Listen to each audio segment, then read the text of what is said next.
Chapter 15. Machinery and Large-Scale Industry. Section 1. The Development of Machinery. John Stuart Mill says in his Principles of Political Economy, "It is questionable if all the mechanical inventions yet made have lightened the day's toil of any human being. That is, however, by no means the aim of the application of machinery under capitalism. Like every other instrument for increasing the productivity of labor, machinery is intended to cheapen commodities, and by shortening the part of the working day in which the worker works for himself, to lengthen the other part, the part he gives to the capitalist for nothing. The machine is a means for producing surplus value." In manufacture, the transformation of the mode of production takes labor power as its starting point. In large-scale industry, on the other hand, the instruments of labor are the starting point. We have first to investigate, then, how the instruments of labor are converted from tools into machines, or what the difference is between a machine and an implement used in a handicraft. We are concerned here only with broad and general characteristics, for epochs in the history of society are no more separated from each other by strict and abstract lines of demarcation than are geological epochs. Mathematicians and experts on mechanics, and they are occasionally followed in this by English economists, call a tool a simple machine and a machine a complex tool. They see no essential difference between them, and even give the name of machine to simple mechanical aids such as the lever, the inclined plane, the screw, the wedge, etc. As a matter of fact, every machine is a combination of these simple tools, or powers, no matter how they may be disguised. From the economic standpoint, however, this explanation is worth nothing, because the historical element is missing from it. Again, some people may try to explain the difference between a tool and a machine by saying that, in the case of the tool, man is the motive power, whereas the power behind the machine is a natural force independent of man, as for instance an animal, water, wind, and so on. According to this, a plow drawn by oxen, which is common to the most diverse epochs of production, would be a machine, while Clausen's circular loom, which weaves 96,000 picks a minute, though it is set in motion by the hand of one single worker, would be a mere tool. Indeed, this same loom, though a tool when worked by hand, would be a machine if worked by steam. And since the application of animal power is one of man's earliest inventions, production by machinery would have preceded production by handicrafts. When in 1735 John Wyatt announced his spinning machine, and thereby started the Industrial Revolution of the 18th century, he nowhere mentioned that a donkey would provide the motive power instead of a man, yet this is what actually happened. In his program, it was called a machine to spin without fingers. All fully developed machinery consists of three essentially different parts: the motor mechanism, the transmitting mechanism, and finally the tool, or working machine. The motor mechanism acts as the driving force of the mechanism as a whole. It either generates its own motive power, like the steam engine, the caloric engine, the electromagnetic machine, etc., or it receives its impulse from some already existing natural force, like the water wheel from the descent of water down an incline, the windmill from the wind, and so on. The transmitting mechanism, composed of flywheels, shafting, toothed wheels, pulleys, straps, ropes, bands, pinions, and gearing of the most varied kinds, regulates the motion, changes its form where necessary, as for instance from linear to circular, and divides and distributes it among the working machines. These two parts of the whole mechanism are there solely to impart motion to the working machine. Using this motion, the working machine then seizes on the object of labor and modifies it as desired. It is this last part of the machinery, the tool or working machine, with which the Industrial Revolution of the 18th century began. And to this day it constantly serves as the starting point whenever a handicraft or manufacture is turned into an industry carried on by machinery. On a closer examination of the working machine proper, we rediscover in it, as a general rule, though often in highly modified forms, the very apparatus and tools used by the handicraftsman or the manufacturing worker. But there is a difference that, instead of being the tools of a man, they are the implements of a mechanism, mechanical implements. Either the entire machine is only a more or less altered mechanical edition of the old handicraft tool, as for instance the power loom, or the working parts fitted in the frame of the machine are old acquaintances, as spindles are in a mule, needles in a stocking loom, saw blades in a sawing machine, and knives in a chopping machine. The distinction between these tools and the actual framework of the working machine exists from their moment of entry into the world, because they continue, for the most part, to be produced by handicraft or by manufacture, and are afterwards fitted into the framework of the machine, which is produced by machinery. The machine, therefore, is a mechanism that, after being set in motion, performs with its tools the same operation as the worker did formerly with similar tools. Whether the motive power is derived from a man, or in turn from a machine, makes no difference here. From the moment that the tool proper is taken from man and fitted into a mechanism, a machine takes the place of a mere implement. The difference strikes one at once, even in those cases where man himself continues to be the prime mover. The number of implements that he himself can use simultaneously is limited by the number of his own natural instruments of production, i.e. his own bodily organs. In Germany, they tried at first to make one spinner work 2 spinning wheels, that is, to work simultaneously with both hands and both feet. That proved to be too exhausting. Later, a treadle spinning wheel with 2 spindles was invented, but adepts in spinning who could spin 2 threads at once were almost as scarce as 2-headed men. The jenny, on the other hand, even at the very beginning, spun with 12 to 18 spindles, and the stocking loom knits with many thousand needles at once. The number of tools that a machine can bring into play simultaneously is from the outset independent of the organic limitations that confine the tools of the handicraftsman. In many manual implements, the distinction between man as mere motive power or man as worker or operator, properly so called, is very striking indeed. For instance, the foot is merely the prime mover of the spinning wheel, while the hand, working with the spindle and drawing and twisting, performs the real operation of spinning. It is the second part of the handicraftsman's implement, in this case the spindle, which is first seized on by the Industrial Revolution, leaving to the worker, in addition to his new labor of watching the machine with his eyes and correcting its mistakes with his hands, the merely mechanical role of acting as the motive power. On the other hand, in cases where man has always acted as a simple motive power, as for instance by turning the crank of a mill, by pumping, by moving the arm of a bellows up and down, by pounding with a mortar, etc., there is soon a call for the application of animals, water, and wind as motive powers. Here and there, long before the period of manufacture, and also to some extent during that period, these implements attained the stature of machines, but without creating any revolution in the mode of production. It becomes evident in the period of large-scale industry that these implements, even in the form of manual tools, are already machines. For instance, the pumps with which the Dutch emptied the Lake of Haarlem in 1836-7 were constructed on the principle of ordinary pumps, the only difference being that their pistons were driven by cyclopean steam engines instead of by men. In England, the common and very imperfect bellows of the blacksmith is occasionally converted into a blowing engine by connecting its arm with a steam engine. The steam engine itself, such as it was at its invention during the manufacturing period at the close of the 17th century, and such as it continued to be down to 1780, did not give rise to any industrial revolution. It was, on the contrary, the invention of machines that made a revolution in the form of steam engines necessary. As soon as man, instead of working on the object of labor with a tool, becomes merely the motive power of a machine, it is purely accidental that the motive power happens to be clothed in the form of human muscles. Wind, water, or steam could just as well take man's place. Of course, this does not prevent such a change of form from producing great technical alterations in a mechanism which was originally constructed to be driven by man alone. Nowadays, all machines that have to break new ground, such as sewing machines, bread-making machines, etc., are constructed to be driven by humans as well as by purely mechanical motive power, unless they have special characteristics which exclude their use on a small scale. The machine, which is the starting point of the Industrial Revolution, replaces the worker, who handles a single tool, by a mechanism operating with a number of similar tools and set in motion by a single motive power, whatever the form of that power. Here we have the machine, but in its first role as a simple element in production by machinery. An increase in the size of the machines and the number of its working tools calls for a more massive mechanism to drive it, and this mechanism, in order to overcome its own inertia, requires a mightier moving power than that of man, quite apart from the fact that man is a very imperfect instrument for producing uniform and continuous motion. Now, assuming that he is acting simply as a motor, that a machine has replaced the tool he was using, it is evident that he can also be replaced as a motor by natural forces. Of all the great motive forces handed down from the period of manufacture, horsepower is the worst, partly because a horse has a head of his own, and partly because he's costly, and the extent to which he can be used in factories is very limited. Nevertheless, the horse was used extensively during the infancy of large-scale industry. This is proved both by the complaints of the agronomists of that epoch and by the way of expressing mechanical force in terms of horsepower, which survives to this day. The wind was too inconsistent and uncontrollable, and apart from this, in England, the birthplace of large-scale industry, the use of water power preponderated even during the period of manufacture. In the 17th century, attempts had already been made to turn 2 pairs of millstones with a single water wheel, but the increased size of the transmitting mechanism came into conflict with the water power, which was now insufficient, and this was one of the factors which gave the impulse for a more accurate investigation of the laws of friction.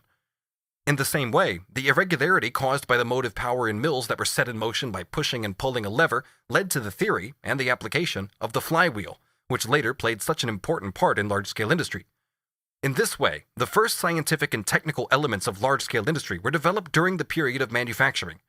Arkwright's throstle spinning mill was from the very first turned by water. Despite this, the use of water power as the main motive force brought with it various added difficulties. The flow of water could not be increased at will. It failed at certain seasons of the year, and above all, it was essentially local. Not till the invention of Watt's second and so-called double-acting steam engine was a prime mover found which drew its own motive power from the consumption of coal and water, was entirely under man's control, was mobile and a means of locomotion, was urban and not, like the water wheel, rural, permitted production to be concentrated in towns instead of, like the water wheels, being scattered over the countryside, and finally, was of universal technical application and little affected in its choice of residence by local circumstances. The greatness of Watt's genius showed itself in that specification of the patent that he took out in April 1784. In that specification, his steam engine is described not as an invention for a specific purpose, but as an agent universally applicable in industry. Many of the applications he points out in it, for instance the steam hammer, were not introduced until half a century later. Yet the steam engines of colossal size for ocean steamers were sent to the Great Exhibition of 1851 by his successors, the firm of Boulton and Watt. As soon as tools had been converted from being manual implements of man into parts of a mechanical apparatus, of a machine, the motive mechanism also acquired an independent form, entirely emancipated from the restraints of human strength. Thereupon, the individual machine, which we have considered so far, sinks to a mere element in production by machinery. One motive mechanism was now able to drive many machines at once. The motive mechanism grows with the number of the machines that are turned out simultaneously, and the transmitting mechanism becomes an extensive apparatus. We have now to distinguish the cooperation of a number of machines of one kind from a complex system of machinery. In the one case, the product is entirely made by a single machine, which performs all the various operations previously done by one handicraftsman with his tool, by a weaver with his loom, for instance, or by several handicraftsmen successively, either separately or as members of a system of manufacture. In the modern manufacture of envelopes, for example, one man folded the paper with the folder, another laid on the gum, a third turned over the flap on which the emblem is impressed, a fourth embossed the emblem, and so on. And on each occasion, the envelope had to change hands. One single envelope machine now performs all these operations at once and makes more than 3,000 envelopes in an hour. In the London Exhibition of 1862, there was an American machine for making paper cornets. It cut the paper, pasted and folded and finished 300 in a minute. Here, the whole process, which under the manufacturing system was split up into a series of operations and carried out in that order, is completed by a single machine, operating a combination of different tools. Now, whether such a machine is merely a reproduction of a complicated manual implement, or a combination of various simple implements specialized by a manufacturer, in both cases we meet again with simple cooperation in the factory, i.e. in the workshop in which machinery alone is used, and leaving the worker out of consideration for the moment, this cooperation appears in the first instance as the assembling in one place of similar and simultaneously acting machines. Thus, a weaving factory consists of a number of power looms working side by side, and a sewing factory consists of a number of sewing machines all in the same building. But there is here a technical unity, in that all the machines receive their impulse simultaneously, and in an equal degree from the pulsations of the common prime mover, which are imparted to them by the transmitting mechanism. And this mechanism, to a certain extent, is also common to them all, since only particular ramifications of it branch off to each machine. Just as a number of tools, then, form the organs of a machine, so a number of machines of one kind constitute the organs of the motive mechanism. A real machine system, however, does not take the place of these independent machines until the object of labor goes through a connected series of graduated processes carried out by a chain of mutually complementary machines of various kinds. Here we have again the cooperation by division of labor, which is peculiar to manufacture, but now it appears as a combination of machines with specific functions. The tools peculiar to the various specialized workers, such as those of the beaters, combers, shearers, spinners, etc., in the manufacture of wool, are now transformed into the tools of specialized machines, each machine forming a special organ with a special function in the combined mechanism. In those branches in which the machine system is first introduced, manufacture itself provides, in general, a natural basis for the division and consequently the organization of the process of production. Nevertheless, an essential difference at once appears. In manufacture, it is the workers who, either singly or in groups, must carry on each particular process with their manual implements. The worker has been appropriated by the process, but the process had previously to be adapted to the worker. This subjective principle of the division of labor no longer exists in production by machinery. Here, the total process is examined objectively, viewed in and for itself, and analyzed into its constitutive phases. The problem of how to execute each particular process and to bind the different partial processes together into a whole is solved by the aid of machines, chemistry, etc. But of course, in this case too, the theoretical conception must be perfected by accumulated experience on a large scale. Each particular machine supplies raw material to the machine next in line, and since they are all working at the same time, the product is always going through the various stages of its formation, and is also constantly in a state of transition from one phase of production to another. Just as in manufacture, the direct cooperation of the specialized workers establishes a numerical proportion between the different groups, so in an organized system of machinery where one machine is constantly kept employed by another, a fixed relation is established between their number, their size, and their speed. The collective working machine, which is now an articulated system composed of various kinds of single machine and of groups of single machines, becomes all the more perfect the more the process as a whole becomes a continuous one, i.e. the less the raw material is interrupted in its passage from the first phase to the last.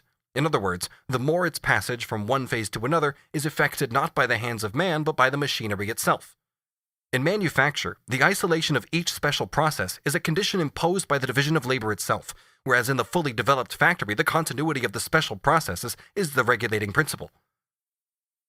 A system of machinery, whether it is based simply on the cooperation of similar machines as in weaving, or on a combination of different machines as in spinning, constitutes in itself a vast automaton as soon as it is driven by a self-acting prime mover. But although the whole system may, for example, be driven by a steam engine, some of the individual machines may require the aid of the worker for some of their movements. Such aid was necessary for the insertion of the mule carriage before the invention of the self-acting mule, and is still necessary in the fine spinning mills. Equally, certain parts of the machine may have to be handled by the worker like a manual tool, if the machine is to do its work. This was the case in machine makers' workshops before the conversion of the slide rest into a self-actor. As soon as a machine executes without man's help, all the movements required to elaborate the raw material and needs only supplementary assistance from the worker, we have an automatic system of machinery, capable of constant improvement in its details. Such improvements as the apparatus that stops a drawing frame whenever a sliver breaks, and the self-acting stop which stops the power loom as soon as the shuttle bobbin is empty of weft, are quite modern inventions. As an example both of continuity of production and of the implementation of the automatic principle, we may take a modern paper mill. In the paper industry generally, we may advantageously study in detail not only the distinctions between modes of production based on different means of production, but also the connection between the social relations of production and those modes of production. The old German paper-making trade provides an example of handicraft production. Holland in the 17th century and France in the 18th century provide examples of manufacture proper, and modern England provides the example of automatic fabrication. Besides these, there still exist, in India and China, two distinct ancient Asiatic forms of the same industry. An organized system of machines, to which motion is communicated by the transmitting mechanism from an automatic center, is the most developed form of production by machinery. Here we have, in place of the isolated machine, a mechanical monster whose body fills whole factories, and whose demonic power, at first hidden by the slow and measured motions of its gigantic members, finally bursts forth in the fast and feverish whirl of its countless working organs. There were mules and steam engines before there were any workers exclusively occupied in making mules and steam engines, in the same way as men wore clothes before there were any tailors. However, the inventions of Vaucanson, Arkwright, Watt, and others could only be put into practice because each inventor found a considerable number of skilled mechanical workers available, placed at their disposal by the period of manufacture. Some of these workers were independent handicraftsmen of various trades, others were grouped together in manufactures in which, as we have mentioned before, a division of labor of particular strictness prevailed. As inventions increased in number, and the demand for the newly discovered machines grew larger, the machine-making industry increasingly split up into numerous independent branches, and the division of labor within these manufactures developed accordingly. Here, therefore, in manufacture, we see the immediate technical foundation of large-scale industry. Manufacture produced the machinery with which large-scale industry abolished the handicraft and manufacturing systems in the spheres of production it first seized hold of. The system of machine production therefore grew spontaneously on a material basis which was inadequate to it. When the system had attained a certain degree of development, it had to overthrow this ready-made foundation, which had meanwhile undergone further development in its old form, and create for itself a new basis appropriate to its own mode of production.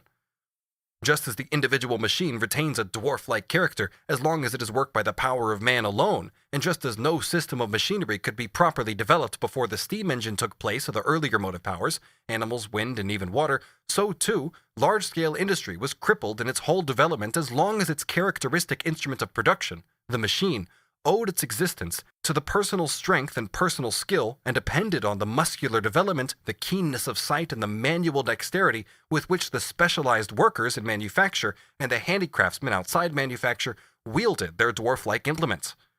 Thus, apart from the high cost of machines made in this way, a circumstance which forms the dominant motive for the capitalist actions, the expansion of industries carried on by means of machinery and the invasion of fresh branches of production by machinery were dependent on the growth of a class of workers who, owing to the semi-artistic nature of their employment, could increase their numbers only gradually, and not by leaps and bounds.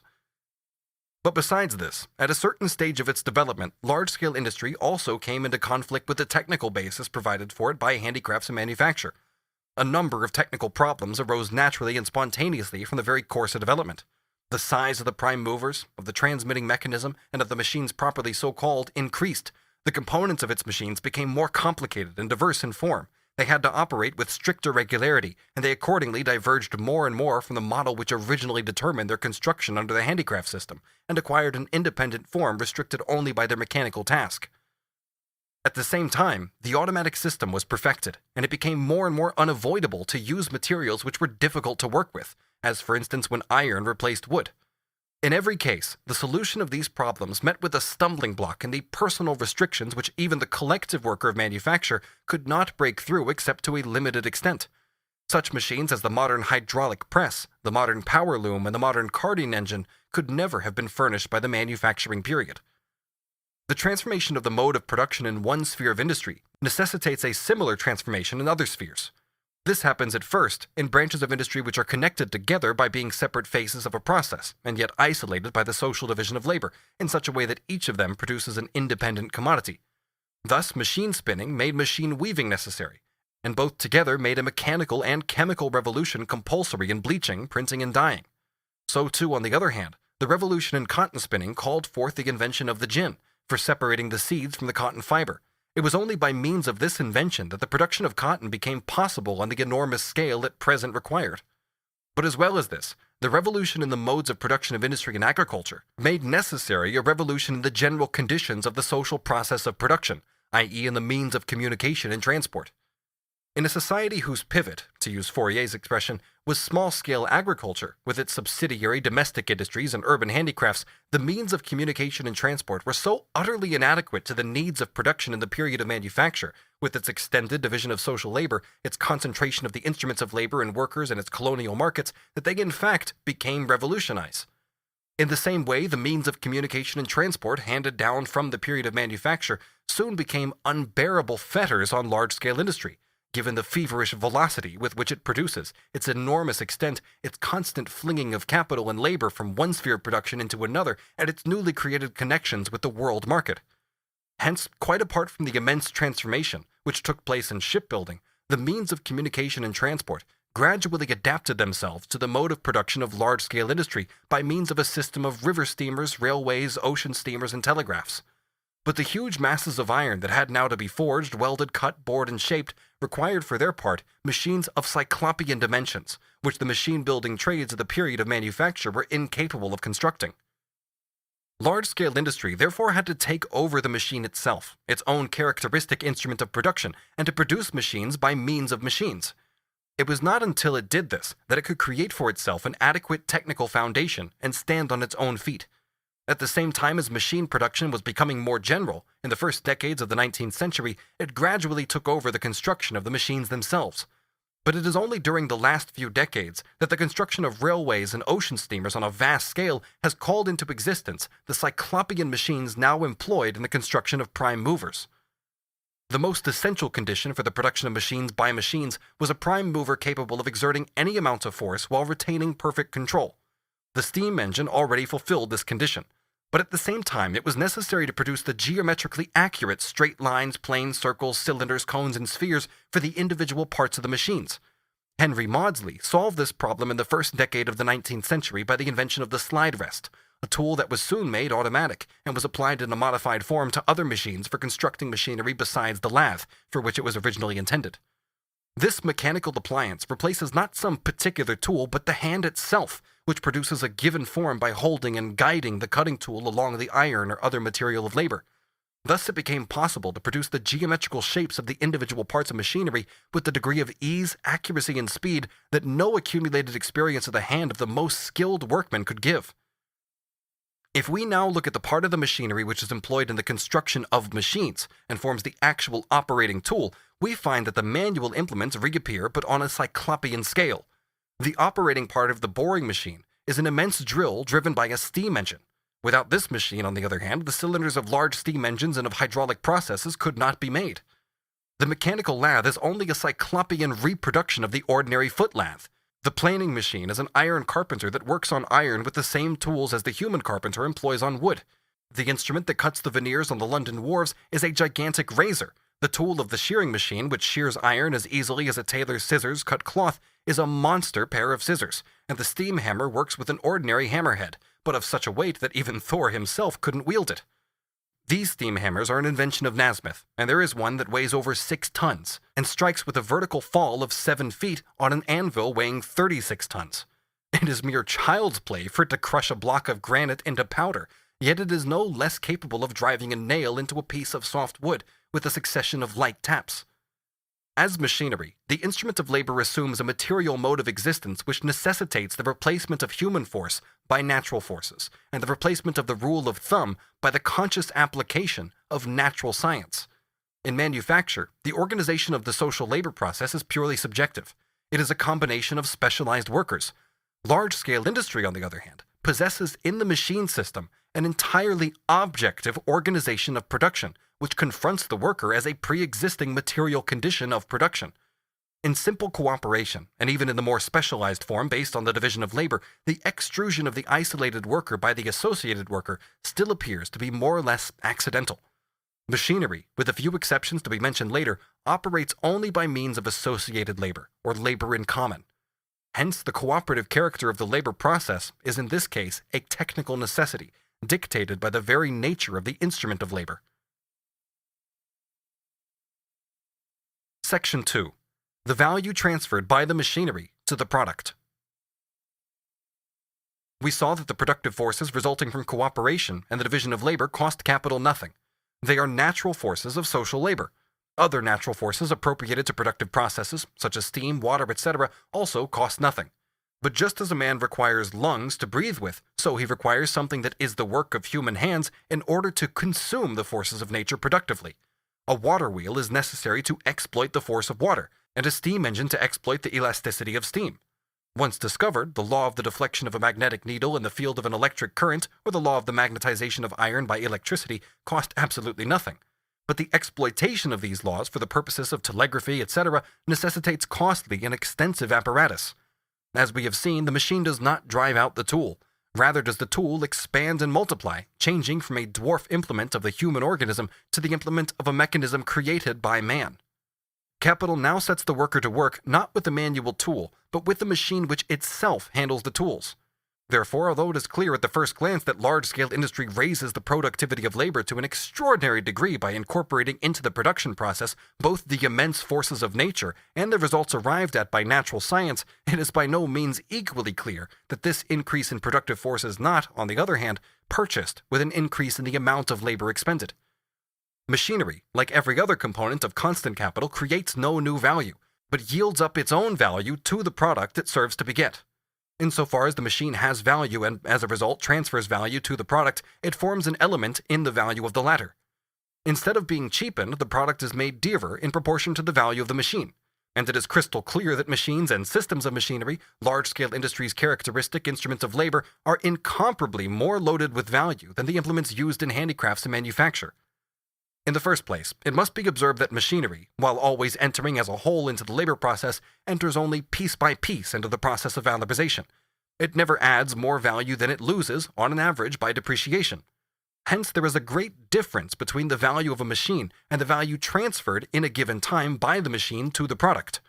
Equally, there is a great difference between the machine as a factor in the formation of value and as a factor in the formation of the product. The longer the period during which the machine serves in the same labor process, the greater are those differences. It is no doubt true, as we have seen, that every instrument of labor enters as a whole into the labor process, while only piecemeal, in proportion to its average daily depreciation, into the process of valorization. But this difference between the mere utilization of the instrument and its depreciation is much greater in the case of machinery than it is with a tool, because the machine, being made from more durable material, has a longer life, because it can be employed more economically from the point of view both of the deterioration of its own components and of its consumption of materials, as its use is regulated by strict scientific laws, and finally because its field of production is incomparably larger than that of a tool. Both in the case of the machine and of the tool, we find that after allowing for their average daily cost, that is, for the value they transmit to the product by their average daily wear and tear, and for their consumption of auxiliary substances such as oil, coal, and so on, they do their work for nothing, like the natural forces which are already available without the intervention of human labor. The greater the productive effectiveness of machinery compared with that of the tool, the greater is the extent of its gratuitous service. Only in large-scale industry has man succeeded in making the product of his past labor which has already been objectified, perform gratuitous service on a large scale like a force of nature. When we considered cooperation in manufacture, we found that certain general conditions of production, such as buildings, could be consumed more economically than the scattered conditions of production of isolated craftsmen, because they could be consumed in common, and that therefore they made the product cheaper. In a system of machinery, not only is the framework of the machine consumed in common by its numerous working parts, but the prime mover, together with a part of the transmitting mechanism, is consumed in common by a large number of operating machines. Given the difference between the value of the machinery and the value transferred by it in a day to the product, the extent to which this latter value makes the product dearer depends in the first instance upon the size of the product, on its area, so to speak. Mr. Baines of Blackburn, in a lecture of 1857, estimates that each real mechanical horsepower will drive 450 self-acting mule spindles with preparation, or 220 throstle spindles, or 15 looms for 40-inch cloth with the appliances for warping, sizing, etc. In the first case, it is the daily product of 450 mule spindles, in the second of 200 throstle spindles, and in the third of 15 power looms, over which is spread the daily cost of 1 horsepower and the deterioration of the machinery set in motion by that power.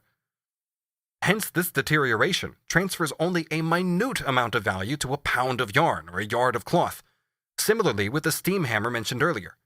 Since its daily deterioration, its consumption of coal, etc., are spread over the immense masses of iron hammered by it in a day, only a small value is added to a hundredweight of iron, but that value would be very great if the cyclopean instrument were used to drive in small nails. Given a machine's capacity for work, that is, the number of its operating tools, or where it is a question of force, their size, the amount of its product will depend on the velocity of its working parts, on the speed, for instance, of the spindles, or on the number of blows given by the hammer in a minute. Many of these colossal hammers strike 70 times in a minute, and Ryder's patent machine for forging spindles with small hammers gives as many as 700 strokes per minute. Given the rate at which machinery transfers its value to the product, the amount of value so transferred depends on the total value of the machinery. The less labor it contains, the less value it contributes to the product. The less value it gives up, the more productive it is, and the more its services approach those rendered by natural forces. But the production of machinery lessens its value in relation to its extension and efficacy. A comparative analysis of the prices of commodities produced by handicrafts or manufacture and of the prices of the same commodities produced by machinery shows in general that in the product of machinery the value arising out of the instrument of labor increases relatively, but decreases absolutely. In other words, its absolute amount decreases, but its amount in relation to the total value of the product, of a pound of yarn for instance, increases. It is evident that whenever it costs as much labor to produce a machine as is saved by the employment of that machine, all that has taken place is a displacement of labor. Consequently, the total labor required to produce a commodity has not been lessened. In other words, the productivity of labor has not been increased. However, the difference between the labor a machine costs and the labor it saves, in other words, the degree of productivity the machine possesses, does not depend on the difference between its own value and the value of the tool it replaces. As long as the labor spent on a machine is such that the portion of its value added to the product remains smaller than the value added by the worker to the product with his tool, there is always a difference of labor saved in favor of the machine. The productivity of the machine is therefore measured by the human labor power it replaces. According to Mr. Baines, 2.5 workers are required for the 450 mule spindles, including preparation machinery, that are driven by 1 horsepower. Each self-acting mule spindle, working 10 hours, produces 13 ounces of yarn of average thickness. Consequently, 2.5 workers spin 365 and 5/8 pounds of yarn per week. Hence, if we disregard waste to make the calculation simpler, 366 pounds of cotton absorb only 150 hours of labor during their conversion into yarn, in other words, 15 working days of 10 hours each. But with the spinning wheel, assuming that the hand spinner produces 13 ounces of yarn in 60 hours, the same weight of cotton would absorb 2,700 working days of 10 hours each, or 27,000 hours of labor. Where block printing, the old method of printing calico by hand, has been driven out by machine printing, a single machine with the aid of one man or boy prints as much calico of 4 colors in 1 hour as it formerly took 200 men to do. Before Eli Whitney invented the cotton gin in 1793, the separation of the seed from a pound of cotton cost an average day's labor. By means of his invention, it became possible for one woman to clean 100 pounds a day, and since then the effectiveness of the gin has been increased considerably. A pound of raw cotton, which previously cost 50 cents to produce, could subsequently be sold for 10 cents at a greater profit, i.e. with more unpaid labor. In India, they use an instrument called a churka, which is half machine and half tool for separating the seeds from the cotton wool. With this, one man and one woman can clean 28 pounds a day. With the churka, invented some years ago by Dr. Forbes, one man and a boy produce 250 pounds a day. If oxen, steam, or water are used for driving it, only a few boys and girls are required, as feeders, providers of raw material for the machines. 16 of these machines driven by oxen do as much work in a day as 750 people did before on average. As already stated, a steam plow does as much work in 1 hour at a cost of 3 pence as 66 men at a cost of 15 shillings. I come back to this example in order to clear up an erroneous notion. The 15 shillings are by no means the expression in money of all the labor expended in 1 hour by the 66 men. If the ratio of surplus labor to necessary labor were 100%, these 66 men would produce in 1 hour a value of 30 shillings, although their wages, 15 shillings, represented only their labor for half an hour. Let us suppose, then, that a machine costs as much as the wages for a year of the 150 men it displaces, say 3,000 pounds. This 3,000 pounds is by no means the expression in money of the labor provided by these men and added to the object of labor before the introduction of the machine, but only the expression of that portion of their year's labor which was expended for themselves and is represented by their wages. On the other hand, the 3,000 pounds, the monetary value of the machine, expresses all the labor expended to produce it, whatever the proportion between the worker's wages and the capitalist surplus value. Therefore, even if the machine costs as much as the labor power displaced by it, the labor objectified in it is still much smaller in quantity than the living labor it replaces. The use of machinery for the exclusive purpose of cheapening the product is limited by the requirement that less labor must be expended in producing the machinery than is displaced by the employment of that machinery. For the capitalist, however, there is a further limit on its use. Instead of paying for the labor, he pays only the value of the labor power employed. The limit to his using a machine is therefore fixed by the difference between the value of the machine and the value of the labor power replaced by it.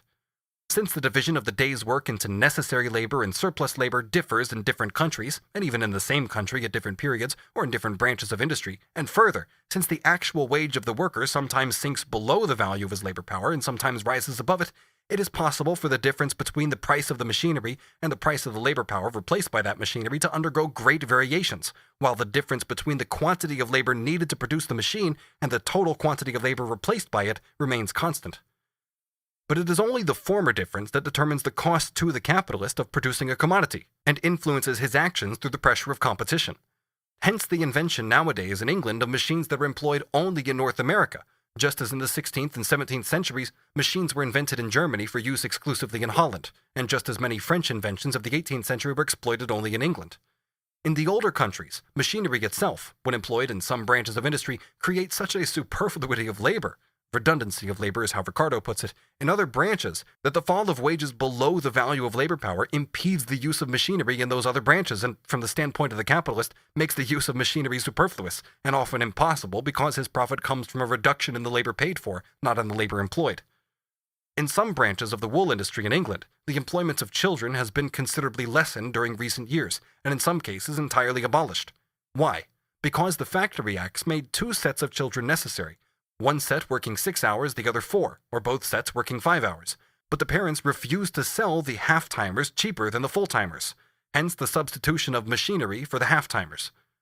Before the labor of women and children under 10 years old was forbidden in mines, the capitalists considered the employment of naked women and girls, often in company with men so far sanctioned by their moral code and especially by their ledgers, that it was only after the passing of the act that they had recourse to machinery. The Yankees have invented a stone-breaking machine. The English do not make use of it because the wretch who does this work gets paid for such a small portion of his labor that machinery would increase the cost of production to the capitalist. In England, women are still occasionally used instead of horses for hauling barges, because the labor required to produce horses and machines is an accurately known quantity, while that required to maintain the women of the surplus population is beneath all calculation. Hence, we nowhere find a more shameless squandering of human labor power for despicable purposes than in England, the land of machinery. Section 3. The most immediate effects of machine production on the worker. As we have shown, the starting point of large-scale industry is the revolution in the instruments of labor, and this attains its most highly developed form in the organized system of machinery in the factory. Before we inquire how human material is incorporated with this objective organism, let us consider some general effects of the revolution on the worker himself. Subsection A. Appropriation of supplementary labor power by capital, the employment of women and children. Insofar as machinery dispenses with muscular power, it becomes a means for employing workers of slight muscular strength, or whose bodily development is incomplete but whose limbs are all the more supple. The labor of women and children was therefore the first result of the capitalist application of machinery. That mighty substitute for labor and for workers, the machine, was immediately transformed into a means for increasing the number of wage laborers by enrolling, under the direct sway of capital, every member of the worker's family, without distinction of age or sex. Compulsory work for the capitalist usurped the place not only of the children's play but also of the independent labor at home, within customary limits for the family itself. The value of labor power was determined not only by the labor time necessary to maintain the individual adult worker, but also by that necessary to maintain his family. Machinery, by throwing every member of that family onto the labor market, spreads the value of the man's labor power over his whole family. It thus depreciates it. To purchase the labor power of a family of 4 workers may perhaps cost more than it formerly did to purchase the labor power of the head of the family. But in return, 4 days' labor takes the place of 1 day's, and the price falls in proportion to the excess of the surplus labor of the 4 over the surplus labor of 1. In order that the family may live, 4 people must now provide not only labor for the capitalist, but also surplus labor.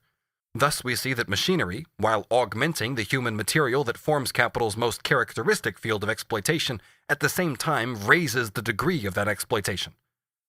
Machinery also revolutionizes, and quite fundamentally, the agency through which the capital relation is formally mediated, i.e. the contract between the worker and the capitalist. Taking the exchange of commodities as our basis, our first assumption was that the capitalist and the worker confronted each other as free persons, as independent owners of commodities, the one possessing money and the means of production, the other labor power. But now the capitalist buys children and young persons. Previously, the worker sold his own labor power, which he disposed of as a free agent, formally speaking.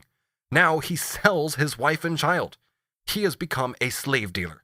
Notices of demand for children's labor often resemble in form the inquiries for Negro slaves that were formerly to be read among the advertisements in American journals.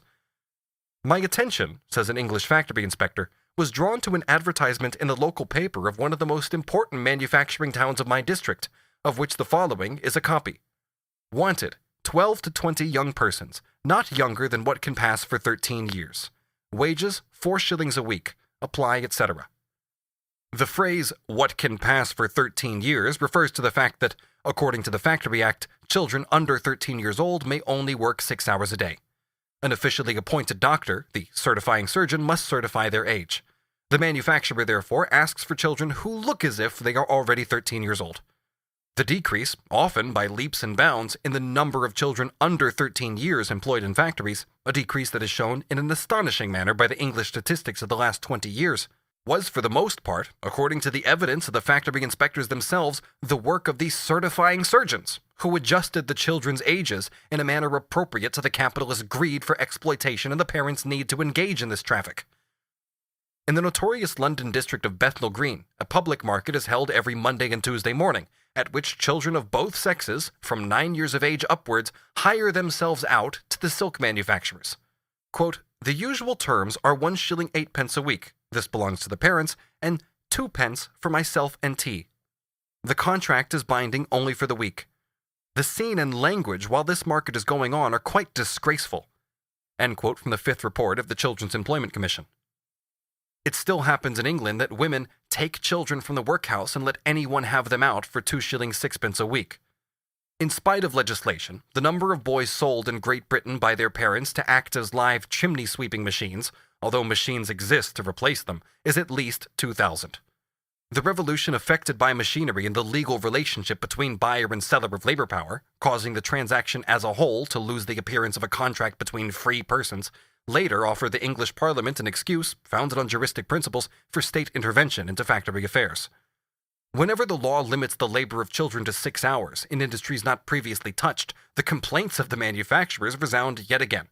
They allege that numbers of parents withdraw their children from the industries brought under the Act in order to sell them where freedom of labor still prevails, i.e. where children under 13 years are compelled to work like adults, and for that reason can be sold at a higher price. But since capital is by its nature a leveler, since it insists upon equality in the condition of exploitation of labor in every sphere of production as its own innate right, the limitation by law of children's labor in one branch of industry results in its limitation in others. We have already alluded to the physical deterioration of the children and young persons, as well as the women, whom machinery subjects to the exploitation of capital first directly in the factories that sprout forth on the basis of machinery, and then indirectly in all the remaining branches of industry.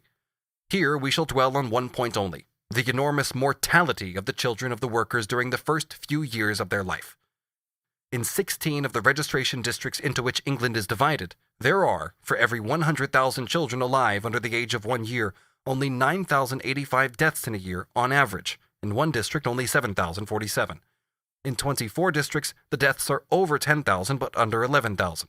In 39 districts, over 11,000 but under 12,000. In 48 districts, over 12,000 but under 13,000. In 22 districts, over 20,000. In 25 districts, over 21,000. In 17, over 22,000. In 11, over 23,000. In Hoe, Wolverhampton, Ashton-under-Lyne, and Preston, over 24,000. In Nottingham, Stockport, and Bradford, over 25,000. In Wisbech, 26,000. And in Manchester, 26,125.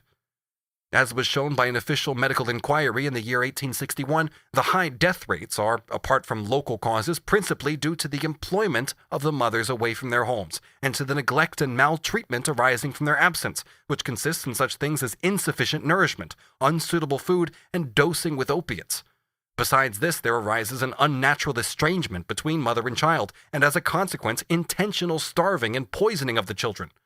In those agricultural districts where a minimum in the employment of women exists, the death rate is on the other hand very low.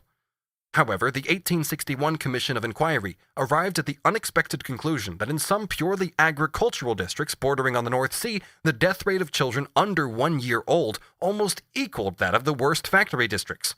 Dr. Julian Hunter was therefore commissioned to investigate this phenomenon on the spot. His report is incorporated into the 6th Report on Public Health. Up to that time, it was supposed that the children were decimated by malaria and other diseases peculiar to low-lying and marshy districts. But the inquiry showed the very opposite, namely that the same cause which drove away malaria, the conversion of the land from a morass in the winter and a scanty pasture in summer into fruitful cornland, created the exceptional death rate of the infants. The 70 medical men whom Dr. Hunter examined in those districts were wonderfully in accord on this point. In fact, the revolution in cultivation had led to the introduction of the industrial system. Quote, married women who work in gangs along with boys and girls are, for a stipulated sum of money, placed at the disposal of the farmer by a man called the undertaker, who contracts for the whole gang. These gangs will sometimes travel many miles from their own village. They are to be met morning and evening on the roads, dressed in short petticoats with suitable coats and boots and sometimes trousers, looking wonderfully strong and healthy, but tainted with the customary immorality, and heedless of the fatal results which their love of this busy and independent life is bringing on their unfortunate offspring who are pining at home. End quote from the 6th Report on Public Health. All the phenomena of the factory districts are reproduced here, including a yet higher degree of disguised infanticide and the stupefaction of children with opiates.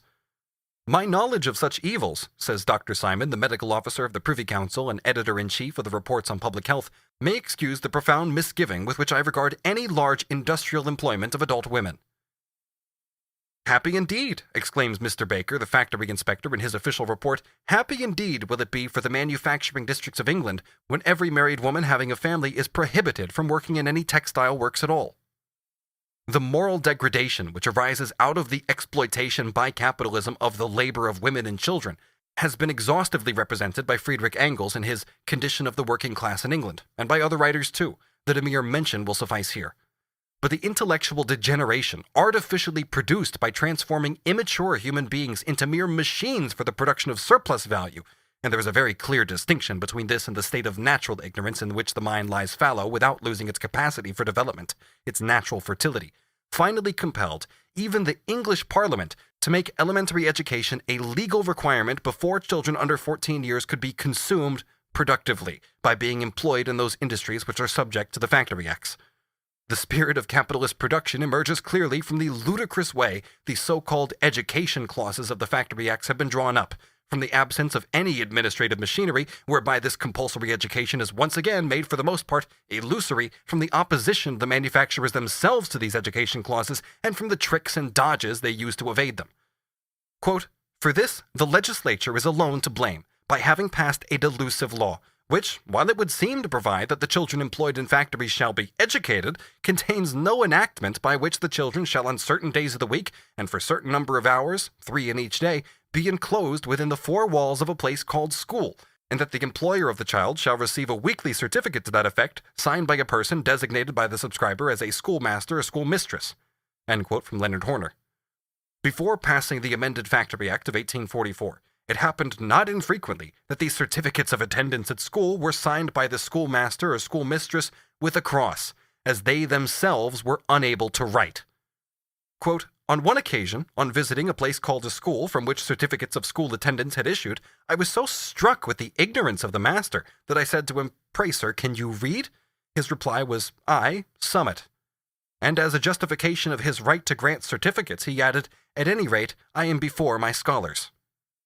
The inspectors, when the Bill of 1844 was in preparation, did not fail to denounce this disgraceful state of the places called schools, certificates from which they were obliged to admit as a compliance with the laws. But they were successful only in obtaining this, that since the passing of the Act in 1844, quote, the figures in the school certificate must be filled up in the handwriting of the schoolmaster, who must also sign his Christian name and surname in full. End quote from Leonard Horner's Report to the Inspectors of Factories. Sir John Kincaid, factory inspector for Scotland, relates similar official experiences. Quote, the first school we visited was kept by a Mrs. Ann Killen. Upon asking her to spell her name, she straightway made a mistake by beginning with the letter C, but correcting herself immediately, she said her name began with a K. On looking at her signature, however, in the school certificate books, I noticed that she spelt it in various ways, while her handwriting left no doubt as to her unfitness to teach. She herself also acknowledged that she could not keep the register. In a second school, I found the schoolroom 15 feet long and 10 feet wide, and counted in this space 75 children, who were gabbling something unintelligible. But it is not only in the miserable places above referred to that the children obtain certificates of school attendance without having received any instruction of any value, for in many schools where there is a competent teacher, his efforts are of little avail from the distracting crowd of children of all ages, from infants of 3 years old and upwards. His livelihood, miserable at best, depending on the pence received from the greatest number of children whom it is possible to cram into the space. To this is to be added scanty school furniture, deficiency of books and other materials for teaching, and the depressing effect upon the poor children themselves of a close, noisome atmosphere. I have been in many such schools where I have seen rows of children doing absolutely nothing, and this is certified as school attendance. And in statistical returns, such children are set down as being educated. In Scotland, the manufacturers do their best to exclude from employment the children who are obliged to attend school. Quote, it requires no further argument to prove that the educational clauses of the Factory Act, being held in such disfavor among mill owners, tend in a great measure to exclude that class of children alike from the employment and the benefit of education contemplated by this Act. This situation appears at its most grotesque and repulsive in calico print works, which are regulated by a special Act. This Act lays it down that, quote, Every child, before being employed in a printworks, must have attended school for at least 30 days, and not less than 150 hours during the 6 months immediately preceding such first day of employment, and during the continuance of its employment in the printworks, it must attend for a like period of 30 days and 150 hours during every successive period of 6 months. The attendance at school must be between 8 a.m. and 6 p.m. No attendance of less than 2.5 hours, nor more than 5 hours on any one day shall be reckoned as part of the 150 hours. Under ordinary circumstances, the children attend school morning and afternoon for 30 days for at least 5 hours each day, and upon the expiration of the 30 days, the statutory total of 150 hours having been attained, having, in their language, made up their book, they return to the printworks, where they continue until the 6 months have expired, when another installment of school attendance becomes due, and they again seek the school until the book is again made up. Many boys, having attended school for the required number of hours, when they return to school after the expiration of their 6 months' work in the printworks, are in the same condition as when they first attended school as printwork boys, and I have been assured that they have lost all they gained by their previous school attendance. In other printworks, the children's attendance at school is made to depend altogether upon the exigencies of the work in the establishment. The requisite number of hours is made up each 6 months by installments consisting of from 3 to 5 hours at a time, spreading over perhaps the whole 6 months. For instance, the attendance on one day might be from 8 to 11 a.m., on another day from 1 p.m. to 4 p.m., and the child might not appear at school again for several days, when it would attend from 3 p.m. to 6 p.m. Then it might attend for 3 or 4 days consecutively, or for a week, then it would not appear in school for 3 weeks or a month, after that upon some odd days at some odd hours when the operative who employed it chose to spare it, and thus the child was, as it were, buffeted from school to work, from work to school, until the tale of 150 hours was told. End quote from Redgrave in the Reports of the Inspectors of Factories. Machinery, by this excessive addition of women and children to the working personnel, at last breaks the resistance which the male workers had continued to oppose to the despotism of capital throughout the period of manufacture. Subsection B. The prolongation of the working day. If machinery is the most powerful means of raising the productivity of labor, i.e. of shortening the working time needed to produce a commodity, it is also, as a repository of capital, the most powerful means of lengthening the working day beyond all natural limits in those industries first directly seized on by it. It creates, on the one hand, new conditions which permit capital to give free rein to this tendency, and on the other hand, new incentives which whet its insatiable appetite for the labor of others. In the first place, in machinery, the motion and the activity of the instrument of labor asserts its independence vis-à-vis the worker. The instrument of labor now becomes an industrial form of perpetual motion. It would go on producing forever if it did not come up against certain natural limits in the shape of the weak bodies and strong wills of its human assistants.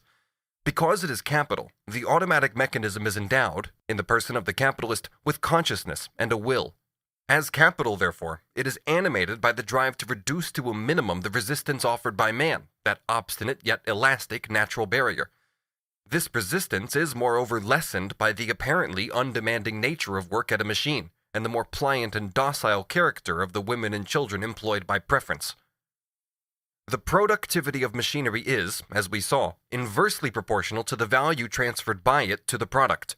The longer the period during which it functions, the greater is the mass of the products over which the value transmitted by the machine is spread, and the smaller is the portion of that value added to each single commodity. The active lifetime of a machine, however, is clearly dependent on the length of the working day, or the duration of the daily labor process multiplied by the number of days for which the process is carried on. The amount of deterioration suffered by a machine does not by any means exactly correspond to the length of time it has been in use, and even if it were so, a machine working 16 hours a day for 7.5 years covers as long a working period as the same machine working only 8 hours a day for 15 years, and transmits to the total product no more value. Notwithstanding this, the value of the machine would be reproduced twice as quickly in the first case as in the second, and the capitalist, using the same machine, would absorb in 7.5 years as much surplus value as he would in 15 in the second case. The physical deterioration of the machine is of two kinds. The one arises from use, as coins wear away by circulating, the other from lack of use, as a sword rusts when left in its scabbard. This second kind is its consumption by the elements. Deterioration of the first kind is more or less directly proportional, and that of the second kind to a certain extent inversely proportional to the use of the machine. But in addition to the material wear and tear, a machine also undergoes what we might call a moral depreciation. it loses exchange value either because machines of the same sort are being produced more cheaply than it was, or because better machines are entering into competition with it. In both cases, however young and full of life the machine may be, its value is no longer determined by the necessary labor time actually objectified in it, but by the labor time necessary to reproduce either it or the better machine. It has therefore been devalued to a greater or lesser extent. The shorter the period taken to reproduce its total value, the less is the danger of moral depreciation, and the longer the working day, the shorter that period in fact is. When machinery is first introduced into a particular branch of production, new methods of reproducing it more cheaply follow blow upon blow, and so do improvements which relate not only to individual parts and details of the machine, but also to its whole construction. It is therefore in the early days of a machine's life that this special incentive to the prolongation of the working day makes itself felt most acutely. Given the length of the working day, and in otherwise identical circumstances, the exploitation of double the number of workers requires not only a doubling of that part of the constant capital which is invested in machinery and buildings, but also a doubling of the part laid out in raw material and auxiliary substances. The lengthening of the working day, on the other hand, permits an expansion of the scale of production without any change in the amount of capital invested in machinery and buildings. Not only does surplus value increase, therefore, but the outlay necessary to obtain it diminishes. It is true that this takes place more or less with every lengthening of the working day, but here the change is of far greater importance because the part of the capital that has been converted into the instruments of labor now falls more decisively into the balance. The development of machine production ties a constantly increasing portion of the capital to a form in which, on the one hand, it is constantly capable of valorization, and in which, on the other hand, it loses both use value and exchange value whenever it is deprived of contact with living labor. Mr. Ashworth, an English cotton magnate, imparted the following lesson to Professor Nassau W. Sr. Quote, "When a laborer lays down his spade, he renders useless, for that period, a capital worth 18 pence. When one of our people leaves the mill, he renders useless a capital that has cost 100,000 pounds. Just imagine that. Making useless, if just for a single moment, a capital that has cost 100,000 pounds. It is in truth monstrous that a single one of our people should ever leave the factory. The increased use of machinery, as Senior now realizes having been instructed by Mr. Ashworth, makes a constantly increased prolongation of the working day desirable.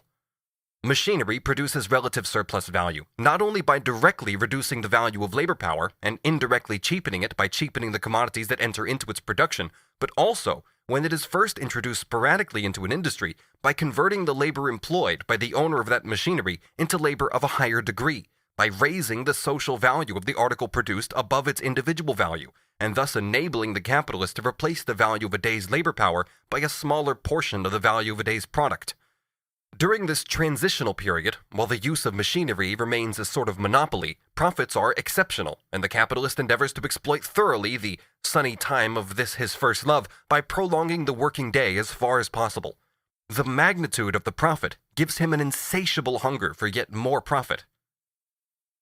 As machinery comes into general use in a particular branch of production, the social value of the machine's product sinks down to its individual value, and the following law asserts itself. Surplus value does not arise from the labor power that has been replaced by the machinery, but from the labor power actually employed in working with the machinery.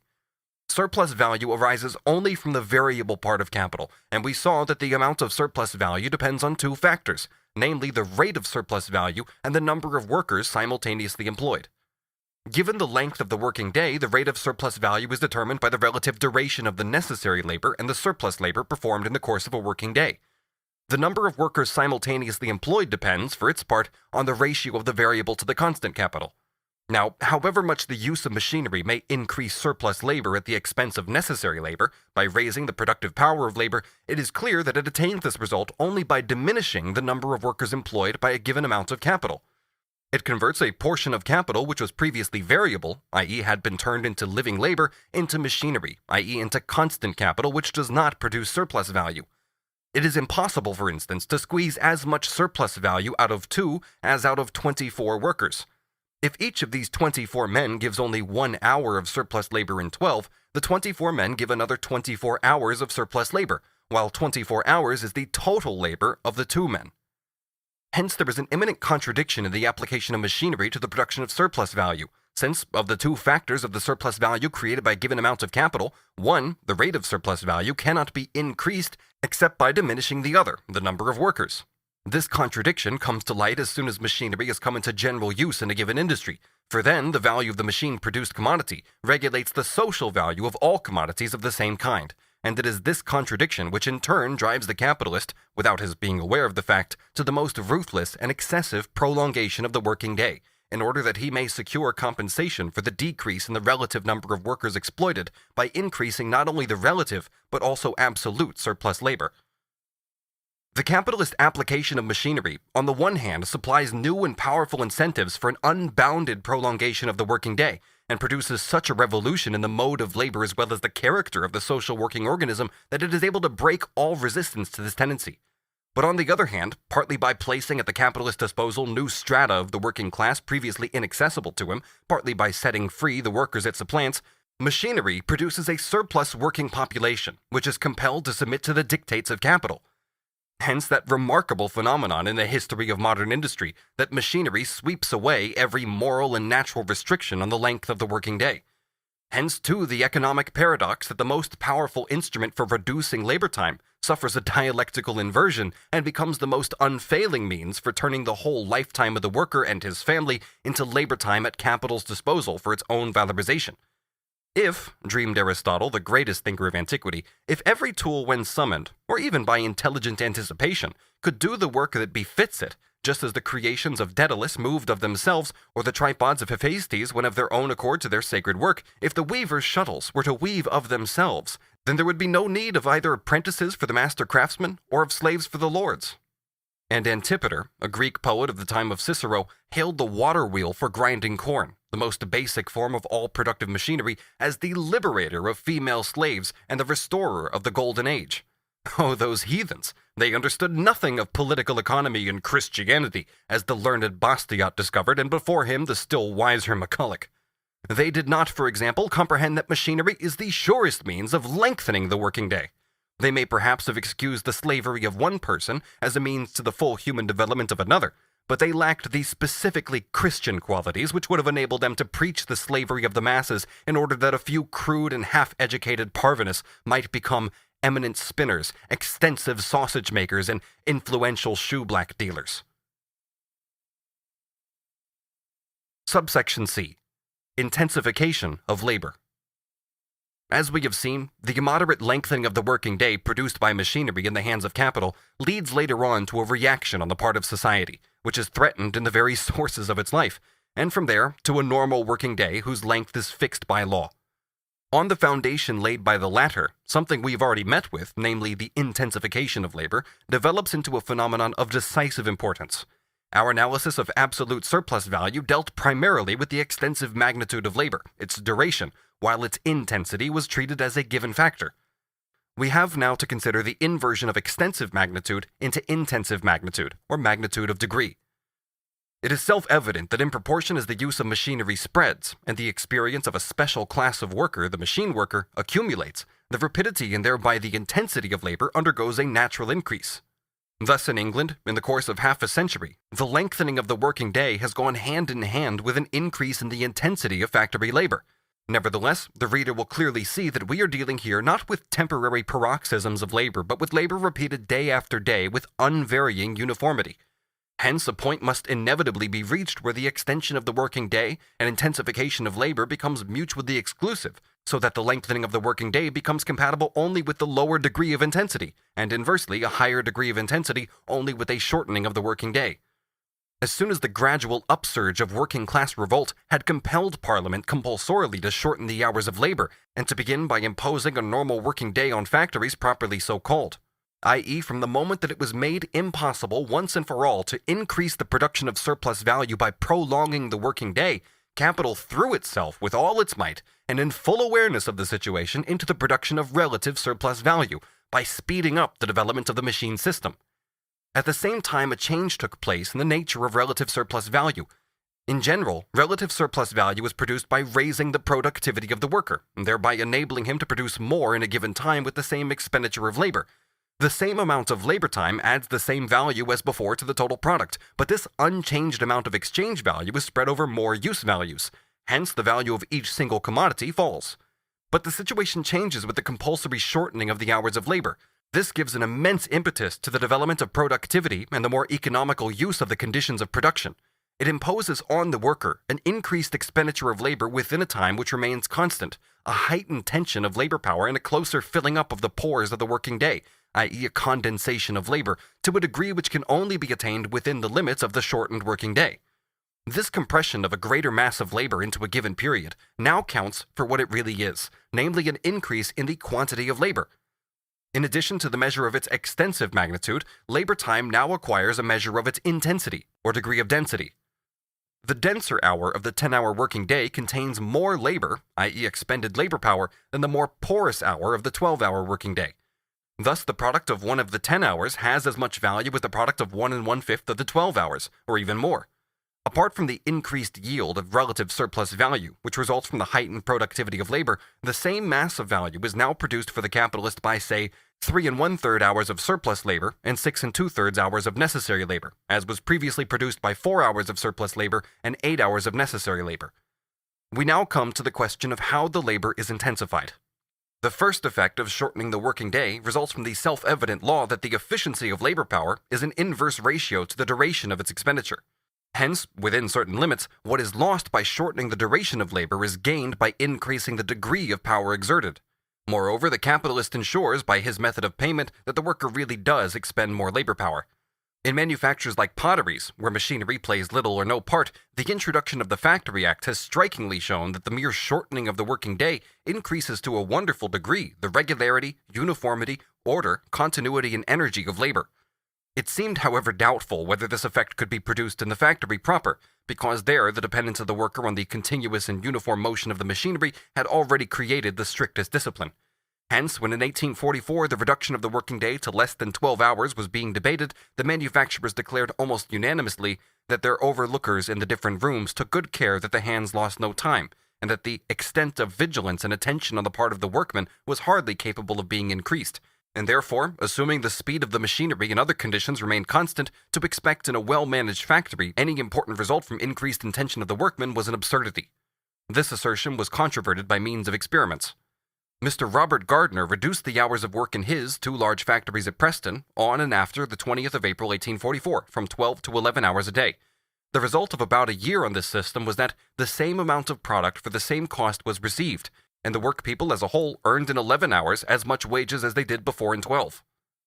I shall pass over the experiments made in the spinning and carding rooms because they were accompanied by an increase of 2% in the speed of the machines. But in the weaving department, where moreover many sorts of figured fancy articles were woven, there was not the slightest alteration of the objective conditions of production.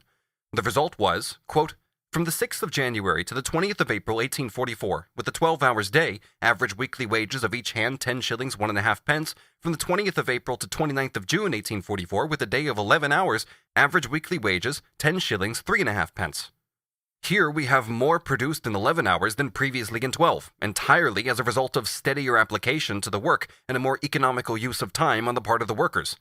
While they got the same wages and gained 1 hour of spare time, the capitalist got the same amount produced and saved the cost of coal, gas, and other such items for 1 hour. Similar, equally successful experiments were carried out in the mills of Messrs. Horrocks and Jackson. The shortening of the working day creates, to begin with, the subjective condition for the condensation of labor, i.e., it makes it possible for the worker to set more labor power in motion within a given time. As soon as that shortening becomes compulsory, machinery becomes, in the hands of capital, the objective means, systematically employed, for squeezing out more labor in a given time.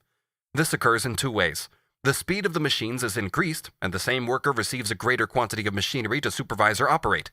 Improved construction of the machine is necessary, partly to allow greater pressure to be put on the worker, partly because it is an inevitable concomitant of the intensification of labor, since the legal limitations of the working day compels the capitalist to exercise the strictest economy in the cost of production. The improvements in the steam engine have increased the piston speed and at the same time have made it possible, by means of a greater economy of power, to drive more machinery with the same engine, while consuming the same amount of coal or even a smaller amount. The improvements in the transmitting mechanisms have lessened friction and reduced the diameter and weight of the shafts to a constantly decreasing minimum, something which strikingly distinguishes modern machinery from the older type.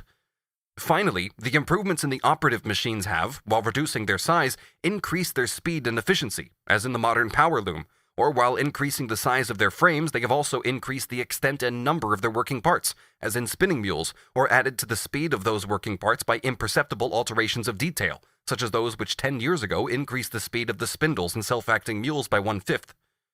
The reduction of the working day to 12 hours dates in England from 1832. In 1836, a manufacturer stated, quote, "The labor now undergone in the factories is much greater than it used to be compared with 30 or 40 years ago, owing to the greater attention and activity required by the greatly increased speed which is given to the machinery." In the year 1844, Lord Ashley, now Lord Shaftesbury, made in the House of Commons the following statements, which were supported by documentary evidence. Quote, "The labor performed by those engaged in the processes of manufacture is 3 times as great as in the beginning of such operations. Machinery has executed, no doubt, the work that would demand the sinews of millions of men, but it has also prodigiously multiplied the labor of those who are governed by its fearful movements.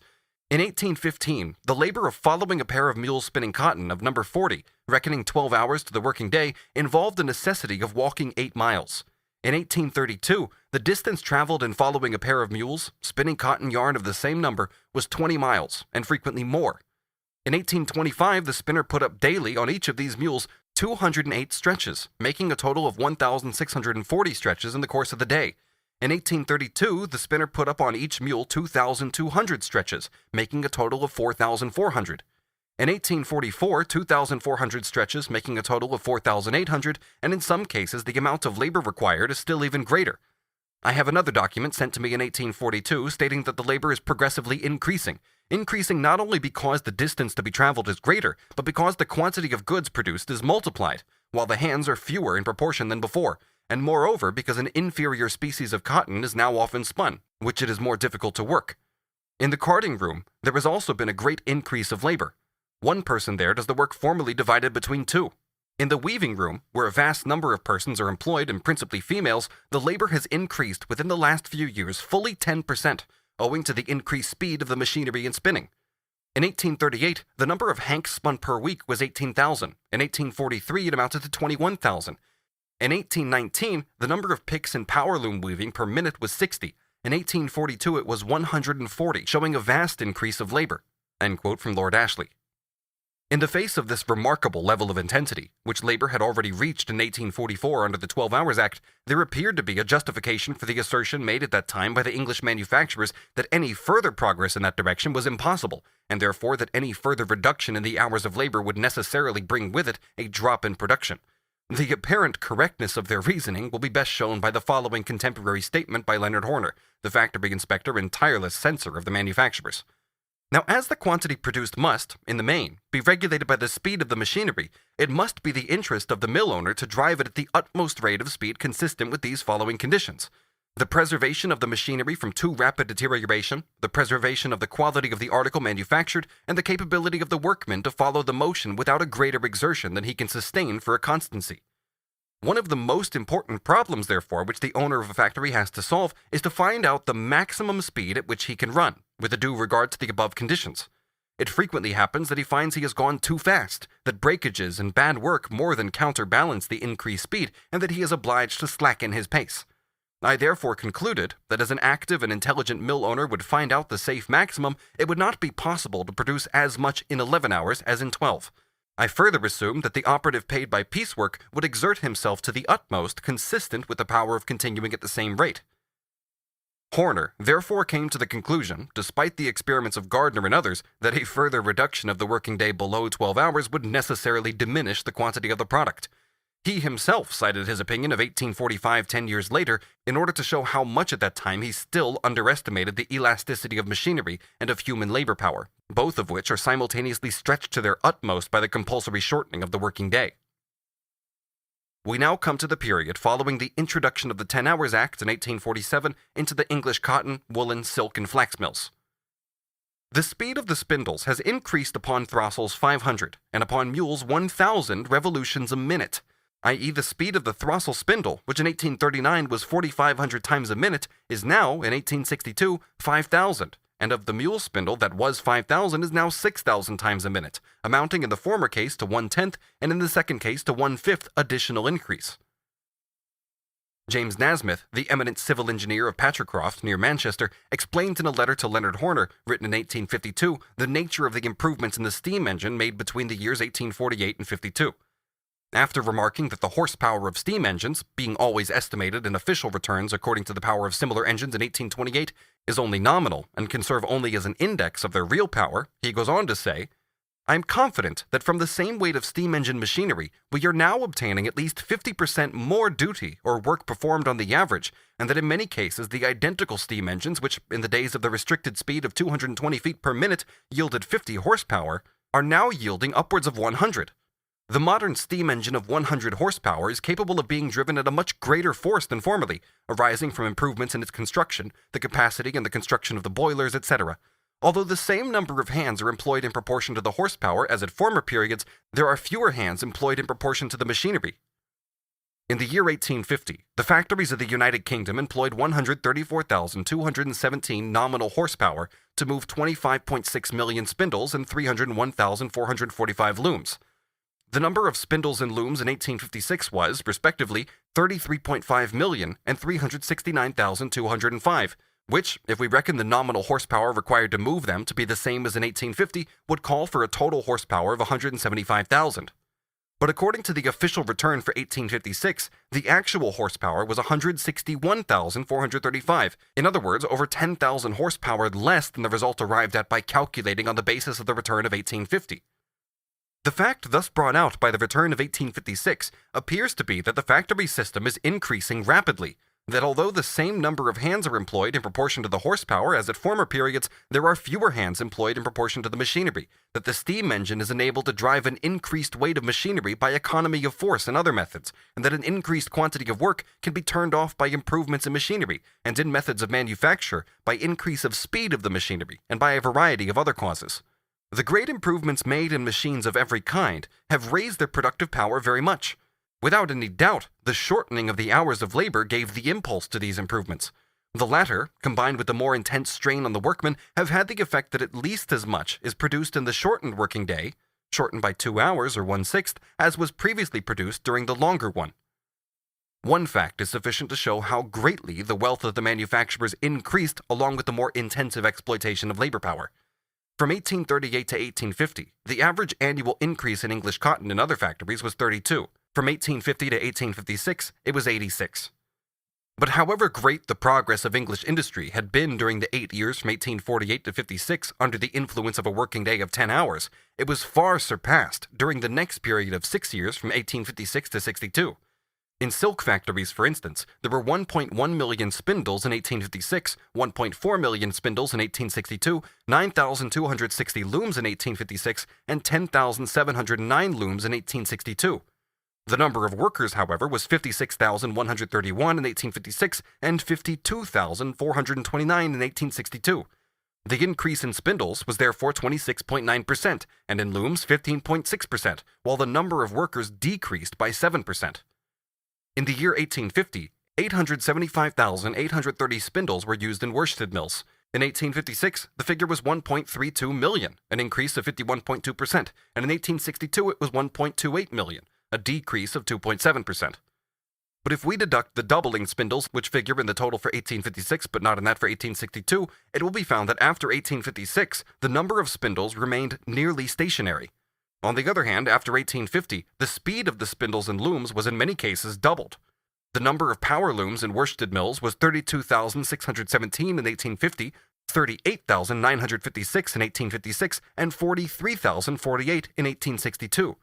The number of workers was 79,737 in 1850, 87,794 in 1856, and 86,063 in 1862.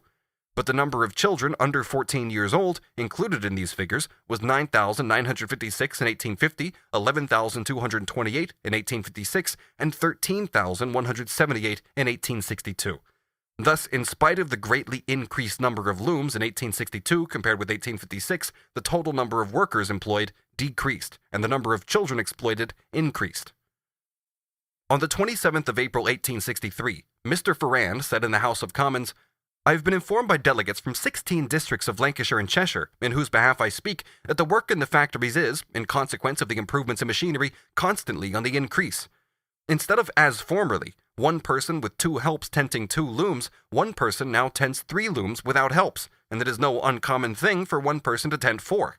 12 hours' work, as is evident from the facts deduced, is now compressed into less than 10 hours. It is therefore self-evident to what an enormous extent the toil of the factory operative has increased during the last 10 years.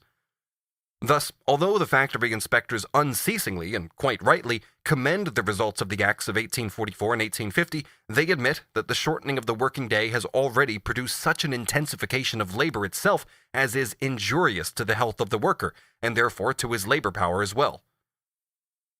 In most of the cotton, worsted, and silk mills, an exhausting state of excitement necessary to enable the workers satisfactorily to mind the machinery, the motion of which has been greatly accelerated within the last few years, seems to me not unlikely to be one of the causes of that excess of mortality from lung disease, which Dr. Greenhow has pointed out in his recent report on the subject. Capital's tendency, as soon as a prolongation of the hours of labor is once and for all forbidden, is to compensate for this by systematically raising the intensity of labor and converting every improvement in machinery into a more perfect means for soaking up labor power. There cannot be the slightest doubt that this process must soon lead once again to a critical point at which a further reduction in the hours of labor will be inevitable. On the other hand, the rapid advance of English industry between 1848 and the present time, i.e. during the period of the 10-hour working day, surpasses the advance made between 1833 and 1847, during the period of the 12-hour working day, by far more than the latter surpasses the advance made during the half-century after the first introduction of the factory system, i.e. during the period of the unrestricted working day. Section 4. The Factory. At the beginning of this chapter, we considered the physical constituents of the factory, the organization of the system of machinery. We saw there how machinery, by appropriating the labor of women and children, augments the quantity of human material for capital to exploit, how it confiscates the whole of the worker's lifetime by its immoderate extension of the working day, and finally how its progress, which permits an enormous increase in production within a shorter and shorter amount of time, serves as a means of systematically getting more work done within a given period of time, or in other words, constantly exploiting labor power more intensively. We now turn to the factory as a whole, and indeed in its most developed form. Dr. Urey, the Pindar of the automatic factory, describes it on the one hand as combined cooperation of many orders of workpeople, adult and young, intending with assiduous skill a system of productive machines continuously impelled by a central power, the prime mover, and on the other hand, as a vast automaton composed of various mechanical and intellectual organs acting in uninterrupted concert for the production of a common object, all of them being subordinate to a self-regulated moving force. These two descriptions are far from being identical. In one, the combined collective worker appears as the dominant subject, and the mechanical automaton as the object. In the other, the automaton itself is the subject, and the workers are merely conscious organs, coordinated with the unconscious organs of the automaton, and together with the latter, subordinated to the central moving force. The first description is applicable to every possible employment of machinery on a large scale. The second is characteristic of its use by capital, and therefore of the modern factory system. Urey therefore prefers to present the central machine from which the motion comes as not only an automaton but an autocrat. In these spacious halls, the benign power of steam summons around him his myriads of willing menials. Along with the tool, the skill of the worker in handling it passes over to the machine. The capabilities of the tool are emancipated from the restraints inseparable from human labor power. This destroys the technical foundations on which the division of labor in manufacture was based. Hence, in place of the hierarchy of specialized workers that characterizes manufacture, there appears in an automatic factory a tendency to equalize and reduce to an identical level every kind of work that has to be done by the minders of the machines. In place of the artificially produced distinctions between the specialized workers, it is natural differences of age and sex that predominate. Insofar as the division of labor reappears in the factory, it takes the form primarily of a distribution of workers among the specialized machines, and of quantities of workers who do not, however, form organized groups among the various departments of the factory, in each of which they work at a number of similar machines placed together. Only simple cooperation, therefore, takes place between them. The organized group peculiar to manufacture is replaced by the connection between the head worker and his few assistants. The essential division is that between workers who are actually employed on the machines, among whom are included a few who look after the engine, and those who merely attend them, almost exclusively children. more or less all the feeders who supply the machines with the material which is to be worked up are counted as attendants. In addition to these two principal classes, there is a numerically unimportant group whose occupation it is to look after the whole of the machinery and repair it from time to time, composed of engineers, mechanics, joiners, etc. This is a superior class of workers, in part scientifically educated, in part trained in a handicraft. They stand outside the realm of the factory workers and are added to them only to make up an aggregate. The division of labor is purely technical. All work at a machine requires the worker to be taught from childhood upwards in order that he may learn to adapt his own movements to the uniform and unceasing motion of an automaton. Since the machinery, taken as a whole, forms a system of machines of various kinds working simultaneously and in combination, cooperation based upon it requires the distribution of various groups of workers among the different kinds of machine. But machine production abolishes the necessity of fixing this distribution in the manner of manufacture, i.e. by constantly appropriating the same worker to the same function. Since the motion of the whole factory proceeds not from the worker but from the machinery, the working personnel can continually be replaced without any interruption in the labor process. The most striking proof of this is afforded by the relay system, put into operation by the manufacturers during their revolt of 1848 to 1850. Lastly, the speed with which machine work is learned by young people does away with the need to bring up a special class of worker for exclusive employment by machinery. The work of those people who are merely attendants can, to some extent, be replaced in the factory by the use of machines. In addition to this, the very simplicity of the work allows a rapid and constant turnover of the individuals burdened with this drudgery. Thus, although from a technical point of view, the old system of division of labor is thrown overboard by machinery, it hangs on in the factory as a tradition handed down from manufacture, and is then systematically reproduced and fixed in a more hideous form by capital as a means of exploiting labor power. The lifelong specialty of handling the same tool now becomes the lifelong specialty of serving the same machine. Machinery is misused in order to transform the worker from his very childhood into a part of a specialized machine. In this way, not only are the expenses necessary for his reproduction considerably lessened, but at the same time his helpless dependence upon the factory as a whole, and therefore upon the capitalist, is rendered complete. Here, as everywhere else, we must distinguish between the increased productivity which is due to the development of the social process of production and that which is due to the exploitation by the capitalists of that development. In handicrafts and manufacture, the worker makes use of a tool. In the factory, the machine makes use of him. There, the movements of the instruments of labor proceed from him. Here, it is the movements of the machine that he must follow. In manufacture, the workers are the parts of a living mechanism. In the factory, we have a lifeless mechanism which is independent of the workers, who are incorporated into it as its living appendages. The wearisome routine of endless drudgery, in which the same mechanical process is ever repeated, is like the torture of Sisyphus. The burden of toil, like the rock, is ever falling back upon the worn-out drudge. Factory work exhausts the nervous system to the utmost. At the same time, it does away with the many-sided play of the muscles and confiscates every atom of freedom, both in bodily and in intellectual activity. Even the lightening of the labor becomes an instrument of torture, since the machine does not free the worker from the work, but rather deprives the work itself of all content. Every kind of capitalist production, insofar as it is not only a labor process but also capital's process of valorization, has this in common. But it is not the worker who employs the conditions of his work, but rather the reverse. The conditions of work employ the worker. However, it is only with the coming of machinery that this inversion first acquires a technical and palpable reality. Owing to its conversion into an automaton, the instrument of labor confronts the worker during the labor process in the shape of capital, dead labor, which dominates and soaks up living labor power. The separation of the intellectual faculties of the production process from manual labor, and the transformation of those faculties into powers exercised by capital over labor, is, as we have already shown, finally completed by large-scale industry erected on the foundation of machinery. The special skill of each individual machine operator, who has now been deprived of all significance, vanishes as an infinitesimal quantity in the face of the science, the gigantic natural forces, and the mass of social labor embodied in the system of machinery which, together with those three forces, constitutes the power of the master.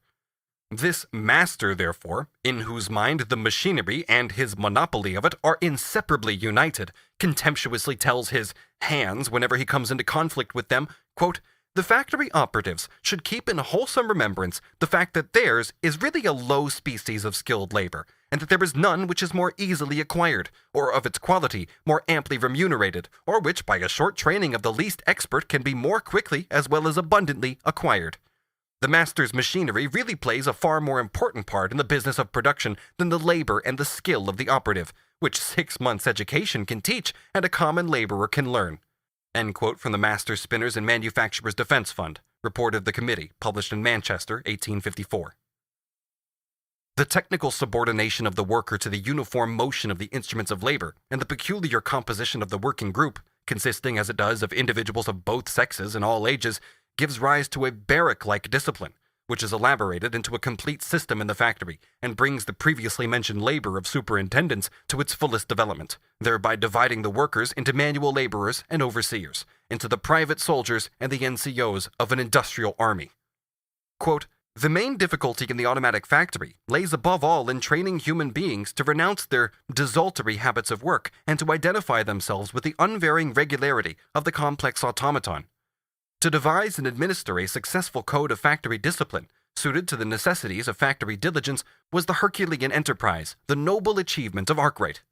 Even at the present day, when the system is perfectly organized and its labor lightened to the utmost, it is found nearly impossible to convert persons past the age of puberty into useful factory hands." End quote from Urey. In the factory code, the capitalist formulates his autocratic power over the workers like a private legislator, and purely as an emanation of his own will, unaccompanied by either that division of responsibility otherwise so much approved of by the bourgeoisie or the still more approved representative system. This code is merely the capitalist caricature of the social regulation of the labor process which becomes necessary in cooperation on a large scale, and in the employment in common of instruments of labor, and especially of machinery. The overseer's book of penalties replaces the slave driver's lash. All punishments naturally resolve themselves into fines and deductions from wages, and the law-giving talent of the factory lycurgus so arranges matters that a violation of his laws is, if possible, more profitable to him than the keeping of them. Here, we shall merely allude to the material conditions under which factory labor is performed.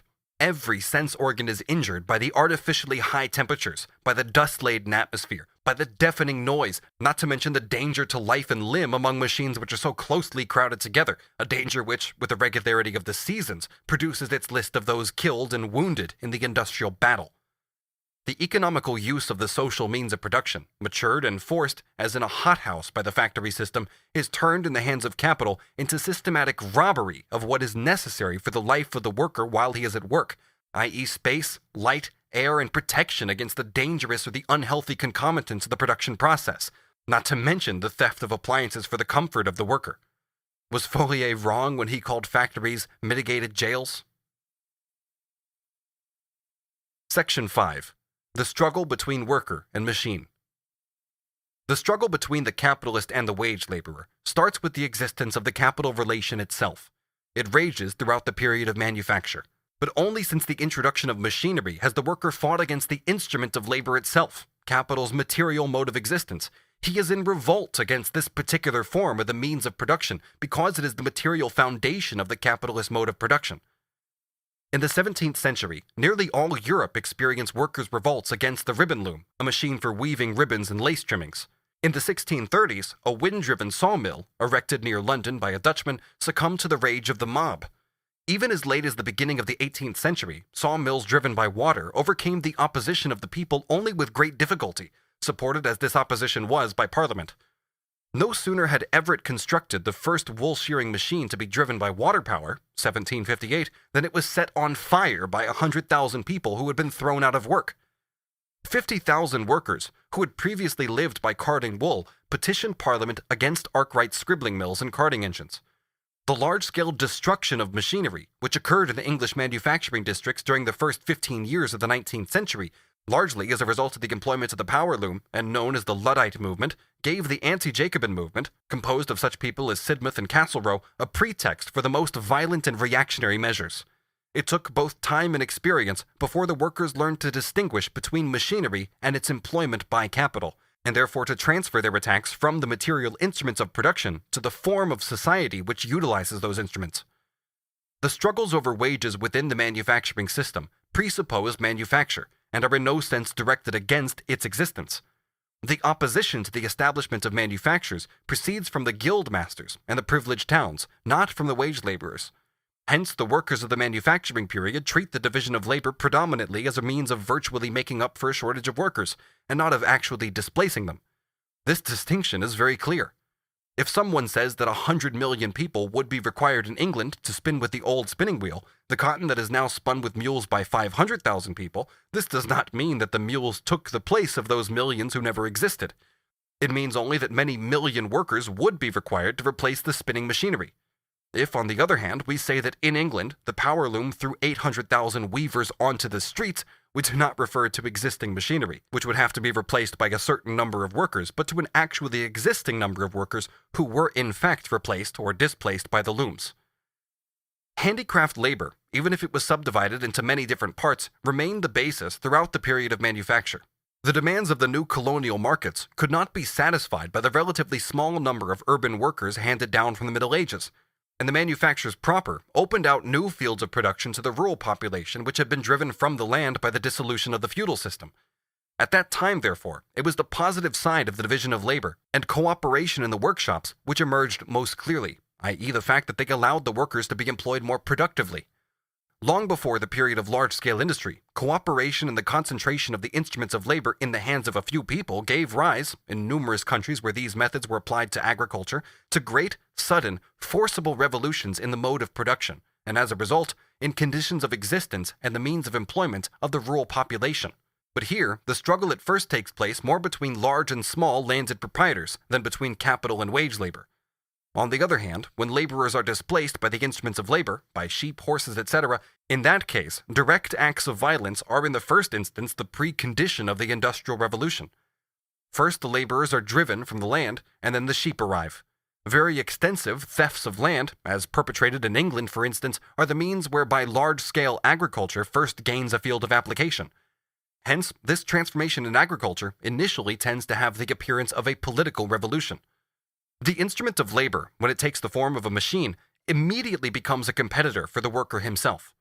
The self-valorization of capital by means of the machine is related directly to the number of workers whose conditions of existence have been destroyed by it. The whole system of capitalist production is based on the worker's sale of his labor power as a commodity. The division of labor develops this labor power in a one-sided way by reducing it to the highly particularized skill of handling a special tool.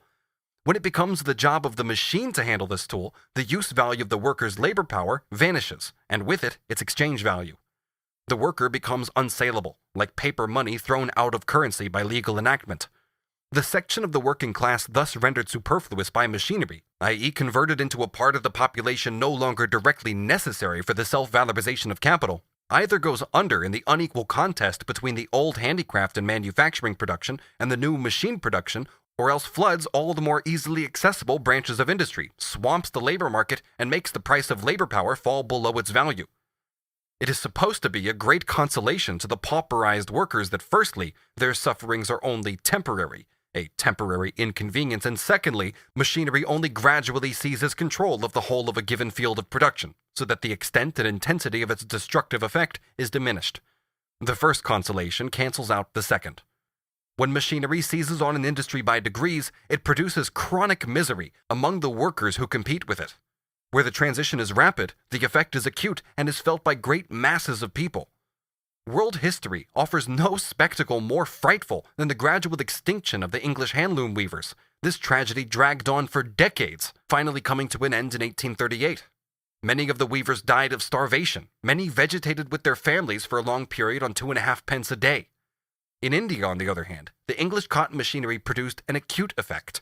The Governor-General reported as follows in 1834-5. The misery hardly finds a parallel in the history of commerce.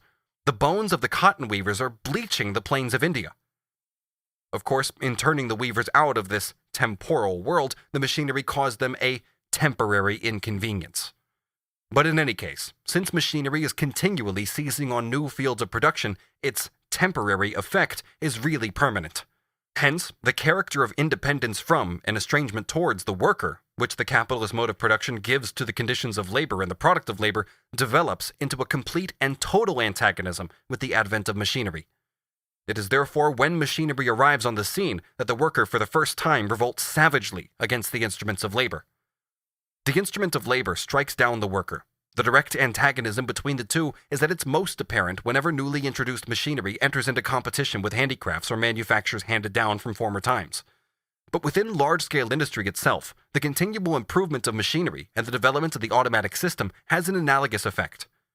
Quote, "The object of improved machinery is to diminish manual labor, to provide for the performance of a process or the completion of a link in a manufacture by the aid of an iron instead of the human apparatus. The adaptation of power to machinery heretofore moved by hand is almost of daily occurrence, the minor improvements in machinery having for their object economy of power, the production of better work, the turning off more work in the same time, or in supplying the place of a child, a female, or a man, are constant, and although sometimes apparently of no great moment, have somewhat important results." End quote from reports of the inspectors of factories. Quote, "Whenever a process requires peculiar dexterity and steadiness of hand, it is withdrawn, as soon as possible, from the cunning workman, who is prone to irregularities of many kinds, and it is placed in charge of a peculiar mechanism, so self-regulating that a child can superintend it. On the automatic plan, skilled labor gets progressively superseded. The effect of improvements in machinery, not merely in superseding the necessity for the employment of the same quantity of adult labor as before, in order to produce a given result, but in substituting one description of human labor for another, the less skilled for the more skilled, juvenile for adult, female for male, causes a fresh disturbance in the rate of wages." End quote from Urey. Quote, "The effect of substituting the self-acting mule for the common mule is to discharge the greater part of the men spinners, and to retain adolescents and children." End quote from reports of the inspectors of factories. The machine system's extraordinary capacity for expansion is a result of accumulated practical experience, the extent of the mechanical instruments already available for use, and the constant advance in technology. It has shown what giant strides it can take under the pressure of the shortened working day. But who in 1860, the year in which the English cotton industry reached its zenith, would have dreamed of the galloping pace of improvements in machinery and the corresponding displacement of manual labor, which the stimulus of the American Civil War called forth in the following 3 years? A couple of examples from the reports of the inspectors of factories will suffice on this point. A Manchester manufacturer states, "We formerly had 75 carding engines. Now we have 12 doing the same quantity of work. We are doing with fewer hands by 14, at a saving in wages of £10 a week. Our estimated saving in waste is about 10% in the quantity of cotton consumed. In another fine spinning mill in Manchester, I was informed that through the increased speed in the adoption of some self-acting processes, a reduction had been made in number of a fourth in one department and above half in another, and that the introduction of the combing machine in place of the second carding had considerably reduced the number of hands formerly employed in the carding room." Another spinning mill is estimated to effect a saving of hands of 10%. Messrs. Gilmore, spinners at Manchester, made this statement. "In our blowing room department, we consider our expense with new machinery is fully 1/3 less in wages and hands. In the jack frame and drawing frame room, about 1/3 less in expense, and likewise 1/3 less in hands. In the spinning room, about 1/3 less in expenses. But this is not all. When our yarn goes to the manufacturers, it is so much better by the application of our new machinery that they will produce a greater quantity of cloth, and cheaper than from the yarn produced by the old machinery." Mr. Redgrave, the factory inspector, remarks in connection with this, "The reduction of hands against increased production is, in fact, constantly taking place. In woolen mills, the reduction commenced some time since, and is continuing. A few days ago, the master of a school in the neighborhood of Rochdale said to me that the great falling off in the girls' school is not only caused by the distress, but by the changes of machinery in the woolen mills, in consequence of which a reduction of 70 short-timers had taken place." The following table shows the total result of the mechanical improvements in the English cotton industry resulting from the American Civil War. The aforementioned graphic cannot be read aloud for the recording. Please consult pages 561 and 562 of a physical or digital copy of the book for visual reference. Hence, between 1861 and 1868, 338 cotton factories disappeared. In other words, more productive machinery on a larger scale was concentrated in the hands of a smaller number of capitalists. The number of power looms decreased by 20,663, but since their product increased in the same period, an improved loom yielded more than an old one. Finally, the number of spindles increased by 1.6 million, while the number of workers employed decreased by 50.5 thousand. The temporary misery inflicted on the workers by the cotton crisis was therefore heightened and made permanent by the rapid and continuous progress of machinery. But machinery does not just act as a superior competitor to the worker, always on the point of making him superfluous. It is a power inimical to him, and capital proclaims this fact loudly and deliberately, as well as making use of it. It is the most powerful weapon for suppressing strikes, those periodic revolts of the working class against the autocracy of capital. According to Gaskell, the steam engine was from the very first an antagonist of human power, an antagonist that enabled the capitalists to tread underfoot the growing demands of the workers, which threatened to drive the infant factory system into crisis. It would be impossible to write a whole history of the inventions made since 1830 for the sole purpose of providing capital with weapons against working-class revolt. We would mention above all the self-acting mule because it opened up a new epoch in the automatic system.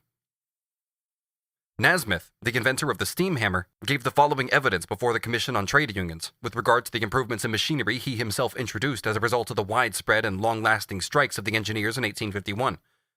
Quote, "The characteristic feature of our modern mechanical improvements is the introduction of self-acting tool machinery.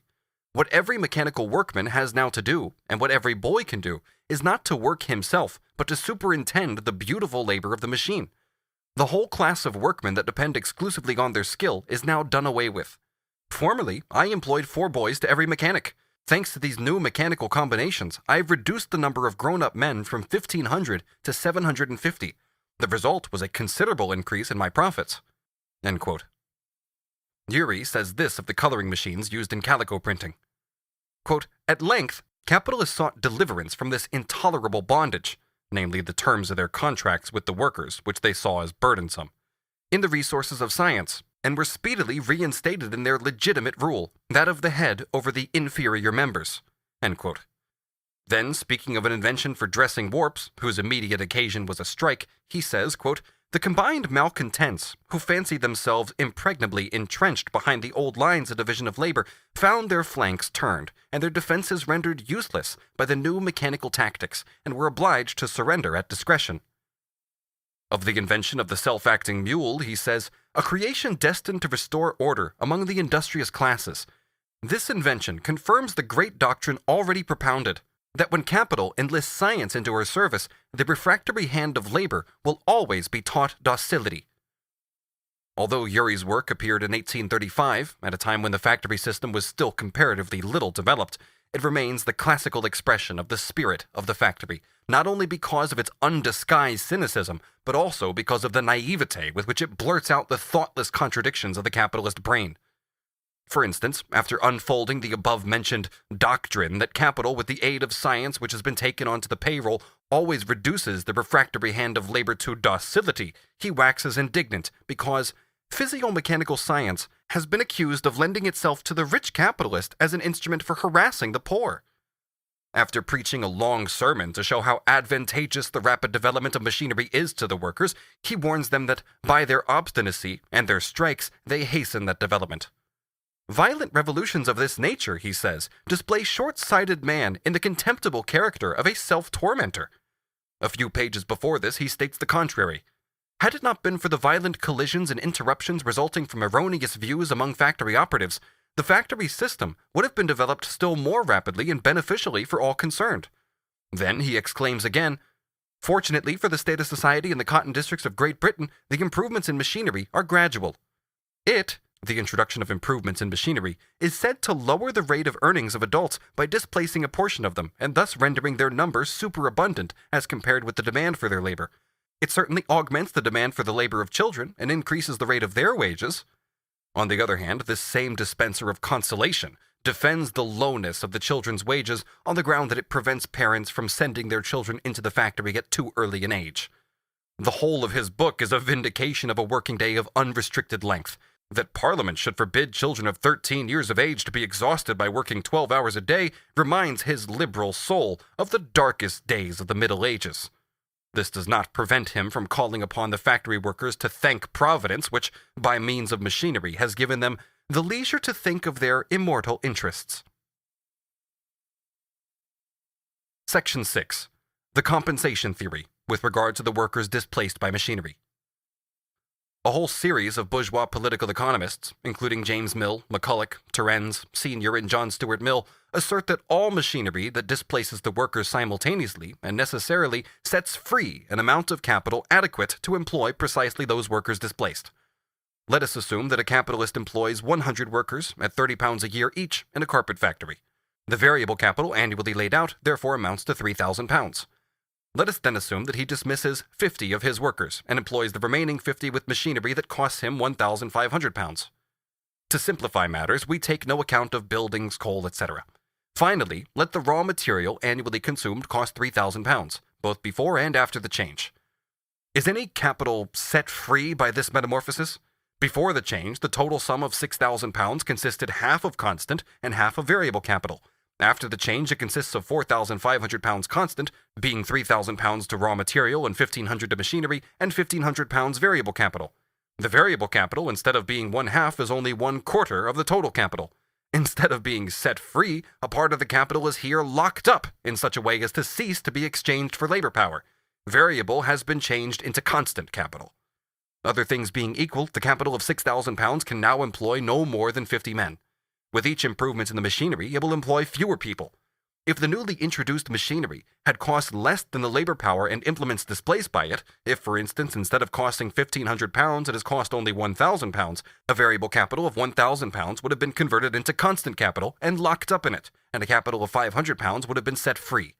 The latter sum, given the same annual wage bill, would form a fund sufficient to employ about 16 out of the 50 men dismissed, or rather less than 16, for in order to be employed as capital, a part of this £500 must in its turn be transformed into constant capital, thus leaving only the remainder to be laid out in the purchase of labor power. But suppose, in addition to this, that the making of the new machinery employs an increased number of mechanics. Can this be regarded as compensation for the carpet makers who have been thrown on the streets? At best, the construction of the machinery will still employ fewer men than its application displaces. The sum of £1,500, which previously represented the wages of the dismissed carpet makers, now represents, in the shape of machinery, 1. The value of the means of production used up in the construction of that machinery, 2. The wages of the mechanics who constructed it, and 3. The surplus value falling to the share of their master. Moreover, the machinery need not be renewed until it is worn out. Hence, in order to keep the increased number of mechanics in constant employment, one carpet manufacturer after another must replace workers with machines. In fact, the apologists for capitalism do not have in mind this sort of liberation of capital. They are thinking more of the means of subsistence of the workers who have been set free. It cannot be denied in the above instance that the machinery not only liberates 50 men, thus placing them at the disposal of other capitalists, but also at the same time withdraws from their consumption and sets free £1,500 worth of means of subsistence. The simple and by no means new fact that machinery sets the workers free from their means of subsistence is expressed in economic language by saying that machinery sets free means of subsistence for the workers, or converts those means into capital with which to employ them. Everything, as you see, depends on the way things are put. Nominibus molire licet mala. It is proper to lighten evils with words. This theory implies that the £1,500 worth of means of subsistence was capital that was being valorized by the labor of the 50 men dismissed. Accordingly, the capital ceases to be employed as soon as the workers begin their forced holiday, and never rests until it has found a new placing in which the above-mentioned 50 can again consume it productively. On this theory, the capital and the workers must sooner or later come together again, and that is when the compensation will appear. Hence, the sufferings of the workers displaced by machinery are as transient as worldly wealth. But the £1,500 worth of means of subsistence never confronted the dismissed workers as capital. This role was reserved for the sum of £1,500 later on, when it had been transformed into machinery. If we look more closely, it'll be seen that the initial sum of £1,500 represented only a portion of the carpets produced in a year by the 50 dismissed men, and they received this part as wages from their employer, paid in money instead of in kind. With the carpets thus transformed into £1,500, they bought means of subsistence to the same value. These means, therefore, were to them not capital, but commodities, and they, as regards these commodities, were not wage laborers, but buyers. The circumstance that they were set free by the machinery from the means of purchase changed them from buyers into non-buyers. Hence, a lessened demand for those commodities. Voilà tout. If this diminution of demand is not compensated for by an increase in demand from another direction, the market price of the commodities falls. If this state of things lasts for some time and increases in extent, there follows the displacement of the workers employed in the production of those commodities. A part of the capital, which previously produced the necessary means of subsistence, is now reproduced in another form. While prices are falling and capital is being displaced, the workers employed in the production of the necessary means of subsistence are in turn set free from a part of their wages. Instead, therefore, of proving that when machinery frees the worker from his means of subsistence, it simultaneously converts those means into capital for his further employment, our friends, the apologists, with their well-tried law of supply and demand, prove the opposite. Namely, that machinery throws workers onto the streets, not only in that branch of production into which it has been introduced, but also in branches into which it has not been introduced. The real facts, which are travestied by the optimism of the economists, are these. The workers, when driven out of the workshop by the machinery, are thrown onto the labor market. Their presence in the labor market increases the number of labor powers which are at the disposal of capitalist exploitation. In Part 7, we shall see that this effect of machinery, which has been represented as a compensation for the working class, is on the contrary a most frightful scourge. For the present, I will only say this. Workers who have been thrown out of work in a given branch of industry can no doubt look for employment in another branch. If they find it, and thus renew the bond between them and the means of subsistence, this takes place only through the agency of a new additional capital which is seeking investment, and in no way through the agency of the capital that was already functioning previously and was then converted into machinery. And even if they do find employment, what a miserable prospect they face! Crippled as they are by the division of labor, these poor devils are worth so little outside their old trade that they cannot find admission into any industries except a few inferior and therefore oversupplied and underpaid branches. Furthermore, every branch of industry attracts each year a new stream of men who furnish a contingent from which to fill up vacancies and to draw supply for expansion. As soon as machinery has set free a part of the workers employed in a given branch of industry, the reserve men are also diverted into new channels of employment and become absorbed in other branches. Meanwhile, the original victims, during the period of transition, for the most part starve and perish. It is an undoubted fact that machinery is not as such responsible for setting free the worker from the means of subsistence. It cheapens and increases production in the branch it seizes on, and at first leaves unaltered the quantity of means of subsistence produced in other branches. Hence, after the introduction of machinery, society possesses as much of the necessaries of life as before, if not more for the workers who have been displaced, not to mention the enormous share of the annual product wasted by non-workers. And this is the point relied on by our economic apologists. The contradictions and antagonisms inseparable from the capitalist application of machinery do not exist, they say, because they do not arise out of machinery as such, but out of its capitalist application.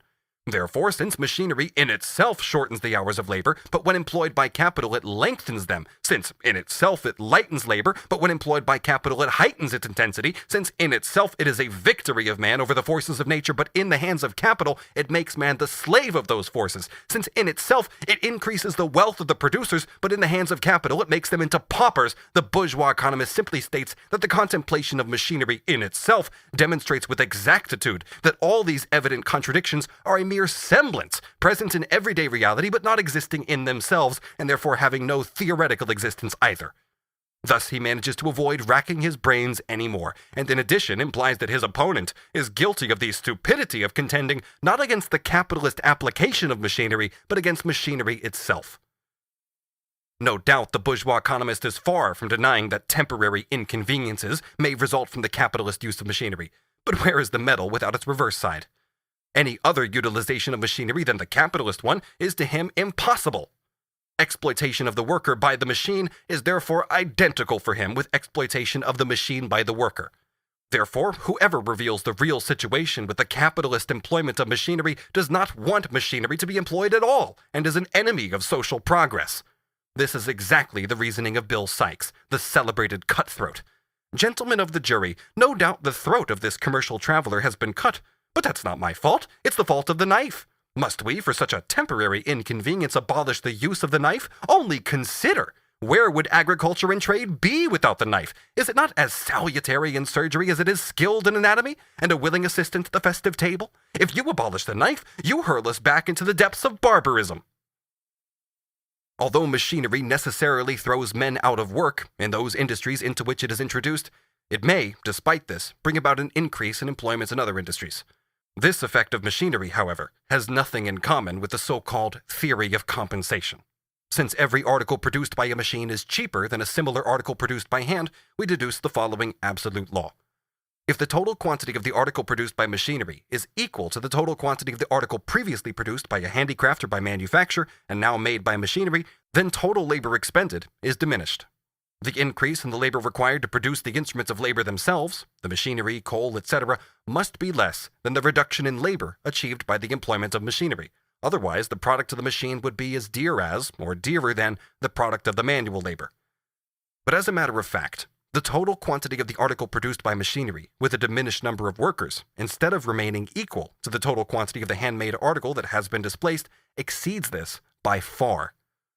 Suppose that 400,000 yards of cloth have been produced on power looms by fewer weavers than could weave 100,000 yards by hand. The quadrupled product contains 4 times as much raw material. Hence, the production of raw material must be quadrupled. But as regards the instruments of labor consumed, such as buildings, coal, machinery, and so on, it is different. The limit of this possible increase in the amount of additional labor required to produce them varies with the difference between the quantity of the machine-made article and the quantity of the same article that the same number of workers could make by hand. Hence, as the use of machinery extends in a given industry, the immediate effect is to increase production in the other industries that provide the first with means of production. How far employment is thereby found for an increased number of workers depends, given the length of the working day and the intensity of labor, on the composition of the capital employed, i.e. on the ratio of its constant to its variable component. This ratio, in its turn, varies considerably with the extent to which machinery has already penetrated or is engaged in penetrating those trades. The number of men condemned to work in coal and metal mines has been enormously swollen by the progress of machine production in England, although the growth in numbers has been slowed down during the last few decades by the introduction of new machinery into the mining industries. Along with the machine, a new type of worker springs to life, the machine maker. We have already learned that machinery is seizing control even of this branch of production on an ever-increasing scale. As to raw materials, there can be no doubt that the rapid advance of cotton spinning not only promoted, as if in a hothouse, the growing of cotton in the United States, and with it the African slave trade, but also made slave breeding the chief business of the so-called border slave states. In 1790, when the first census of slaves was taken in the United States, their number was 697,000. In 1861, it had nearly reached 4 million. On the other hand, it is no less certain that the blossoming of the English woolen factories, together with the progressive transformation of arable land into sheep pasture, brought about the conversion of agricultural laborers into supernumeraries and drove them in their masses from the land. Ireland, having during the last 20 years reduced its population by nearly 1/2, is at this moment undergoing the process of still further reducing the number of its inhabitants to a level which will correspond exactly with the requirements of its landlords and the English woolen manufacturers. When machinery penetrates into any of the preliminary or intermediate stages through which an object of labor has to pass on its way to its final form, there is an increased yield of material in those stages, and simultaneously an increased demand for labor in the handicrafts or manufactures supplied by the machines. Spinning by machinery, for example, supplied yarn so cheaply and so abundantly that the handloom weavers were at first able to work full-time without increased outlay. Their earnings accordingly rose. This produced a flow of people into the cotton weaving trade, until at length the 800,000 weavers called into existence by the jenny, the throstle, and the mule were overwhelmed by the power loom. So also, owing to the abundance of clothing materials produced by machinery, the number of tailors, seamstresses, and needlewomen went on increasing until the appearance of the sewing machine. In proportion as machinery, with the aid of a relatively small number of workers, increases the mass of raw materials, half-finished products, and instruments of labor, the working up of these raw materials and half-finished products becomes split up into innumerable subdivisions. There is thus an increase in the number of the branches of social production. Machine production drives the social division of labor immeasurably further than manufacture does, because it increases the productive power of the industries it seizes upon to a much greater degree.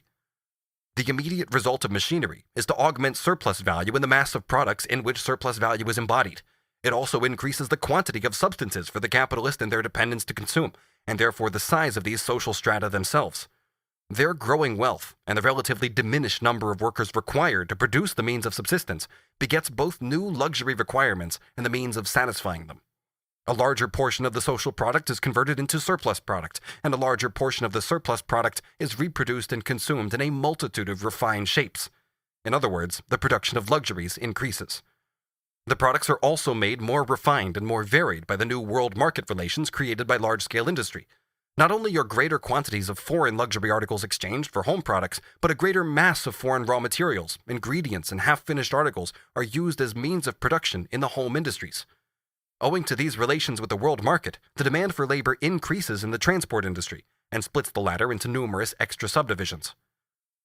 The increase in means of production and subsistence, accompanied by a relative diminution in the number of workers, provides the impulse for an extension of work that can only bear fruit in the distant future, such as the construction of canals, docks, tunnels, bridges, and so on. Entirely new branches of production, creating new fields of labor, are also formed as the direct result either of machinery or of the general industrial changes brought about by it. But the place occupied by these branches in total production is far from important, even in the most developed countries. The number of workers they employ is directly proportional to the demand created by these industries for the crudest form of manual labor. The chief industries of this kind are, at present, gasworks, telegraphy, photography, steam navigation, and railways. According to the census of 1861 for England and Wales, we find in the gas industry, that is gasworks, production of mechanical apparatus, servants of the gas companies, etc., 15,211 persons. In telegraphy, 2,399. In photography, 2,366. In steam navigation, 3,570, and in railways, 70,599, of whom the unskilled navvies, more or less permanently employed, and the whole administrative and commercial staff make up about 28,000. The total number of persons, therefore, employed in these 5 new industries amounts to 94,145. Lastly, the extraordinary increase in the productivity of large-scale industry, accompanied as it is by both a more intensive and more extensive exploitation of labor power in all other spheres of production, permits a larger and larger part of the working class to be employed unproductively. Hence, it is possible to reproduce the ancient domestic slaves on a constantly extending scale under the name of a servant class, including men servants, women servants, lackeys, etc. According to the census of 1861, the population of England and Wales was 20.06 million. 9.78 million of these were males and 10.29 million females.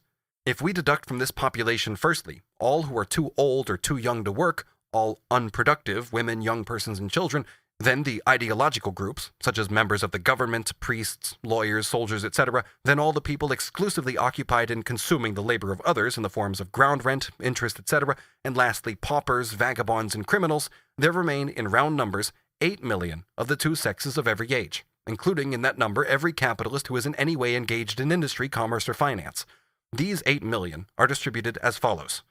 1.09 million agricultural laborers, including shepherds, farm servants, and maidservants living in the houses of farmers, 642,607 people employed in cotton, woolen, worsted, flax, hemp, silk, and jute factories, in stocking making and lace making by machinery, 565,835 people employed in coal mines and metal mines, 396,998 people employed in metalworks, blast furnaces, rolling mills, etc., and metal manufacturers of every kind.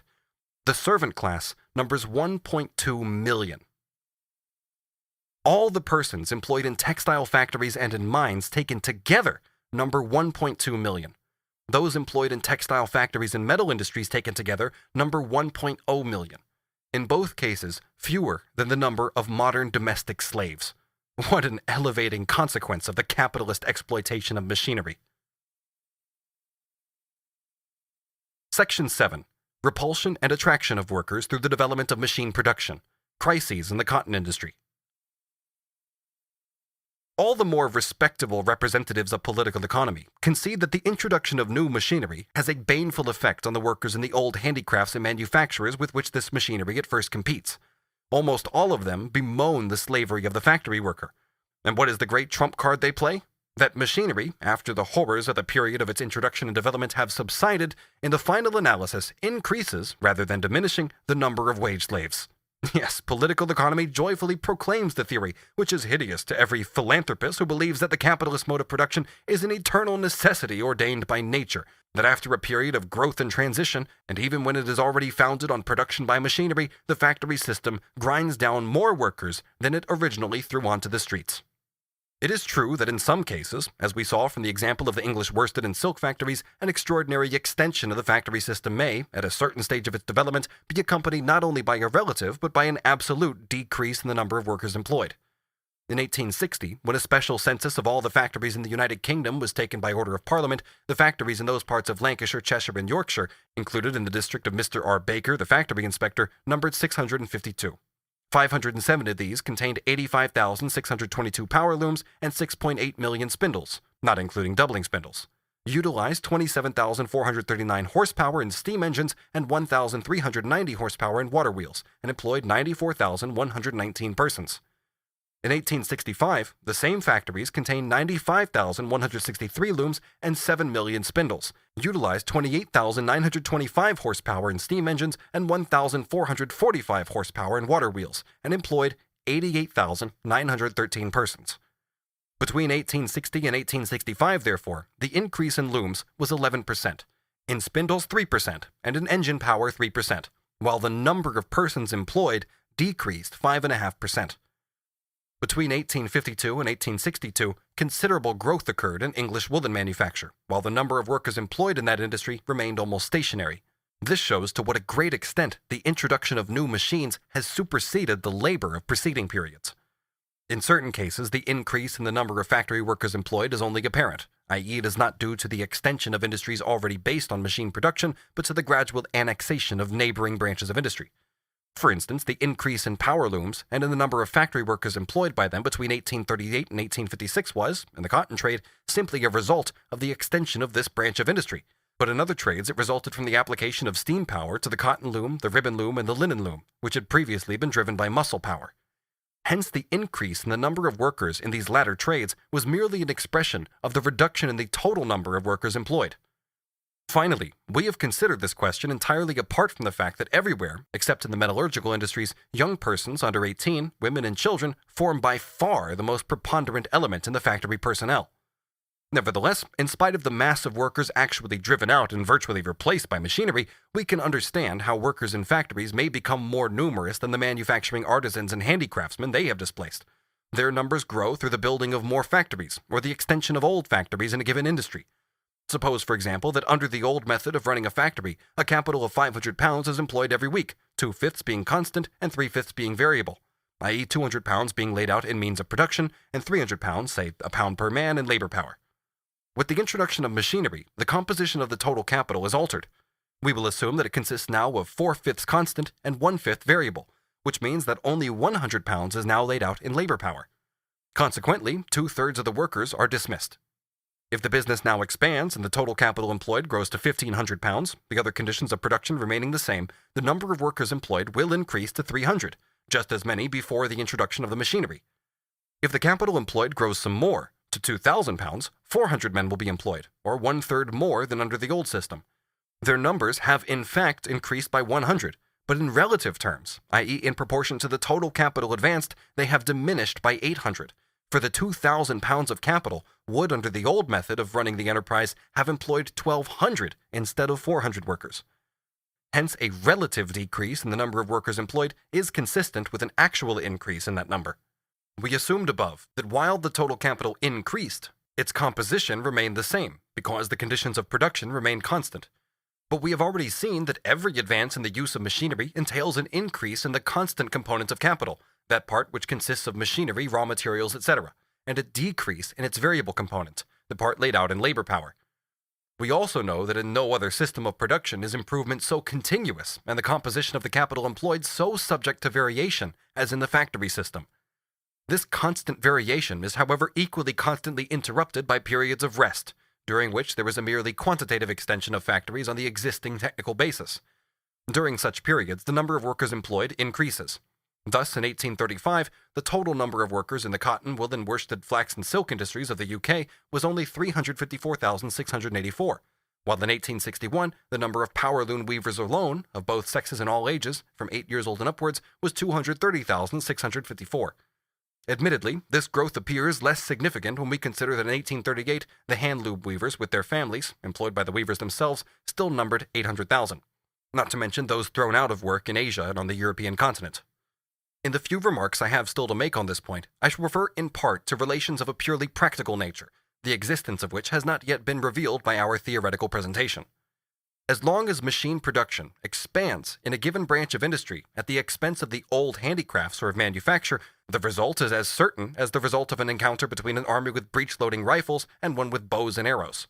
The first period, during which machinery conquers its field of operations, is of decisive importance, owing to the extraordinary profits it helps to produce. These profits not only form a source of accelerated accumulation, they also attract into the favored sphere of production a large part of the additional social capital that is constantly being created and is always seeking out new areas of investment. The special advantages of this initial period of furious activity are felt in every branch of production when it is newly penetrated by machinery. However, as soon as the factory system has attained a reasonable space to exist in and reached a definite degree of maturity, and in particular as soon as the technical basis peculiar to it, machinery, is itself produced by machinery, as soon as coal mining and iron mining, the metallurgical industries, and the means of transport have been revolutionized, in short, as soon as the general conditions of production appropriate to large-scale industry have been established, this mode of production acquires an elasticity, a capacity for sudden extension by leaps and bounds, which comes up against no barriers but those presented by the availability of raw materials and the extent of sales outlets. On the other hand, the immediate effect of machinery is to increase the supply of raw material. Thus, for example, the invention of the cotton gin increased the production of cotton. On the other hand, the cheapness of the articles produced by machinery and the revolution in the means of transport and communication provide the weapons for the conquest of foreign markets. By ruining handicraft production of finished articles in other countries, machinery forcibly converts them into fields for the production of its raw material. Thus, India was compelled to produce cotton, wool, hemp, jute, and indigo for Great Britain. By constantly turning workers into supernumeraries, large-scale industry, in all countries where it has taken root, spurs on rapid increases in emigration and the colonization of foreign lands, which are thereby converted into settlements for growing the raw material of the mother country. Just as Australia, for example, was converted into a colony for growing wool. A new and international division of labor springs up, one suited to the requirements of the main industrial countries, and it converts one part of the globe into a chiefly agricultural field of production for supplying the other part, which remains a preeminently industrial field. This revolution is linked with the far-reaching changes in agriculture which we need not discuss any further at this point. On the motion of Mr. Gladstone, the House of Commons ordered, on the 17th of February 1867, that a return be made of the total quantity of grain, corn, and flour of all sorts imported into and exported from the United Kingdom between 1831 and 1866. I give on the opposite page a summary of the result. The flour is given in quarters of corn. The aforementioned graphic cannot be read aloud for the recording. Please consult page 581 of a physical or digital copy of the book for visual reference. The factory system's tremendous capacity for expanding with sudden immense leaps and its dependence on the world market necessarily gives rise to the following cycle. Feverish production, a consequent glut on the market, then a contraction of the market, which causes production to be crippled. The life of industry becomes a series of periods of moderate activity, prosperity, overproduction, crisis, and stagnation. The uncertainty and instability to which machinery subjects the employment, and consequently the living conditions of the workers, becomes a normal state of affairs, owing to these periodic turns of the industrial cycle. Except in the periods of prosperity, a most furious combat rages between the capitalists for their individual share in the market. This share is directly proportional to the cheapness of the product. Apart from the rivalry this struggle gives rise to in the use of improved machinery for replacing labor power and the introduction of new methods of production, there also comes a time in every industrial cycle when a forcible reduction of wages beneath the value of labor power is attempted so as to cheapen commodities.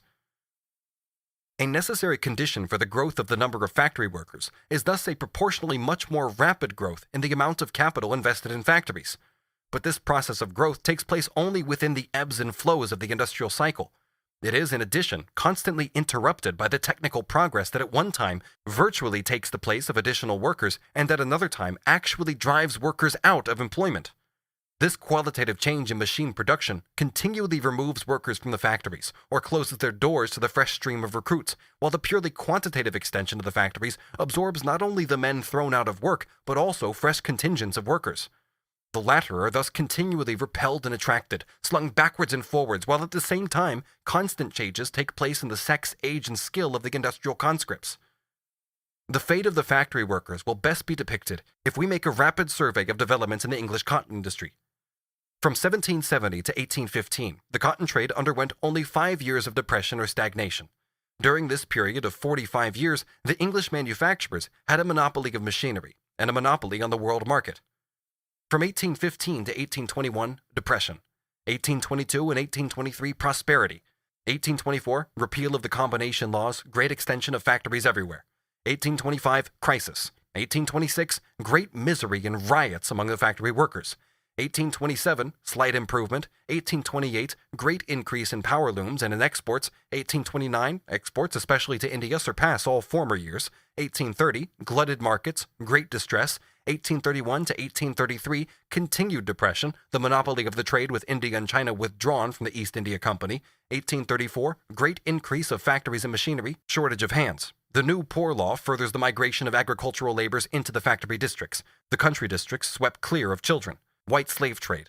1835, great prosperity, simultaneous starvation of the handloom weavers. 1836, great prosperity. 1837 and 1838, depression and crisis. 1839, revival. 1840, Great Depression, riots, the military called out to intervene. 1841 and 1842, frightful suffering among the factory workers. 1842, the manufacturers lock their hands out of the factories in order to enforce the repeal of the Corn Laws. Workers stream in their thousands into the towns of Lancashire and Yorkshire, are driven back by the military, and their leaders brought to trial at Lancaster. 1842, Great Misery. 1844, Revival. 1845, Great Prosperity. 1846, continued improvement at first, then reaction, repeal of the Corn Laws. 1847, crisis, general reduction of wages by 10 and more % in honor of the Big Loaf. 1848, continued depression, Manchester under military protection. 1849, revival. 1850, prosperity. 1851, falling prices, low wages, frequent strikes. 1852, the situation begins to improve. Strikes continue. The manufacturers threaten to import workers from abroad. 1853, increasing exports. Strike for 3 months and great misery at Preston. 1854, prosperity, glutted markets. 1855, news of bankruptcy streams in from the United States, Canada, and the markets of the Far East. 1856, great prosperity. 1857, crisis. 1858, improvement. 1859, great prosperity, increase in factories. 1860, zenith of the English cotton trade. The Indian, Australian, and other markets so glutted with goods that even in 1863 they had not absorbed the whole lot. The French Treaty of Commerce, enormous growth of factories and machinery. 1861, prosperity continues for a time, reaction. The American Civil War, cotton famine. 1862 to 1863, complete collapse. The history of the cotton famine is too typical for us not to dwell on it for a moment.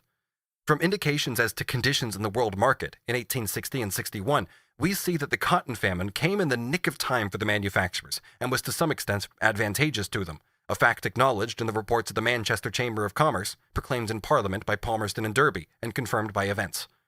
Of course, among the 2,887 cotton mills in the UK in 1861, there were many small ones. According to the report of the factory inspector, Mr. A. Redgrave, 392 out of the 2,109 mills included in his district, or 19%, employed less than 10 horsepower each. 345, or 16%, employed between 10 and 20 horsepower, while 1,372 employed upwards of 20 horsepower. The majority of the small mills were weaving sheds, built during the period of prosperity after 1858. For the most part by speculators, of whom one supplied the yarn, another the machinery, a third the buildings, and they were run by men who had been overseers, or by other persons of small means. These small manufacturers mostly went to the wall. The same fate would have overtaken them in the commercial crisis, which was staved off only by the cotton famine. Although they formed 1/3 of the total number of manufacturers, their mills absorbed much less than a third of the capital invested in the cotton trade. As to the extent of the stoppage, it appears from authentic estimates that in October of 1862, 60.3% of the spindles and 58% of the looms were at a standstill. This refers to the cotton trade as a whole, and of course requires considerable modification for individual districts. Very few mills worked full-time, being 60 hours a week. All the others worked at intervals. Even in those cases where full-time was worked, and at the customary piece rate, the weekly wages of the workers necessarily shrank, because good cotton was replaced by bad. Sea Island by Egyptian in fine spinning mills, American and Egyptian by Surat, and pure cotton by a mixture of waste and Surat. The shorter fiber of the Surat cotton and its dirty condition, the greater fragility of the thread, the substitution of all sorts of heavy ingredients for flour in sizing the warps, all these things lessened the speed of the machinery, or the number of looms that could be superintended by one weaver, increased the amount of labor necessitated by defects in the machinery, and reduced the piece wage by reducing the amount of the product actually leaving the mill. Where Surat cotton was used, the loss to the workers when on full time amounted to 20%, 30% or more. But on top of this, the majority of the manufacturers reduced the piece rate by 5, 7.5, and 10%. We can therefore grasp the situation of these workers employed for only 3, 3.5, or 4 days a week, or for only 6 hours a day. Even in 1863, after comparative improvement had set in, the weekly wages of spinners and weavers were 3 shillings 4 pence, 3 shillings 10 pence, 4 shillings 6 pence, and 5 shillings 1 pence. Even in this miserable state of affairs, however, the inventive spirit of the manufacturer did not stand still, but was exercised in making deductions from wages. These were to some extent inflicted as a penalty for defects in the finished article that were really due to his own bad cotton and his unsuitable machinery. Moreover, where the manufacturer owned the workers' cottages, he paid himself his rents by deducting the amount from these miserable wages. Mr. Redgrave tells us of self-acting minders, i.e. workers in charge of a pair of self-acting mules, earning at the end of a fortnight's full work 8 shillings 11 pence, and from this sum was deducted the rent of the house, the manufacturer, however, returning half the rent as a gift. The minders took away the sum of 6 shillings 11 pence. In many places, the self-acting minders range from 5 shillings to 9 shillings per week, and the weavers from 2 shillings to 6 shillings per week during the latter part of 1862. Even when short time was being worked, the rent was frequently deducted from the workers' wages. No wonder that in some parts of Lancashire a kind of famine fever broke out. But more characteristic than all this was the revolution that took place in the production process at the expense of the workers. Experimenta incorporabili, experiments in a worthless body, like those of anatomists on the frogs, were actually being made here. Although, says Mr. Redgrave, I have given the actual earnings of the operatives in several mills, it does not follow that they earn the same amount week by week. The operatives are subject to great fluctuation from the constant experimentalizing of the manufacturers. The earnings of the operatives rise and fall with the quality of the cotton mixings. Sometimes they have been within 15% of former earnings, and then in a week or two they have fallen off from 50 to 60%. These experiments were not made just at the expense of the worker's means of subsistence. His 5 senses also had to pay the penalty. The people who are employed in making up Surat cotton complain very much. They inform me, on opening the bales of cotton there is an intolerable smell which causes sickness. In the mixing, scribbling, and carding rooms, the dust and dirt which are disengaged irritate the air passages and give rise to cough and difficulty of breathing. A disease of the skin, no doubt from the irritation of the dirt contained in the Surat cotton, also prevails. The fiber being so short, a great amount of size, both animal and vegetable, is used. Bronchitis is more prevalent owing to the dust. Inflammatory sore throat is common from the same cause. Sickness and dyspepsia are produced by the frequent breaking of the weft when the weaver sucks the weft through the eye of the shuttle. On the other hand, these flour substitutes were a fortunatus purse to the manufacturers because they increased the weight of the yarn. They caused, quote, 15 pounds of raw material to weigh 26 pounds after it was woven, end quote. In the reports of the inspectors of factories for the half year ending on the 30th of April 1864, we read the following. The trade is availing itself of this resource at present to an extent which is even discreditable. I have heard on good authority of a cloth weighing 8 pounds which was made of 5 1/4 pounds cotton and 2 3/4 pounds size, and of another cloth weighing 5 1/4 pounds of which 2 pounds was size. These were ordinary export shirtings.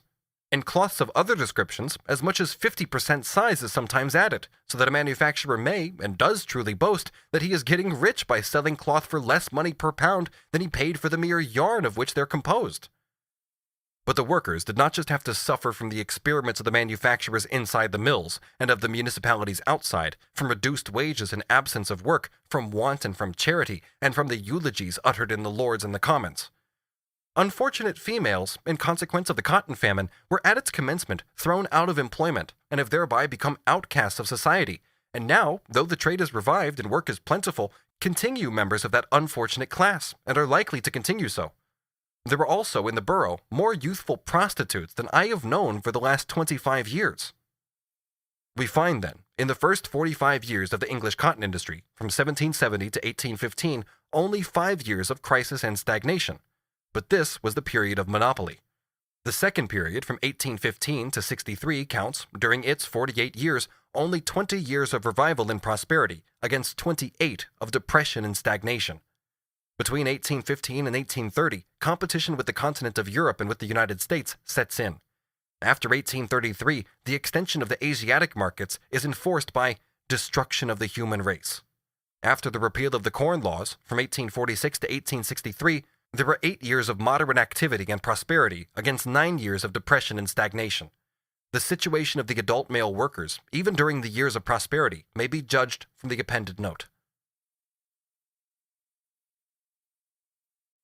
Section 8. The revolutionary impact of large-scale industry on manufacture, handicrafts, and domestic industry. Subsection A. Overthrow of cooperation based on handicrafts and on the division of labor.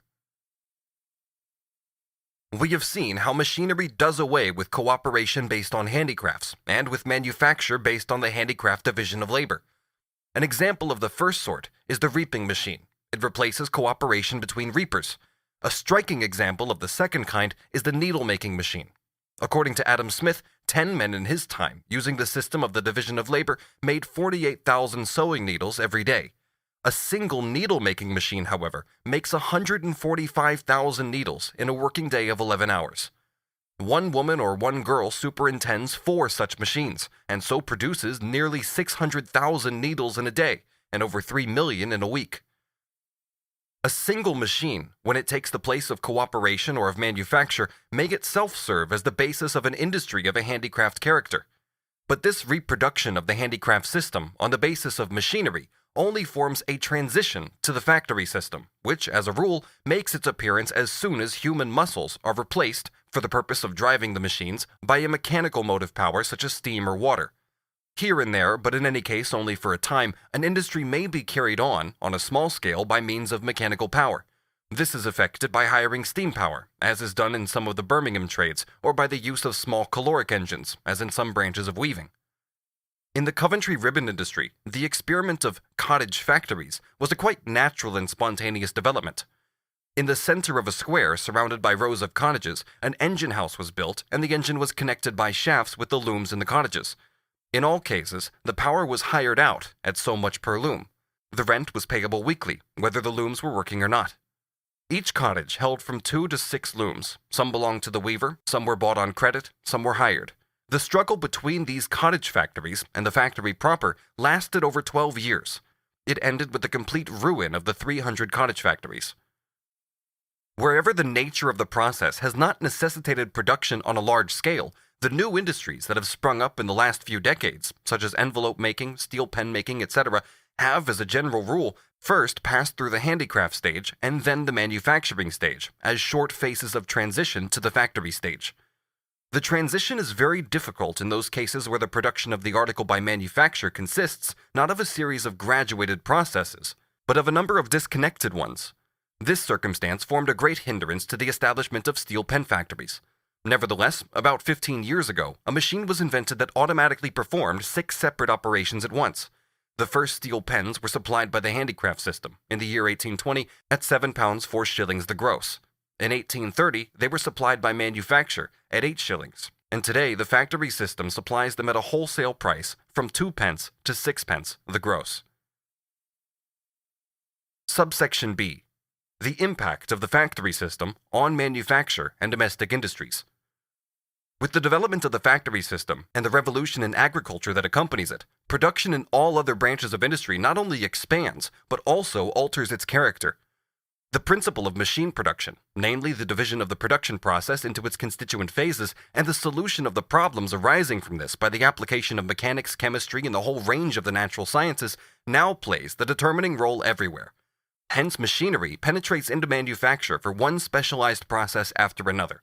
The solid crystallization of a hierarchy of specialized processes, which arose from the old division of labor, ceases to exist. It is dissolved and makes way for constant changes.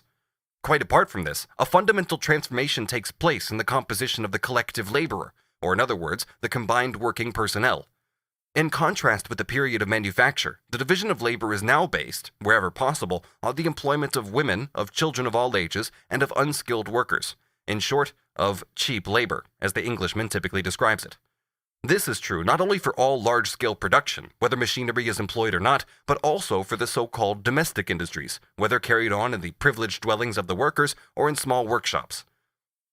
This modern domestic industry has nothing except the name in common with the old-fashioned domestic industry, the existence of which presupposes independent urban handicrafts, independent peasant farming, and above all, a dwelling house for the worker and his family.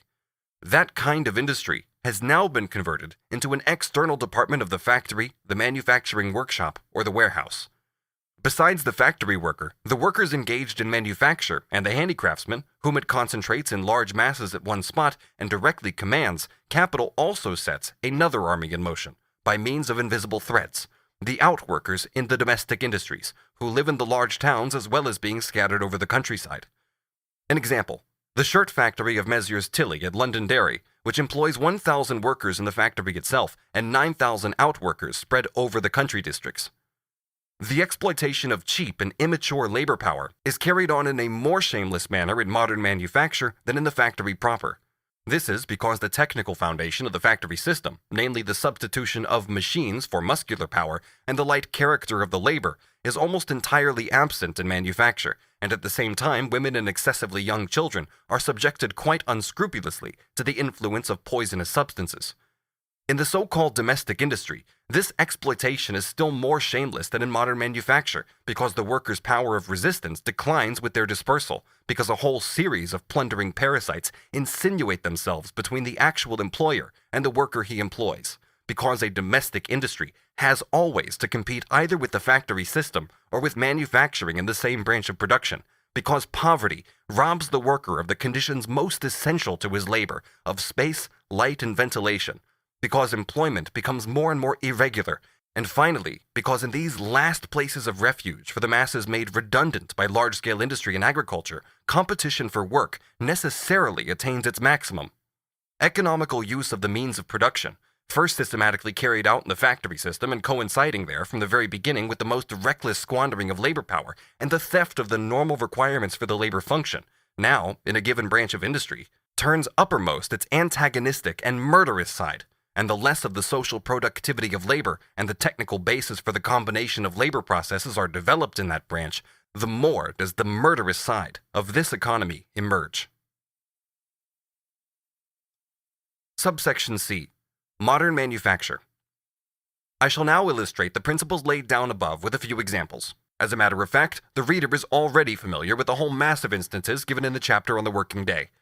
In the hardware manufacturers of Birmingham and the neighborhood, there are employed, mostly in very heavy work, 30,000 children and young persons, besides 10,000 women. They are to be found in a range of unhealthy jobs, in brass foundries, button factories, and enameling, galvanizing, and lacquering works. Owing to the excessive labor performed by their workers, both adult and non-adult, certain London firms where newspapers and books are printed have gained for themselves the honorable name of slaughterhouses. Similar excesses occur in bookbinding, where the victims are chiefly women, girls, and children. Young persons have to do very heavy work in rope works, and night work in salt mines, candle factories, and chemical works. Young people are worked to death at turning the looms and silk weaving, when it is not carried on by machinery. One of the most shameful, dirtiest, and worst paid job, a kind of labor on which women and young girls are by preference employed, is the sorting of rags.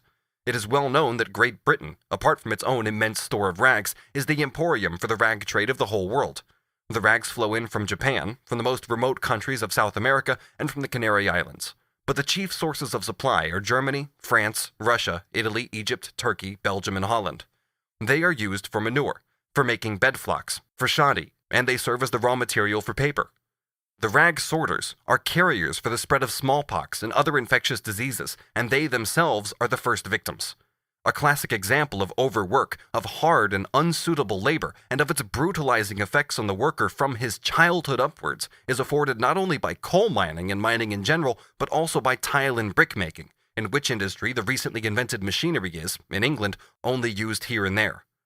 Between May and September, the work lasts from 5 in the morning until 8 in the evening, and where drying is done in the open air, it often lasts from 4 in the morning until 9 in the evening.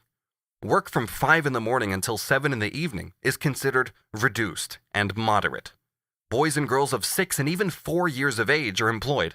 They work for the same number of hours as the adults, often longer. The work is hard, and the summer heat increases the exhaustion. In a brickfield at Moxley, for example, a young woman of 24 years old was in the habit of making 2,000 bricks a day, with the assistance of 2 little girls who carried the clay for her and stacked the bricks. Every day, these girls carried 10 tons up the slippery slides of the clay pits from a depth of 30 feet and then for a distance of 210 feet.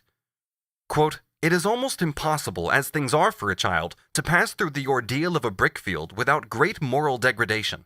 The low language, which they are accustomed to hear from their tenderest years, the filthy, indecent, and shameless habits amidst which, unknowing and half wild, they grow up, make them, in adult life, lawless, abandoned, dissolute. A frightful source of demoralization is the mode of living. Each molder, who is always a skilled laborer and the chief of a group, supplies his 7 subordinates with board and lodging in his cottage. Whether members of his family or not, the men, boys, and girls all sleep in the cottage, which contains generally 2, exceptionally 3 rooms, all on the ground floor and badly ventilated. These people are so exhausted after the day's hard work that neither the rules of health, of cleanliness, nor of decency are in the least observed. Many of these cottages are models of untidiness, dirt, and dust.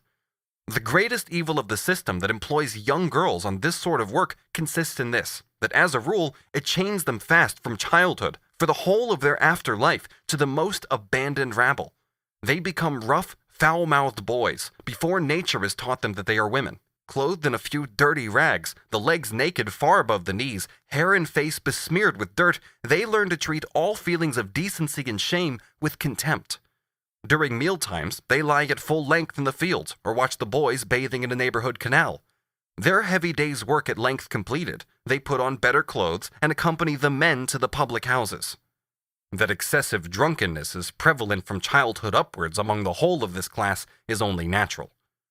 The worst is that the brickmakers despair of themselves. "You might as well," said one of the better kind to a chaplain of the Southall Fields, "try to raise and improve the devil as a brickie, sir."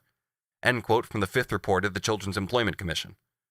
There is a rich collection of official material to be found in the 4th and 6th public health reports, published in 1862 and 1864, on the way in which capital economizes on the requirements for labor in modern manufacture, in which I include all workshops on a large scale except factories proper. The descriptions of the workshops, more especially those of the London printers and tailors, surpass the most loathsome fantasies of the novelists. The effect on the health of the workers is self-evident. Dr. Simon, the chief medical officer of the Privy Council and the official editor of the public health reports, says, among other things, "In my 4th report of 1861, I showed how it is practically impossible for the workpeople to insist upon that which is their first sanitary right, the right that, no matter what the work for which their employer brings them together, the labor, so far as it depends upon him, should be freed from all avoidably unwholesome conditions. I pointed out that while the workpeople are practically incapable of doing themselves this sanitary justice, they are unable to obtain any effective support from the paid administrations of sanitary policy. The life of myriads of workmen and workwomen is now uselessly tortured and shortened by the never-ending physical suffering that their mere occupation begets." In illustration of the way in which the workrooms influence the state of health, Dr. Simon gives the following table of mortality. The aforementioned graphic cannot be read aloud for the recording. Please consult page 595 of a physical or digital copy of the book for visual reference. Subsection D. Modern Domestic Industry. I now come to so-called domestic industry, in order to get an idea of the horrors of this sphere, in which capital conducts its exploitation against the background of large-scale industry. One might well look, for instance, at the apparently idyllic trade of nail-making, carried on in a few remote villages of England. Here, however, it'll be enough to give a few examples from industries, some of whose branches are either not yet carried on with the gate of machinery or do not as yet compete against machine and factory products: lace-making and straw-plaiting. Of the 150,000 persons employed in England in the production of lace, about 10,000 fall within the sphere of the Factory Act of 1861. Almost the whole of the remaining 140,000 are women, young persons, and children of both sexes, although the male sex is only weakly represented here. The state of health of this cheap material for exploitation can be seen from the following table, worked out by Dr. Truman, physician to the Nottingham General Dispensary. Out of the 686 female patients who were lace makers, most of them between the ages of 17 and 24, the proportion of consumptives was, in 1852, 1 in 45, in 1853, 1 in 28, in 1854, 1 in 17, In 1855, 1 in 18. In 1856, 1 in 15. In 1857, 1 in 13. In 1858, 1 in 15. In 1859, 1 in 9. In 1860, 1 in 8. And in 1861, 1 in 8. This advance in the rate of consumption ought to suffice for the most optimistic advocate of progress over the most mendacious free trade bagman in Germany. The Factory Act of 1861 regulates the actual making of the lace, insofar as it is done by machinery, and it is done by machinery as a rule in England. The branches we are about to examine, solely with regard to those who work at home and are not concentrated in workshops or warehouses, fall into two categories, namely 1, finishing, and 2, mending. The former gives the finishing touches to the machine-made lace, and includes numerous subdivisions. The lace finishing is done either in what are called mistresses' houses, or by women in their own houses, with or without the help of their children. The women who keep the mistresses' houses are themselves poor. The workroom is in a private house. The mistresses take orders from the manufacturers, or from warehousemen, and employ as many women, girls, and young children as the size of their rooms and the fluctuating demand of the business will allow. The number of women employed in these workrooms varies from 20 to 40 in some, and from 10 to 20 in others. The average age at which the children start work is 6 years, but in many cases it is below 5. The usual working hours are from 8 in the morning until 8 in the evening, with 1.5 hours for meals, which are taken at irregular intervals, and often in the stinking workrooms. When business is brisk, the labor frequently lasts from 8 or even 6 o'clock in the morning until 10, 11, or 12 o'clock at night. In English barracks, the regulation space allotted to each soldier is 500 to 600 cubic feet, and in the military hospitals, 1,200 cubic feet. But in those finishing sties, there are between 67 and 100 cubic feet for each person. At the same time, the oxygen of the air is consumed by gas lights. In order to keep the lace clean, the children are often compelled to pull off their shoes, even in winter, although the floor is tiled or flagged. Quote, "It is not at all uncommon in Nottingham to find 14 to 20 children huddled together in a small room of perhaps not more than 12 square feet and employed for 15 hours out of the 24 at work that of itself is exhausting from its weariness and monotony and is besides carried on under every possible unwholesome condition. Even the very youngest children work with a strained attention and a rapidity that is astonishing, hardly ever giving their fingers rest or slowing their motion.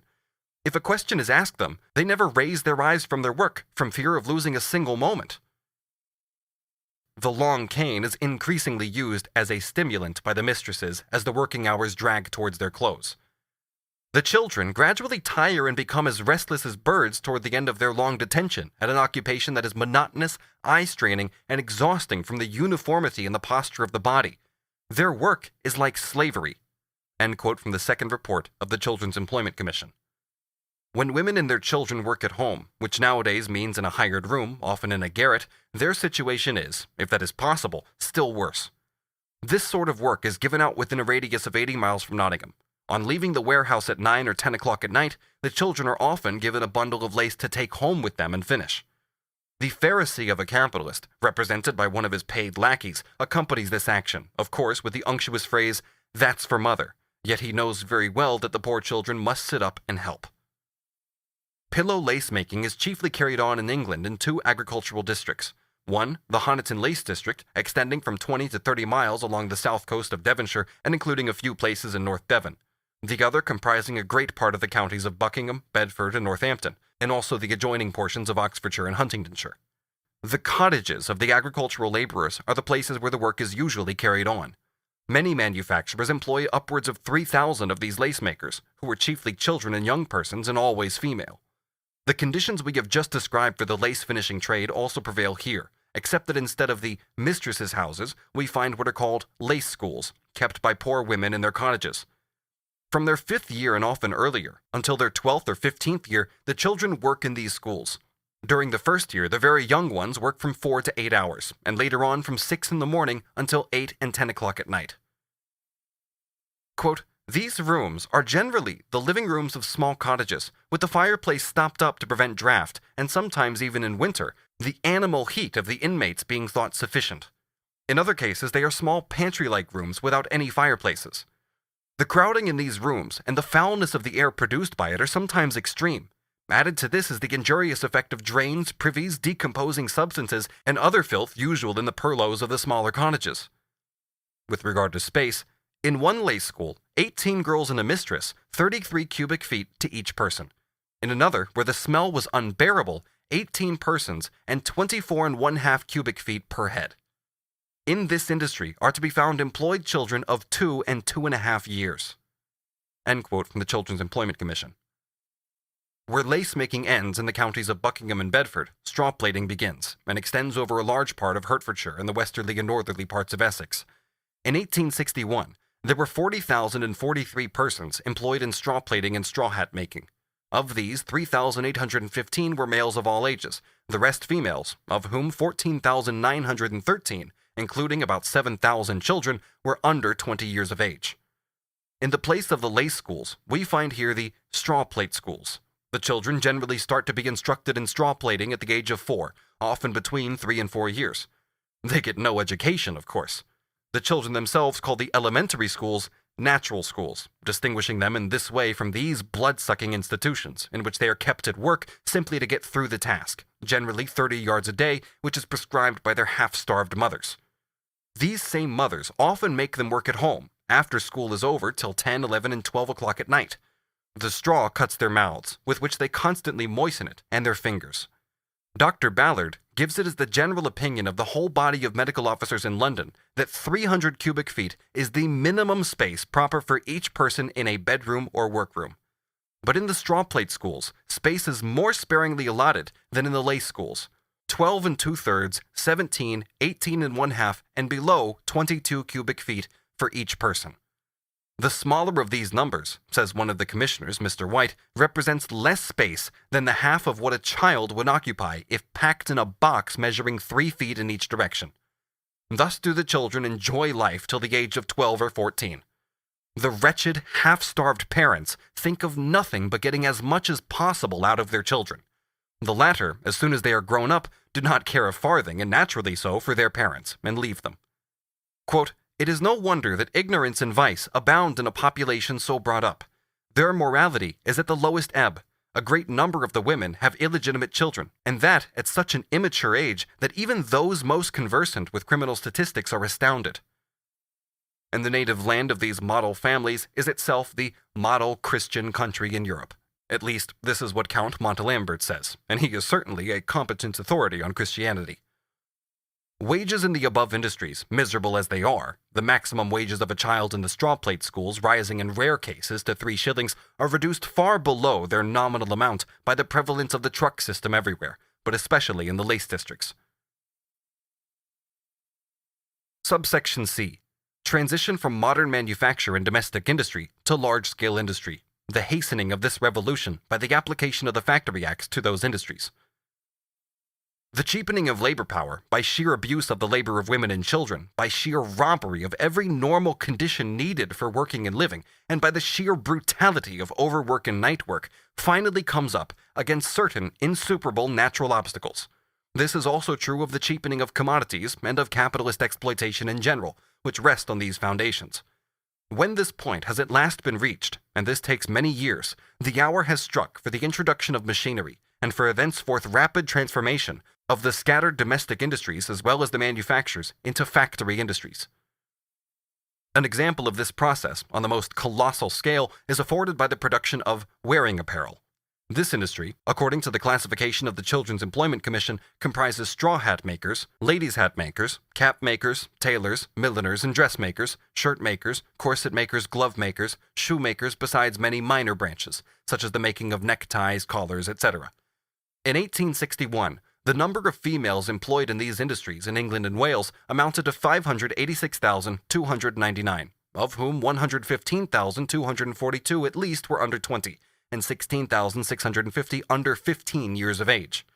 The number of these working women in the United Kingdom in 1861 was 750,334. The number of males employed in England and Wales in hat-making, shoemaking, glove-making, and tailoring was 437,969. Of these, 14,964 were under 15 years, 89,285 between 15 and 20, and 333,117 over 20. Many of the smaller branches are not included in these figures, but take the figures as they stand. We then have for England and Wales alone, according to the census of 1861, a total of 1.02 million persons, about as many as are taken up by agriculture and cattle breeding. We begin to understand the purpose for which machinery conjures up such immense quantities of goods and sets free such enormous masses of workers. The production of wearing apparel is carried on partly in manufacturing workshops, within which there is merely a reproduction of the division of labor whose member disjecta were already to hand, partly by small master craftsmen, who do not, however, work as before for individual consumers, but for the factories and warehouses, and to such an extent that often whole towns and stretches of country carry on certain branches such as shoemaking as a specialty. Finally, on a very large scale, by the so-called domestic workers, who form an external department of the factories and warehouses, and even of the workshops of the smaller masters. The raw material for this labor, either in its raw shape or already semi-fabricated, is supplied by large-scale industry, and the mass of cheap human material consists of the individuals set free by large-scale industry and agriculture. The manufactures of this sphere owed their origin chiefly to the capitalist need to have at hand an army equipped to respond to any increase in demand. These manufactures, nevertheless, allowed the scattered handicrafts and domestic industries to continue to exist as a broad foundation. The great production of surplus value in these branches of labor and the progressive cheapening of their articles were and are chiefly due to the minimum wages paid, which just sufficed for a miserable, vegetable existence, and to the extension of the hours of labor to the maximum endurable by the human organism. It was in fact the cheapness of the human sweat and the human blood which were converted into commodities, which permitted the constant extension of the market. This was especially true of England's colonial market where, besides, English tastes and habits prevail. At last, the critical point was reached. The basis of the old method, sheer brutality in the exploitation of the workers, accompanied by a more or less systematic division of labor, no longer sufficed for the extending markets and for the still more rapidly extending competition of the capitalists. The hour of the machine had struck. The decisively revolutionary machine, the machine which attacks in an equal degree all the innumerable branches of this sphere of production, such as dressmaking, tailoring, shoemaking, sewing, hat-making, and so on, is the sewing machine. Its immediate effect on the workers is like that of all machinery, which, during the epoch of large-scale industry, has seized on new branches of trade. Children who are too young are removed. The wage of those who work with machines rises compared with that of the domestic workers, many of whom belong among the poorest of the poor. The wage of the better-situated handicraftsmen sinks, however, since the machine is in competition with them. The new machine minders are exclusively girls and young women. With the help of mechanical force, they destroy the monopoly that male labor had of the heavier work, and they drive off from the lighter work numbers of old women and very young children. The overpowering competition crushes the weakest manual workers. The fearful increase in death from starvation during the last 10 years in London runs parallel with the extension of machine sewing. The new female workers turn the machines by hand and foot, or by hand alone, sometimes sitting, sometimes standing, according to the weight, size, and special make of the machine, and expend a great deal of labor power. Their occupation is unwholesome, owing to the long hours, although in most cases these are not so long as under the old system. Wherever the sewing machine is located in narrow and already overcrowded workrooms, it adds to the unwholesome influences. The effect, says Mr. Lord, of entering a low-pitched room where 30 to 40 machines are working under such conditions is almost overpowering. The heat, partly owing to gas stoves for heating irons, was dreadful. Even when moderate hours of work, i.e. from 8 in the morning till 6 in the evening, prevail in such places, yet 3 or 4 persons fall into a swoon regularly, every day. The revolution in the social mode of production, which is the necessary product of the revolution in the means of production, is accomplished through a variegated medley of transitional forms. These forms vary according to the extent to which the sewing machine has become prevalent in one branch of industry or the other, the time during which it has been in operation, the previous condition of the workers, the degree to which manufacture, handicrafts, or domestic industry preponderates, the level of rent of the workrooms, and so on. In dressmaking, for instance, where the labor for the most part was already organized chiefly by simple cooperation, the sewing machine at first formed nothing but a fresh element in the already existing system of manufacture. In tailoring, shirt-making, shoemaking, etc., all the forms are intermingled. Here we see the factory system proper. We see middlemen receiving the raw material from the capitalist en chef and setting to work at sewing machines, in chambers and garrets, groups of from 10 to 50 or more female workers. Finally, as is always the case with machinery, even when not organized into a system, and when it can also be used on a very small scale, handicraftsmen and domestic workers, along with their families, or with little extra labor from outside, make use of their own sewing machines. The system actually prevalent in England is this. The capitalist concentrates a large number of machines on his premises, and then distributes the product of those machines amongst the domestic workers to work it up into its finished form. The variety of these transitional forms does not, however, conceal the tendency of operating to transform them into the factory system proper. This tendency is nurtured by the very nature of the sewing machine, the manifold uses of which tend to compel the concentration, under one roof and one management, of previously separated branches of a trade. It is also favored by the circumstance that preparatory needlework and certain other operations are most conveniently done on the premises where the machine is at work, as well as by the inevitable expropriation of the hand sewers and the domestic workers who work with their own machines. This fate has already in part overtaken them.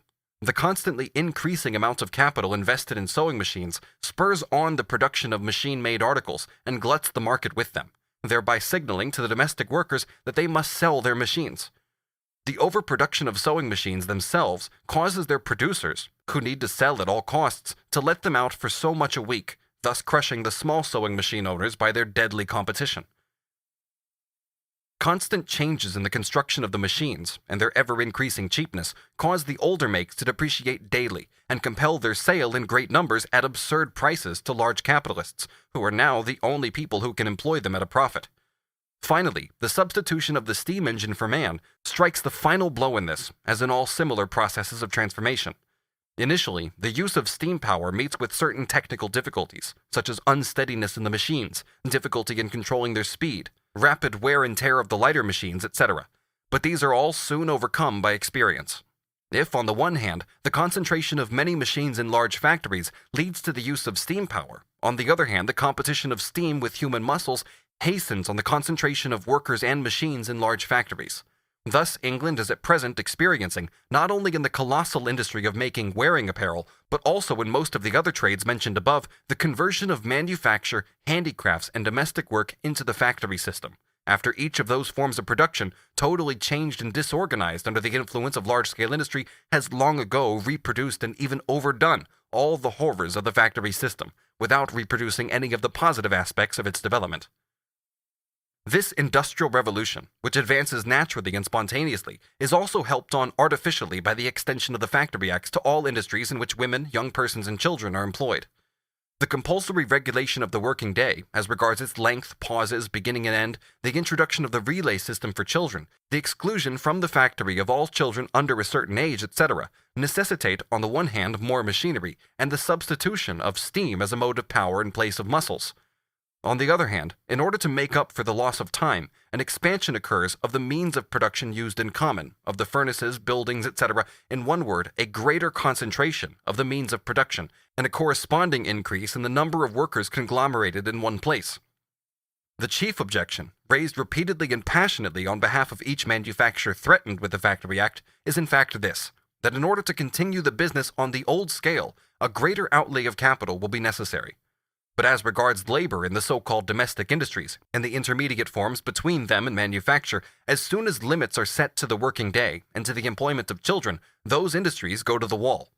Unlimited exploitation of cheap labor power is the sole foundation of their ability to compete.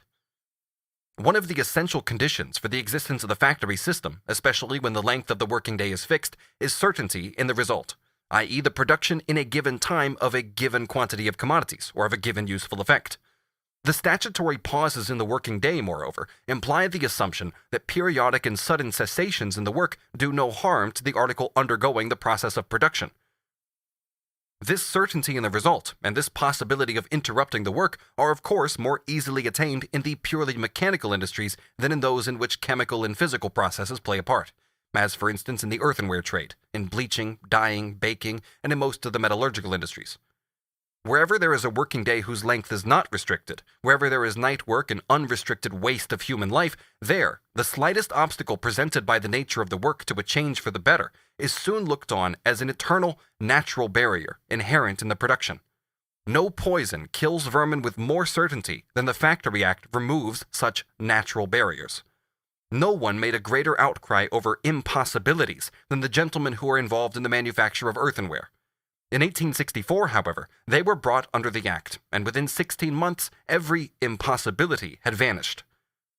The improved method called forth by the Act of making slip by pressure instead of by evaporation, the newly constructed stoves for drying the ware in its green state, etc., are each events of great importance in the pottery art, and mark an advance which the preceding century could not rival. It has even considerably reduced the temperature of the stoves themselves, with a considerable saving of fuel, and with a readier effect on the ware.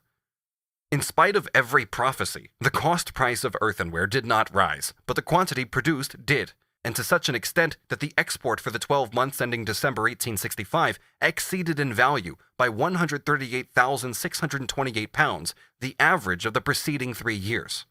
In the manufacture of matches, it was thought to be an indispensable requirement that boys, even while bolting their dinner, should go on dipping the matches in melted phosphorus, whose poisonous vapor rose into their faces. The Factory Act of 1864 made the saving of time a necessity, and so forced into existence a dipping machine, whose vapor could not come into contact with the workers. Similarly, at the present time, in those branches of lace manufacture not yet subject to the Factory Act, it is maintained that meal times cannot be regular, owing to the different periods required by the various kinds of lace for drying, periods which vary from 3 minutes up to an hour and more.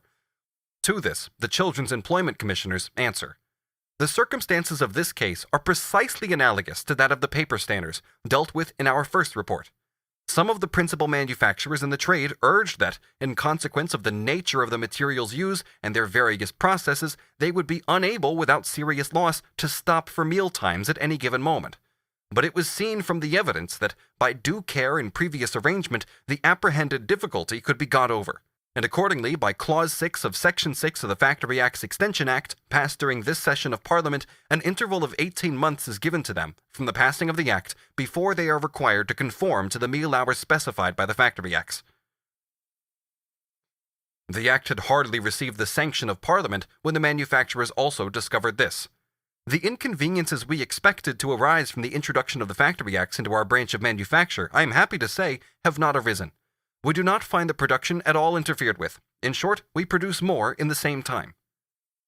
It is evident that the British Parliament, which no one will reproach with being excessively endowed with genius, has been led by experience to the conclusion that a simple compulsory law is sufficient to enact away all the so-called impediments opposed by the nature of the process to the restriction and regulation of the working day.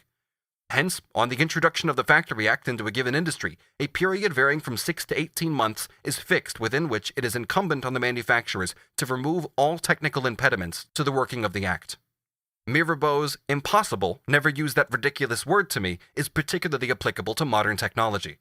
But though the Factory Acts thus artificially ripen the material elements necessary for the conversion of the manufacturing system into the factory system, yet at the same time, because they make it necessary to lay out a greater amount of capital, they hasten the decline of the small masters, and hasten the concentration of capital. Apart from the purely technical impediments, which can be removed by technical means, the irregular habits of the workers themselves obstruct the regulation of the hours of labor. This is especially the case where piece wages predominate, and where loss of time in one part of the day or week can be made good by subsequent overtime or by night work, a process which brutalizes the adult worker and ruins his wife and children. Although this absence of regularity in the expenditure of labor power is a natural and crudely spontaneous reaction against the tedium of monotonous drudgery, it also originates, and to a much greater degree, from the anarchy in production itself, an anarchy that in its turn presupposes unbridled exploitation of labor power by the capitalist. Alongside the general and periodic changes in the industrial cycle and the special fluctuations in the market to which each industry is subject, we may also reckon what is called the season, dependent either on the periodicity of favorable seasons of the year for navigation or on fashion and the sudden placing of large orders that have to be executed in the shortest possible time. The habit of giving such orders becomes more frequent with the extension of railways and telegraphs. The extension of the railway system throughout the country has tended very much to encourage giving short notice. Purchasers now come up from Glasgow, Manchester, and Edinburgh once every fortnight or so to the wholesale city warehouses which we supply, and give small orders requiring immediate execution, instead of buying from stock as they used to do. Years ago, we were always able to work in the slack times so as to meet the demand of the next season, but now no one can say beforehand what will be in demand then. In factories and places of manufacture which are not yet subject to the Factory Acts, the most fearful overwork prevails periodically during what is called the season, as a result of sudden orders. In the outside departments of factory, workshop, and warehouse, the so-called domestic workers, whose employment is at best irregular, are entirely dependent for their raw material and their orders on the caprice of the capitalist, who in this industry is not hampered by any regard for depreciation of his buildings and machinery, and risks nothing by a stoppage of work but the skin of the worker himself. Here, then, he sets himself systematically to work to form an industrial reserve force that shall be ready at a moment's notice. During one part of the year, he decimates this force by the most inhuman toil. During the other part, he lets it starve for lack of work. Employers avail themselves of the habitual irregularity in work at home when any extra work is wanted at a push, so that work goes on till 11 and 12 p.m. or 2 in the morning, or as the usual phrase is, all hours. And in places where the stench is enough to knock you down, you go to the door perhaps and open it, but shudder to go further. "They are curious men," said one of the witnesses, a shoemaker, speaking of the masters, "and think it does a boy no harm to work too hard for half the year, if he is nearly idle for the other half." Like the technical impediments, these usages which have grown with the growth of trade, or business customs, were also proclaimed by interested capitalists, and still are proclaimed, to be natural barriers inherent in production. This was a favorable cry of the cotton lords at the time when they were first threatened with the Factory Acts. Although their industry depends more than any other on the world market, and therefore on shipping, experience showed they were lying. Since then, every pretended obstruction to business has been treated by the factory inspectors as a mere sham. The thoroughly conscientious investigations of the Children's Employment Commission prove that the effect of the regulation of the hours of work in some industries was to spread the mass of labor previously employed more evenly over the whole year. That this regulation was the first rational bridle on the murderous, meaningless caprice of fashion, caprices which fit in very badly with the system under which large-scale industry operates. That the development of ocean navigation and of the means of communication in general has destroyed the actual technical foundation of seasonal labor, and that all other so-called uncontrollable circumstances are swept away by the increased size of the buildings, the additional machinery, the increased number of workers employed simultaneously, and the automatic impact of all these changes on the mode of conducting the wholesale trade.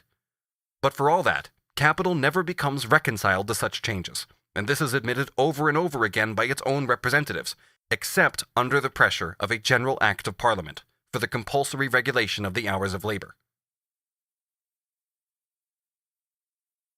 Section 9.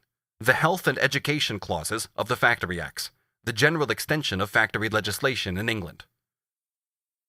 Factory legislation, that first conscious and methodical reaction of society against the spontaneously developed form of its production process, is, as we have seen, just as much the necessary product of large-scale industry as cotton yarn, self-actors, and the electric telegraph.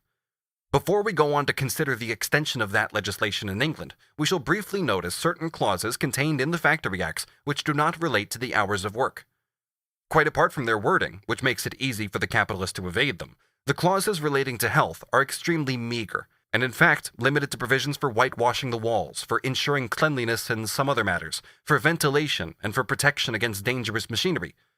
We shall return again in Volume 3 to the fanatical opposition of the manufacturers to those clauses which imposed on them a slight expenditure on appliances for protecting the arms and legs of their hands. Here is yet another dazzling vindication of the free trade dogma that, in a society of mutually antagonistic interests, each individual furthers the common welfare by seeking his own personal advantage. One example will suffice. It is a well-known fact that during the last 20 years, the flax industry has expanded considerably, and that, with that expansion, the number of scutching mills in Ireland has increased. In 1864, there were in that country 1,800 of these mills. Regularly, in autumn and winter, women and young persons, the wives, sons, and daughters of the neighboring small farmers, a class of people entirely unaccustomed to machinery, are taken from field labor to feed the rollers of the scutching mills with flax. The accidents, both as regards number and kind, are wholly unparalleled in the history of machinery.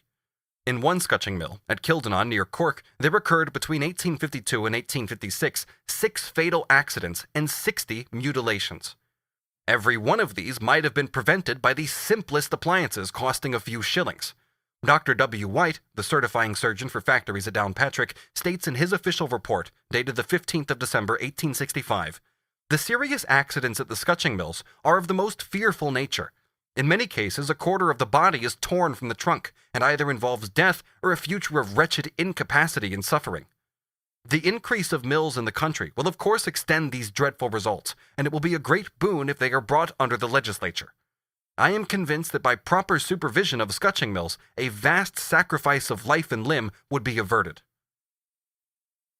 What could be more characteristic of the capitalist mode of production than the fact that it is necessary by Act of Parliament to force upon the capitalist these simplest appliances for maintaining cleanliness and health?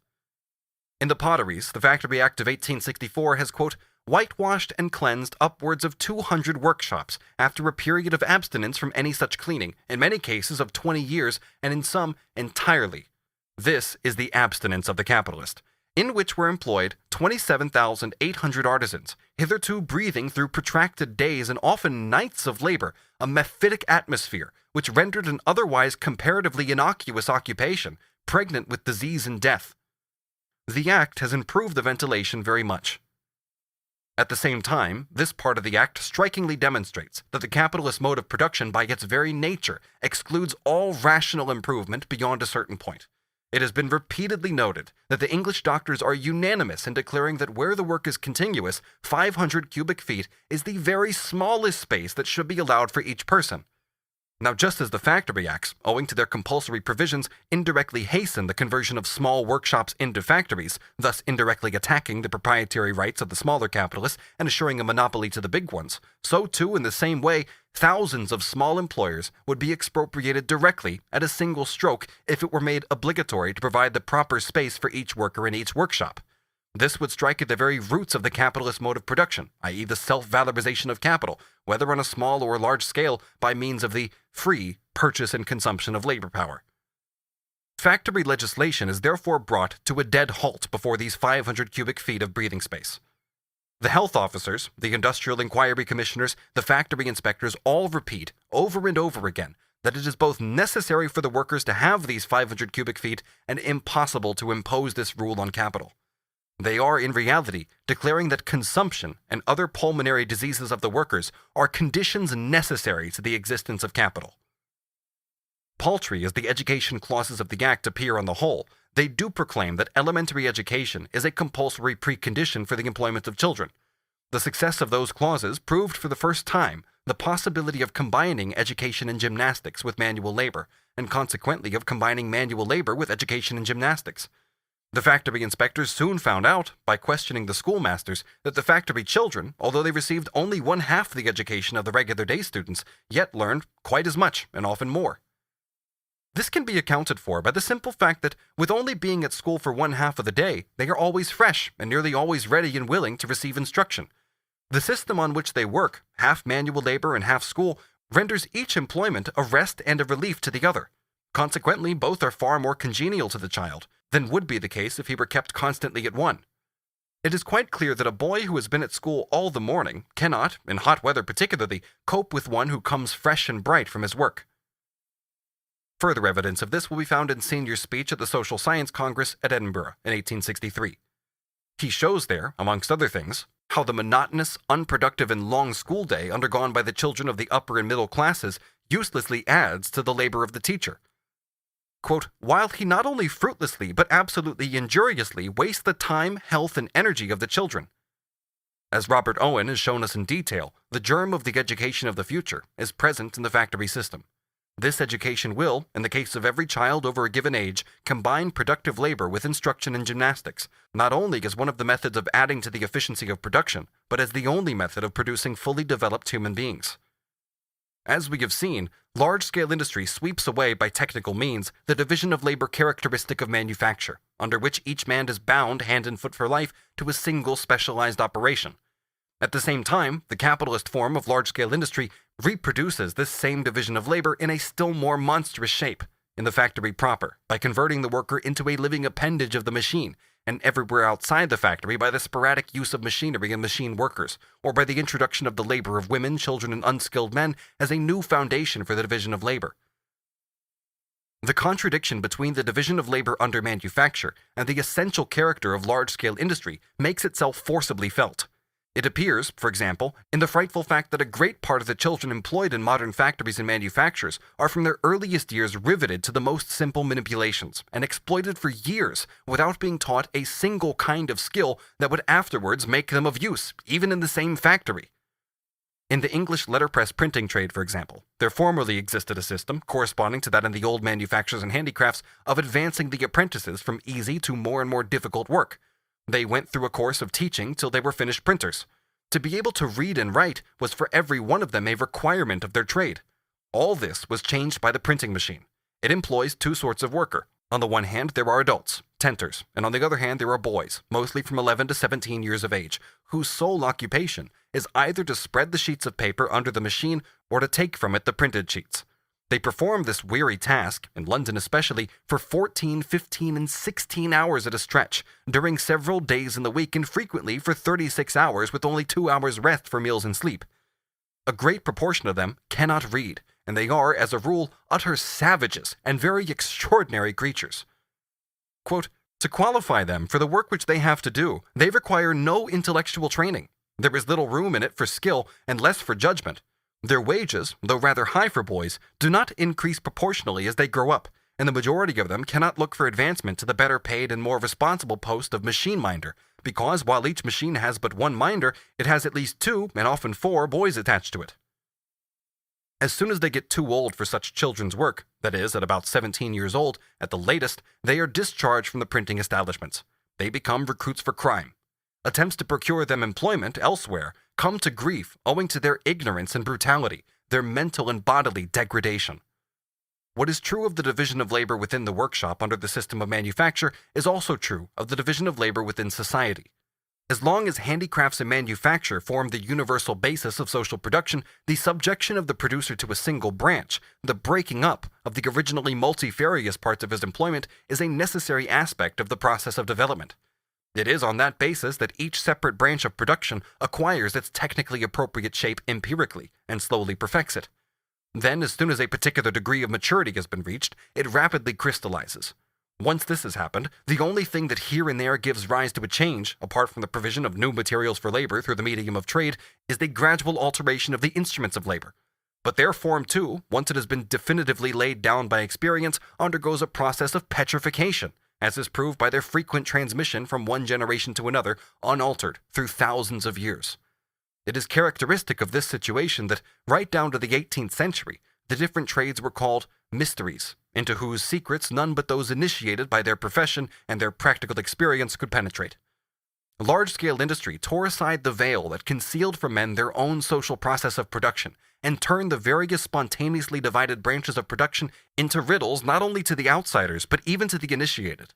Its principle, which is to view each process of production in and for itself, and to resolve it into its constituent elements without looking first at the ability of the human hand to perform the new process, brought into existence the whole of modern science and technology. The varied, apparently unconnected, and petrified forms of the social production process were now dissolved into conscious and planned applications of natural science, divided up systematically in accordance with the particular useful effect aimed at in each case. Similarly, technology discovered the few grand fundamental forms of motion which, despite all the diversity of the instruments used, apply necessarily to every productive action of the human body, just as the science of mechanics is not misled by the immense complication of modern machinery into viewing this as anything other than the constant reappearance of the same simple mechanical processes. Modern industry never views or treats the existing form of a production process as the definitive one. Its technical basis is therefore revolutionary, whereas all earlier modes of production were essentially conservative. By means of machinery, chemical processes, and other methods, it is continuously transforming not only the technical basis of production, but also the functions of the worker and the social combinations of the labor process. At the same time, it thereby also revolutionizes the division of labor within society, and incessantly throws masses of capital and of workers from one branch of production to another. Thus, large-scale industry, by its very nature, necessitates variation of labor, fluidity of functions, and mobility of the worker in all directions. But on the other hand, in its capitalist form, it reproduces the old division of labor with its ossified particularities. We have seen how this absolute contradiction does away with all repose. all fixity and all security as far as the worker's life situation is concerned, how it constantly threatens, by taking away the instruments of labor, to snatch from his hands the means of subsistence, and by suppressing his specialized function, to make him superfluous. We have seen, too, how this contradiction bursts forth without restraint in the ceaseless human sacrifices required from the working class, in the reckless squandering of labor powers, and in the devastating effects of social anarchy. This is the negative side. But if, at present, variation of labor imposes itself after the manner of an overpowering natural law, and with the blindly destructive action of a natural law that meets with obstacles everywhere, large-scale industry, through its very catastrophes, makes the recognition of variation of labor, and hence of the fitness of the worker for the maximum number of different kinds of labor, into a question of life and death.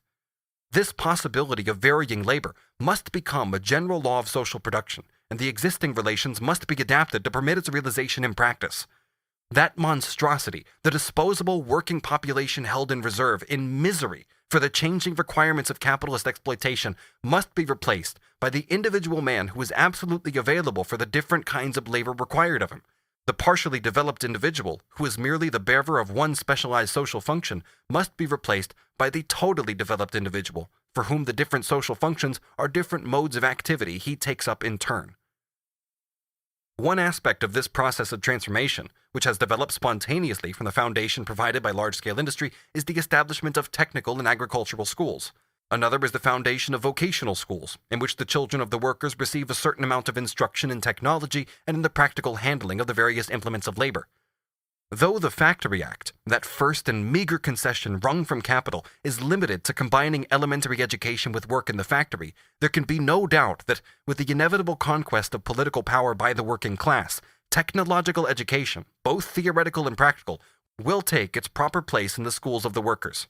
There is also no doubt that those revolutionary ferments, whose goal is the abolition of the old division of labor, stand in diametrical contradiction with the capitalist form of production, and the economic situation of the workers which corresponds to that form.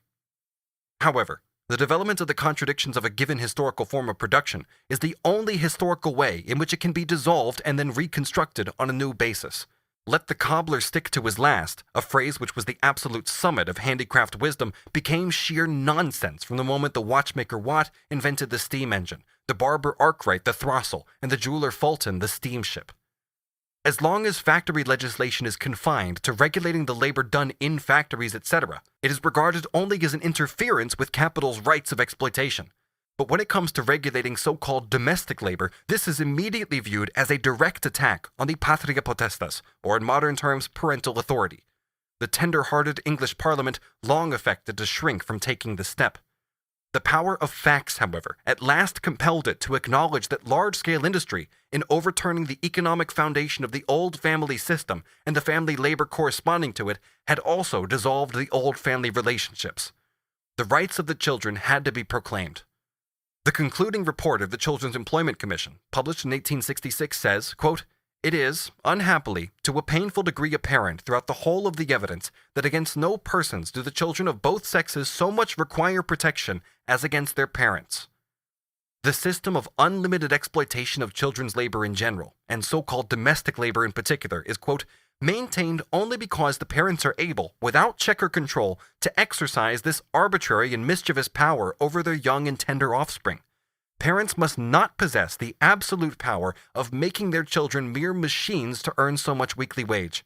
The children and young persons, therefore, in all such cases, may justifiably claim from the legislature as a natural right that an exemption should be secured to them from what destroys prematurely their physical strength and lowers them in the scale of intellectual and moral beings." It was not, however, the misuse of parental power that created the direct or indirect exploitation of immature labor powers by capital, but rather the opposite, i.e. the capitalist mode of exploitation, by sweeping away the economic foundation which corresponded to parental power, made the use of parental power into its misuse. However terrible and disgusting the dissolution of the old family ties within the capitalist system may appear, large-scale industry, by assigning an important part in socially organized processes of production outside the sphere of the domestic economy to women, young persons, and children of both sexes, does nevertheless create a new economic foundation for a higher form of the family and of relations between the sexes. It is, of course, just as absurd to regard the Christian Germanic form of the family as absolute and final as it would have been in the case of the ancient Roman, the ancient Greek, or the Oriental forms, which, moreover, form a series in historical development. It is also obvious that the fact that the collective working group is composed of individuals of both sexes and all ages must, under the appropriate conditions, turn into a source of humane development, although in its spontaneously developed, brutal, capitalist form, the system works in the opposite direction and becomes a pestiferous source of corruption and slavery, since here the worker exists for the process of production, and not the process of production for the worker. The necessity for a generalization of the Factory Acts, for transforming them from exceptional laws relating to mechanical spinning and weaving, those first creations of machinery, into the general law for all social production, arose, as we have seen, from the path of historical development taken by large-scale industry. For in its wake, the traditional shape of manufacture, handicrafts, and domestic industry is entirely revolutionized. Manufacturers are constantly passing over into the factory system, and handicrafts into manufacturers, and at the end, the spheres of handicrafts and domestic industry become, in what is relatively an amazingly short time, dens of misery, where capitalist exploitation is given free rein to commit the most frightful iniquities. There are two circumstances which finally turn the scale. First, the constantly recurring experience that as soon as capital is subjected to state control, even at a handful of points on the periphery of society, it seeks compensation all the more unrestrainedly at all other points. And second, the cry of the capitalist for equality in the conditions of competition, i.e. for equality of restraint on the exploitation of labor. Let us listen to two heartfelt outpourings on this matter. Messrs. W. Cooksley of Bristol, nail and chain manufacturers, voluntarily introduced the regulations of the Factory Acts into their business. Quote, as the old irregular system prevails in neighboring works, the Messrs. Cooksley are subject to the disadvantage of having their boys enticed to continue their labor elsewhere after 6 p.m. This, they naturally say, is an injustice and a loss to us, as it exhausts a portion of the boys' strength of which we ought to have the full benefit. Mr. J. Simpson, paper box and bag maker of London, states before the commissioners of the Children's Employment Commission, quote, he would sign any petition for it, legislative intervention. As it was, he always felt restless at night when he had closed the place lest others should be working later than him and getting away his orders. Summing up, the commissioners declare, it would be unjust to the larger employers that their factories should be placed under regulation, while the hours of labor in the small places in their own branch of business were under no legislative restriction.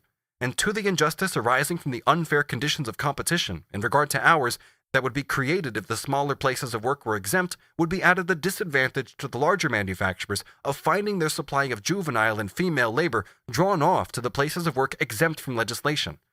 Further, a stimulus would be given to the multiplication of the smaller places of work, which are almost invariably the least favorable to the health, comfort, education, and general improvements of the people.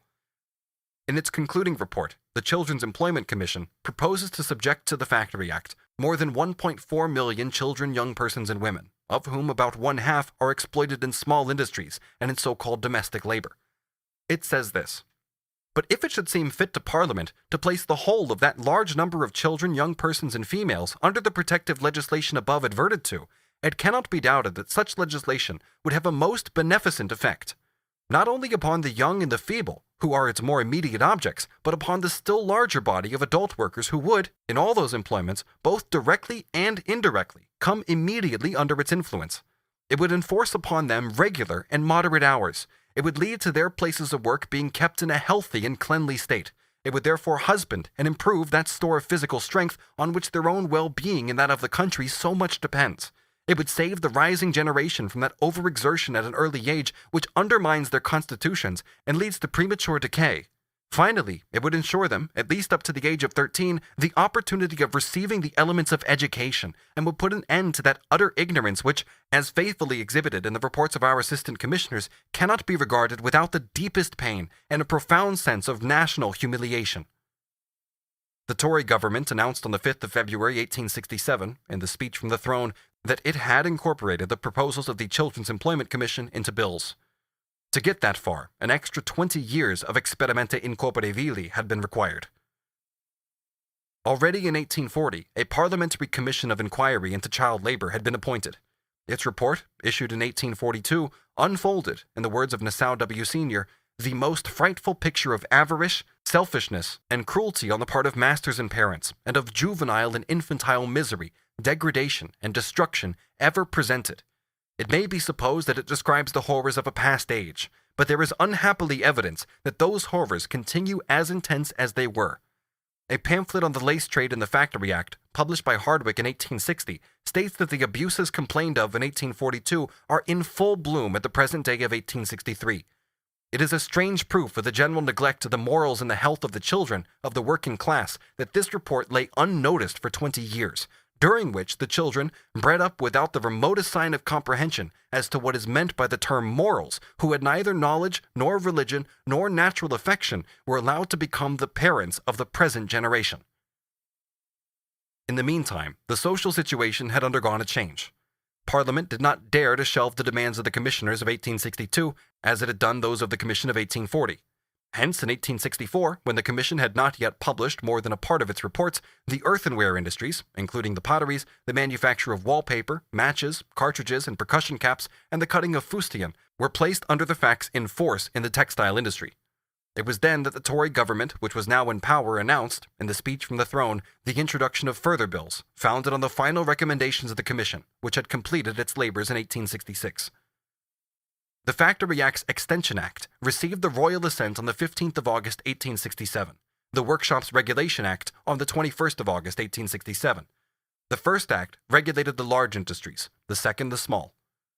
The Factory Act's Extension Act applies to blast furnaces, iron and copper mills, foundries, machine shops, metal works, paper mills, glass works, tobacco factories, letterpress printing works, bookbinding works, in short, to all industrial establishments of this kind, in which 50 individuals or more are occupied simultaneously, and for not less than 100 days a year.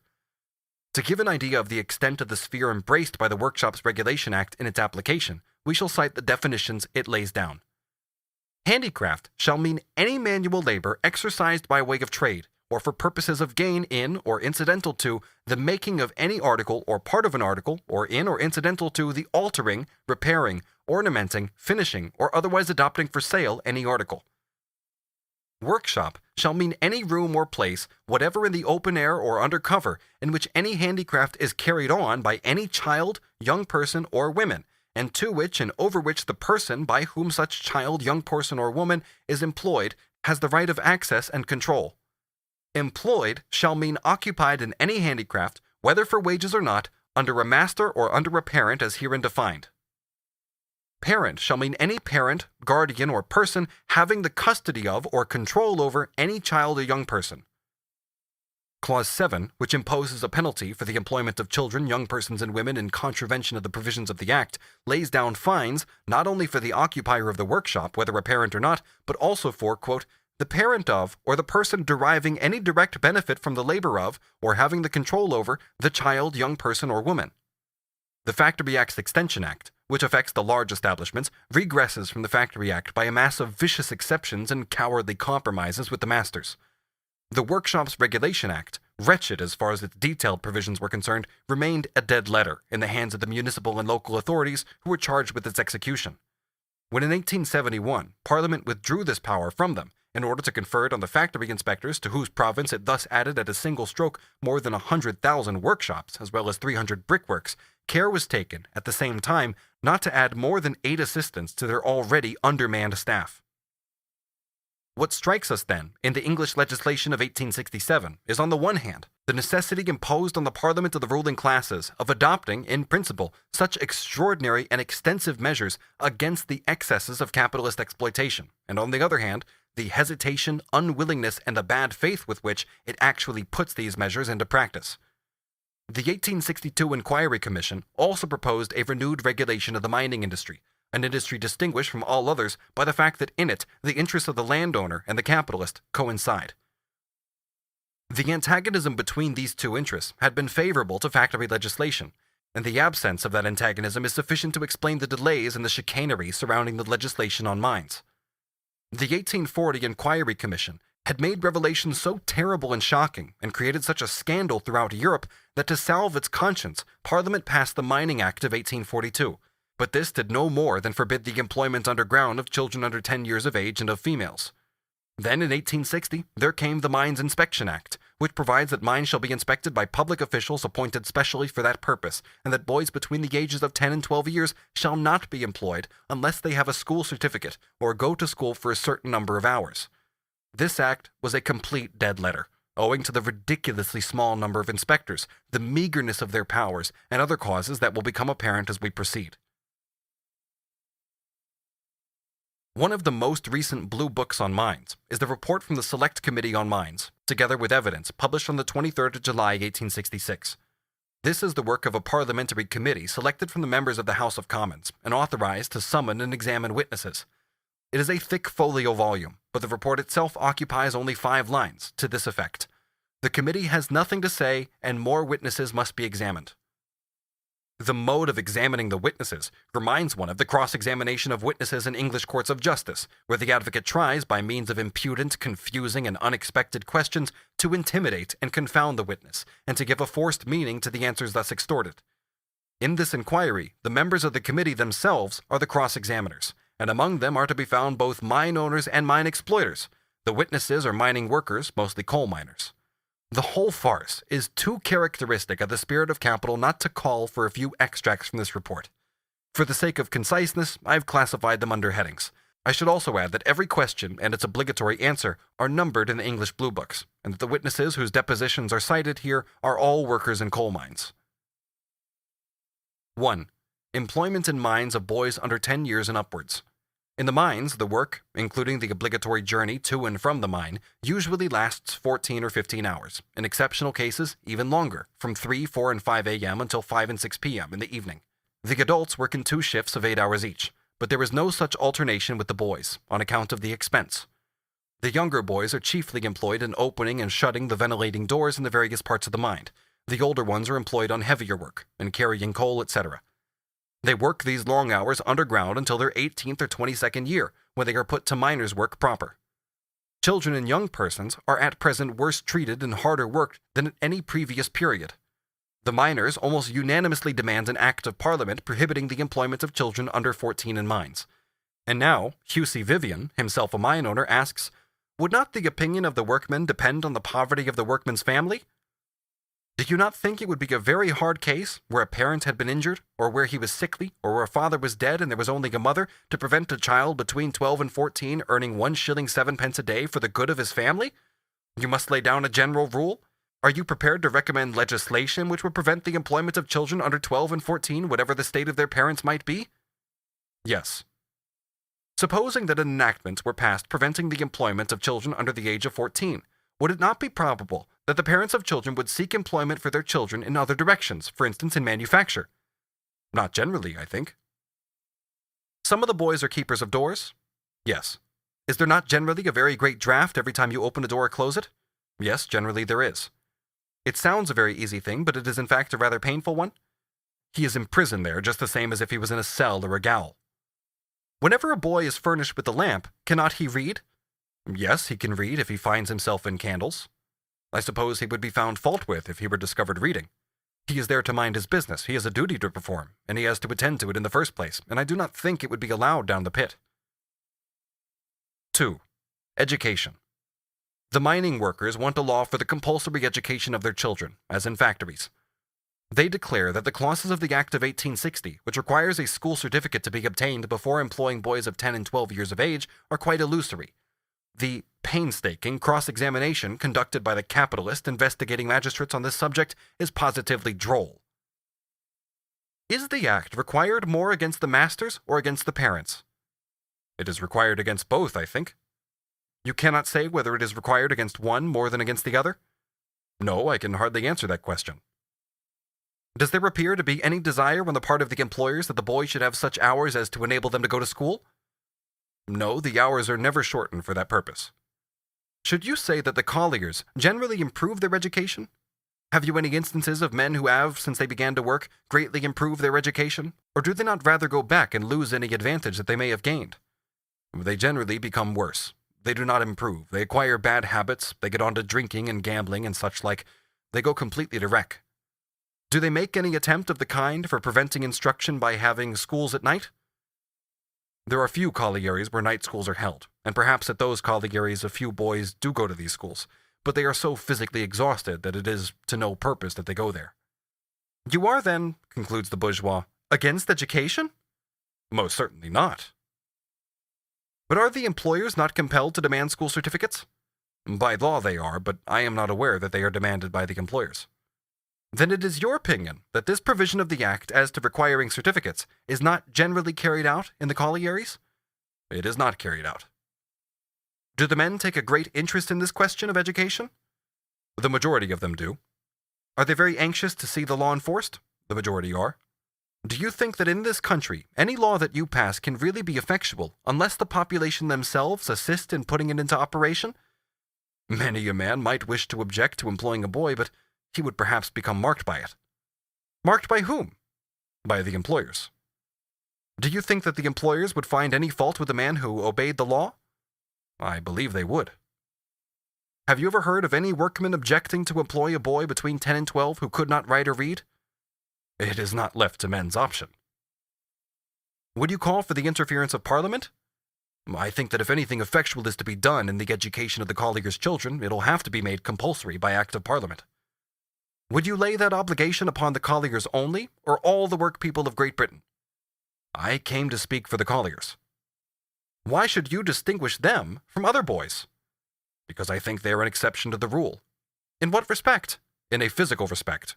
Why should education be more valuable to them than to the other classes of boys? I do not know that it is more valuable, but through that overexertion in the mind, there is less chance for the boys that are employed there to get education, either at Sunday schools or at day schools. It is impossible to look at a question of this sort absolutely by itself. Is there a sufficiency of schools? No. If the state were to require that every child should be sent to school, would there be schools for the children to go to? No, but I think if the circumstances were to spring up, the schools would be forthcoming. Some of the boys cannot read and write at all, I suppose. The majority cannot. The majority of the men themselves cannot. 3. Employment of women. Since 1842, women are no longer employed underground, but occupied on the surface in loading the coal, etc., in drawing the tubs to the canals and railway wagons, in sorting, etc. The numbers have increased considerably during the past 3 or 4 years. They are mostly the wives, daughters, and widows of colliers, and their ages range from 12 to 50 or 60 years. What is the feeling among the working miners as to the employment of women? I think they generally condemn it. What objection do you see to it? I think it is degrading to the sex. There is a peculiarity of dress?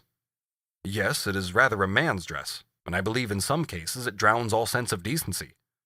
Do the women smoke? Some do. And I suppose it is very dirty work? Very dirty. They get black and grimy? As black as those who are down in the mines. I believe that a woman having children, and there are plenty on the banks that have, cannot do her duty to her children. Do you think that those widows could get employment anywhere else, which would bring them in as much wages as that? I cannot speak to that. You would still be prepared, would you, to prevent their obtaining a livelihood by these means? I would. What is the general feeling in the district as to the employment of women? The feeling is that it is degrading, and we wish as miners to have more respect to the fair sex than to see them placed on the pit bank. Some part of the work is very hard. Some of these girls have raised as much as 10 tons of stuff in a day. Do you think that the women employed about the collieries are less moral than the women employed in the factories? The percentage of bad ones may be a little more than with the girls in the factories. But you are not quite satisfied with the state of morality in the factories? No. Would you prohibit the employment of women in factories also? No, I would not. Why not? I think it a more honorable occupation for them in the mills. Still, it is injurious to their morality, you think? Not so much as working on the pit bank, but it is more on the social position I take it. I do not take it on its moral ground alone. The degradation and its social bearing on the girls is deplorable in the extreme. When these 400 or 500 girls become colliers' wives, the men suffer greatly from this degradation, and it causes them to leave their homes and drink. You would be obliged to stop the employment of women in the ironworks as well, would you not, if you stopped it in the collieries? I cannot speak for any other trade. Can you see any difference in the circumstances of women employed in ironworks and the circumstance of women employed above ground in collieries? I have not ascertained anything as to that. Can you see anything that makes a distinction between one class and the other? I have not ascertained that, but I know from house-to-house visitation that it is a deplorable state of things in our district. Would you interfere in every case with the employment of women where that employment was degrading? It would become injurious, I think, in this way. The best feelings of Englishmen have been gained from the instruction of a mother. That equally applies to agricultural employments, does it not? Yes, but that is only for 2 seasons, and they have work all the 4 seasons. They often work day and night, wet through to their skin, their constitution undermined and their health ruined. You have not inquired more generally into that subject, the employment of women, perhaps? I have certainly taken note of it as I have gone along, and certainly I have seen nothing parallel to the effects of employment of women on the pit bank. It is the work of a man, a strong man. Your feeling upon the whole subject is that the better class of colliers, who desire to raise themselves and humanize themselves, instead of deriving help from the women, are pulled down by them? Yes. After some further crooked questions from these bourgeois, the secret of their sympathy for widows, poor families, and so on, emerges into the daylight. The coal proprietor appoints certain gentlemen to take the oversight of the workings, and it is their policy, in order to receive approbation, to place things in the most economical basis they can, and these girls were employed at from 1 shilling up to 1 shilling 6pence a day, where a man at the rate of 2 shillings 6pence a day would have to be employed. 4. Coroner's juries. With regard to the coroner's inquests in your district, have the workmen confidence in the proceedings of those inquests when accidents occur? No, they have not. Why not? Chiefly because the men who are generally chosen are men who know nothing about mines and such like. Are not workmen summoned at all upon the juries? Never but as witnesses, to my knowledge. Who are the people who are generally summoned upon these juries? Generally tradesmen in the neighborhood. From their circumstances, they are sometimes liable to be influenced by their employers, the owners of the works. They are generally men who have no knowledge, and can scarcely understand the witnesses who are called before them, and the terms which are used and such like. Would you have a jury composed of persons who had been employed in mining?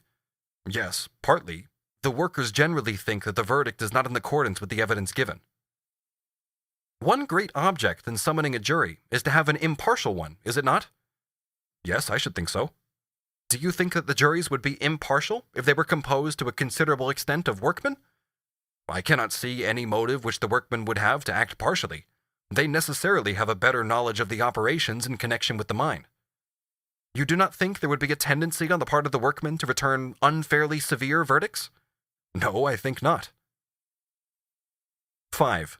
False weights and measures. The workers demand to be paid by the week instead of by the fortnight, and by weight instead of by the cubic content of the tubs. They also demand protection against the use of false weights, etc. If the tubs were fraudulently increased, a man could discontinue working by giving 14 days' notice. But if he goes to another place, there is the same thing going on there. But he can leave that place when the wrong has been committed? It is general. Wherever he goes, he has to submit to it. Could a man leave by giving 14 days' notice? Yes. So much for that.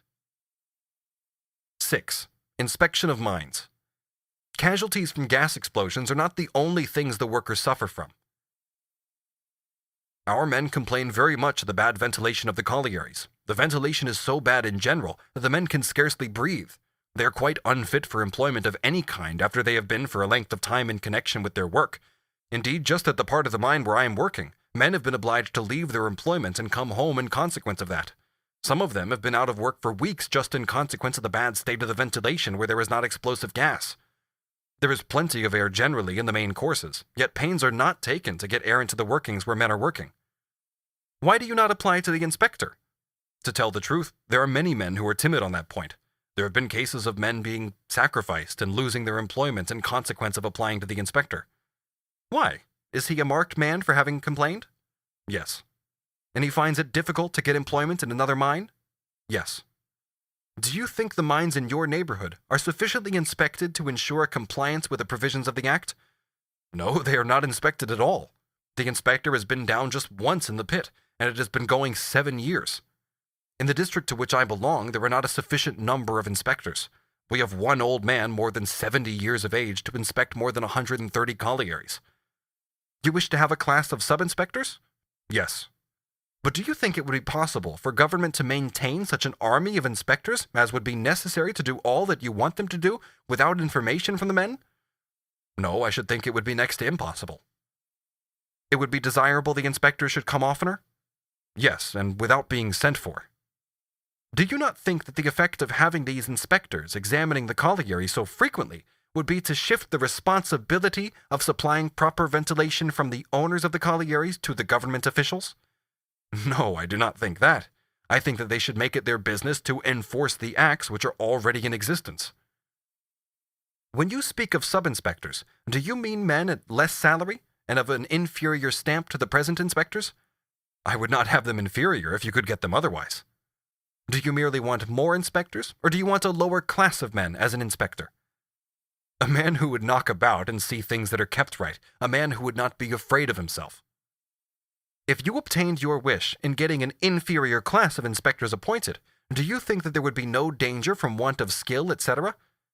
I think not. I think that the government would see after that, and have proper men in that position. This kind of examination at last becomes too much even for the chairman of the investigating committee, and he interrupts with the observation, "You want a class of men who would look into all the details of the mine, and would go into all the holes and corners, and go into the real facts. They would report to the chief inspector, who would then bring in his scientific knowledge to bear on the facts they get stated? Would it not entail very great expense if all these old workings were kept ventilated?" Yes, expense might be incurred, but life would be at the same time protected. A mining worker protests against Section 17 of the Act of 1860. He says, "At the present time, if the inspector of mines finds a part of the mine unfit to work in, he has to report it to the mine owner and the Home Secretary. After doing that, there is given to the owner 20 days to look over the matter. At the end of 20 days, he has the power to refuse making any alteration in the mine. But when he refuses, the mine owner writes to the Home Secretary, at the same time nominating 5 engineers, and from those 5 engineers named by the mine owner himself, the Home Secretary appoints one, I think, as arbitrator, or appoints arbitrators from them. Now we think in that case, the mine owner virtually appoints his own arbitrator." A bourgeois examiner, himself a mine owner, asks, "But is this merely speculative objection? Then you have a very poor opinion of the integrity of mining engineers?" "It is most certainly unjust and inequitable." "Do not mining engineers possess a sort of public character, and do not you think that they are above making such a partial decision as you apprehend?" "I do not wish to answer such a question as that with respect to the personal character of those men. I believe that in many cases they would act very partially indeed, and that it ought not to be in their hands to do so, where men's lives are at stake." The same bourgeois has the impudence to put this question, "Do you not think that the mine owner also suffers loss from an explosion?" And finally, are not you workmen in Lancashire able to take care of your own interests without calling in the government to help you? No. In the year 1865, there were 3,217 coal mines in Great Britain and 12 inspectors. A Yorkshire mine owner himself calculates, in the Times published on the 26th of January, 1867, that leaving aside the purely bureaucratic activities, which absorb the whole of their time, each mine can be visited only once in 10 years by an inspector. No wonder mining disasters have increased progressively, both in number and extent, sometimes with the loss of 200 to 300 men during the last 10 years. These are the beauties of the free capitalist production. Defective as it is, the Act passed in 1872 is the first that regulates the hours of labor of children employed in mines, and makes exploiters and owners, to a certain extent, responsible for so-called accidents. The Royal Commission appointed in 1867 to inquire into the employment in agriculture of children, young persons, and women has published some very important reports. Several attempts have been made to apply the principles of the Factory Acts in a modified form to agriculture, but so far these attempts have failed totally. However, all I wish to point out here is that there exists an irresistible tendency towards the general application of those principles. If the general extension of the factory legislation to all trades for the purpose of protecting the working class both in mind and body has become inevitable, on the other hand, as we have already pointed out, that extension hastens on the general conversion of numerous isolated small industries into a few combined industries carried on upon a large scale. It therefore accelerates the concentration of capital and the exclusive predominance of the factory system. It destroys both the ancient and the transitional forms behind which the dominion of capital is still partially hidden, and replaces them with a dominion which is direct and unconcealed. But by doing this, it also generalizes the direct struggle against its rule. While in each individual workshop it enforces uniformity, regularity, order, and economy, the result of the immense impetus given to technical improvement by the limitation and regulation of the working day is to increase the anarchy and the proneness to catastrophe of capitalist production as a whole, the intensity of labor, and the competition of machinery with the worker. By the destruction of small-scale and domestic industries, it destroys the last resorts of the redundant population, thereby removing what was previously a safety valve for the whole social mechanism. By maturing the material conditions and the social combination of the process of production, it matures the contradictions and antagonisms of the capitalist form of that process, and thereby ripens both the elements for forming a new society and the forces tending towards the overthrow of the old one. Section 10. Large-scale industry and agriculture. The revolution called forth by large-scale industry and agriculture, and in the social relations of agricultural producers, will be investigated later on. Here, we shall merely indicate a few results by way of anticipation. If the use of machinery in agriculture is for the most part free from the injurious physical effect it has on the factory worker, its effect in making workers redundant is more intense and comes up against less resistance, as we shall see later in detail. In the counties of Cambridgeshire and Suffolk, for example, the area of cultivated land has been much extended within the last 20 years, while in the same period the rural population has diminished, not only relatively but absolutely. In the United States of America, the workers are as yet only virtually replaced by agricultural machinery, i.e. the machines allow the producer to cultivate a larger area but do not actually expel any agricultural laborers employed. In 1861, the number of persons occupied in England and Wales in the manufacture of agricultural machinery was 1,034, while the number of agricultural laborers employed in using agricultural machinery and steam engines was only 1,205. In the sphere of agriculture, large-scale industry has a more revolutionary effect than elsewhere, for the reason that it annihilates the bulwark of the old society, the peasant, and substitutes for him the wage laborer. Thus the need for social transformation and the antagonism of the classes reaches the same level in the countryside as it is attained in the towns. A conscious, technological application of science replaces the previously highly irrational and slothfully traditional way of working. The capitalist mode of production completes the disintegration of the primitive familial union, which bound agriculture and manufacture together when they were both at an undeveloped and childlike stage. But at the same time, it creates the material conditions for a new and higher synthesis, a union of agriculture and industry on the basis of the forms that had developed during the period of their antagonistic isolation. Capitalist production collects the population together in great centers and causes the urban population to achieve an ever-growing preponderance. This has two results. On the one hand, it concentrates the historical motive power of society. On the other hand, it disturbs the metabolic interaction between man and the earth, i.e. it prevents the return to the soil of its constituent elements consumed by man in the form of food and clothing. Hence, it hinders the operation of the eternal natural condition for the lasting fertility of the soil. Thus, it destroys at the same time the physical health of the urban worker and the intellectual life of the rural worker. But by destroying the circumstances surrounding that metabolism, which originated in a merely natural and spontaneous fashion, it compels its systematic restoration as a regulative law of social production, and in a form adequate to the full development of the human race. In agriculture, as in manufacture, the capitalist transformation of the process of production also appears as a martyrology for the producer. The instrument of labor appears as a means of enslaving, exploiting, and impoverishing the worker. The social combination of labor processes appears as an organized suppression of his individual vitality, freedom, and autonomy. The dispersal of the rural workers over large areas breaks their power of resistance, while concentration increases that of the urban workers. In modern agriculture, as an urban industry, the increase in the productivity and the mobility of labor is purchased at the cost of laying waste and debilitating labor power itself. Moreover, all progress in capitalist agriculture is a progress in the art not only of robbing the worker, but of robbing the soil. All progress in increasing the fertility of the soil for a given time is a progress towards ruining the more long-lasting sources of that fertility. The more a country proceeds from large-scale industry as the background of its development, as in the case of the United States, the more rapid is this process of destruction. Capitalist production, therefore, only develops the techniques and the degree of combination of the social process of production by simultaneously undermining the original sources of all wealth, the soil and the worker. End of Part 4.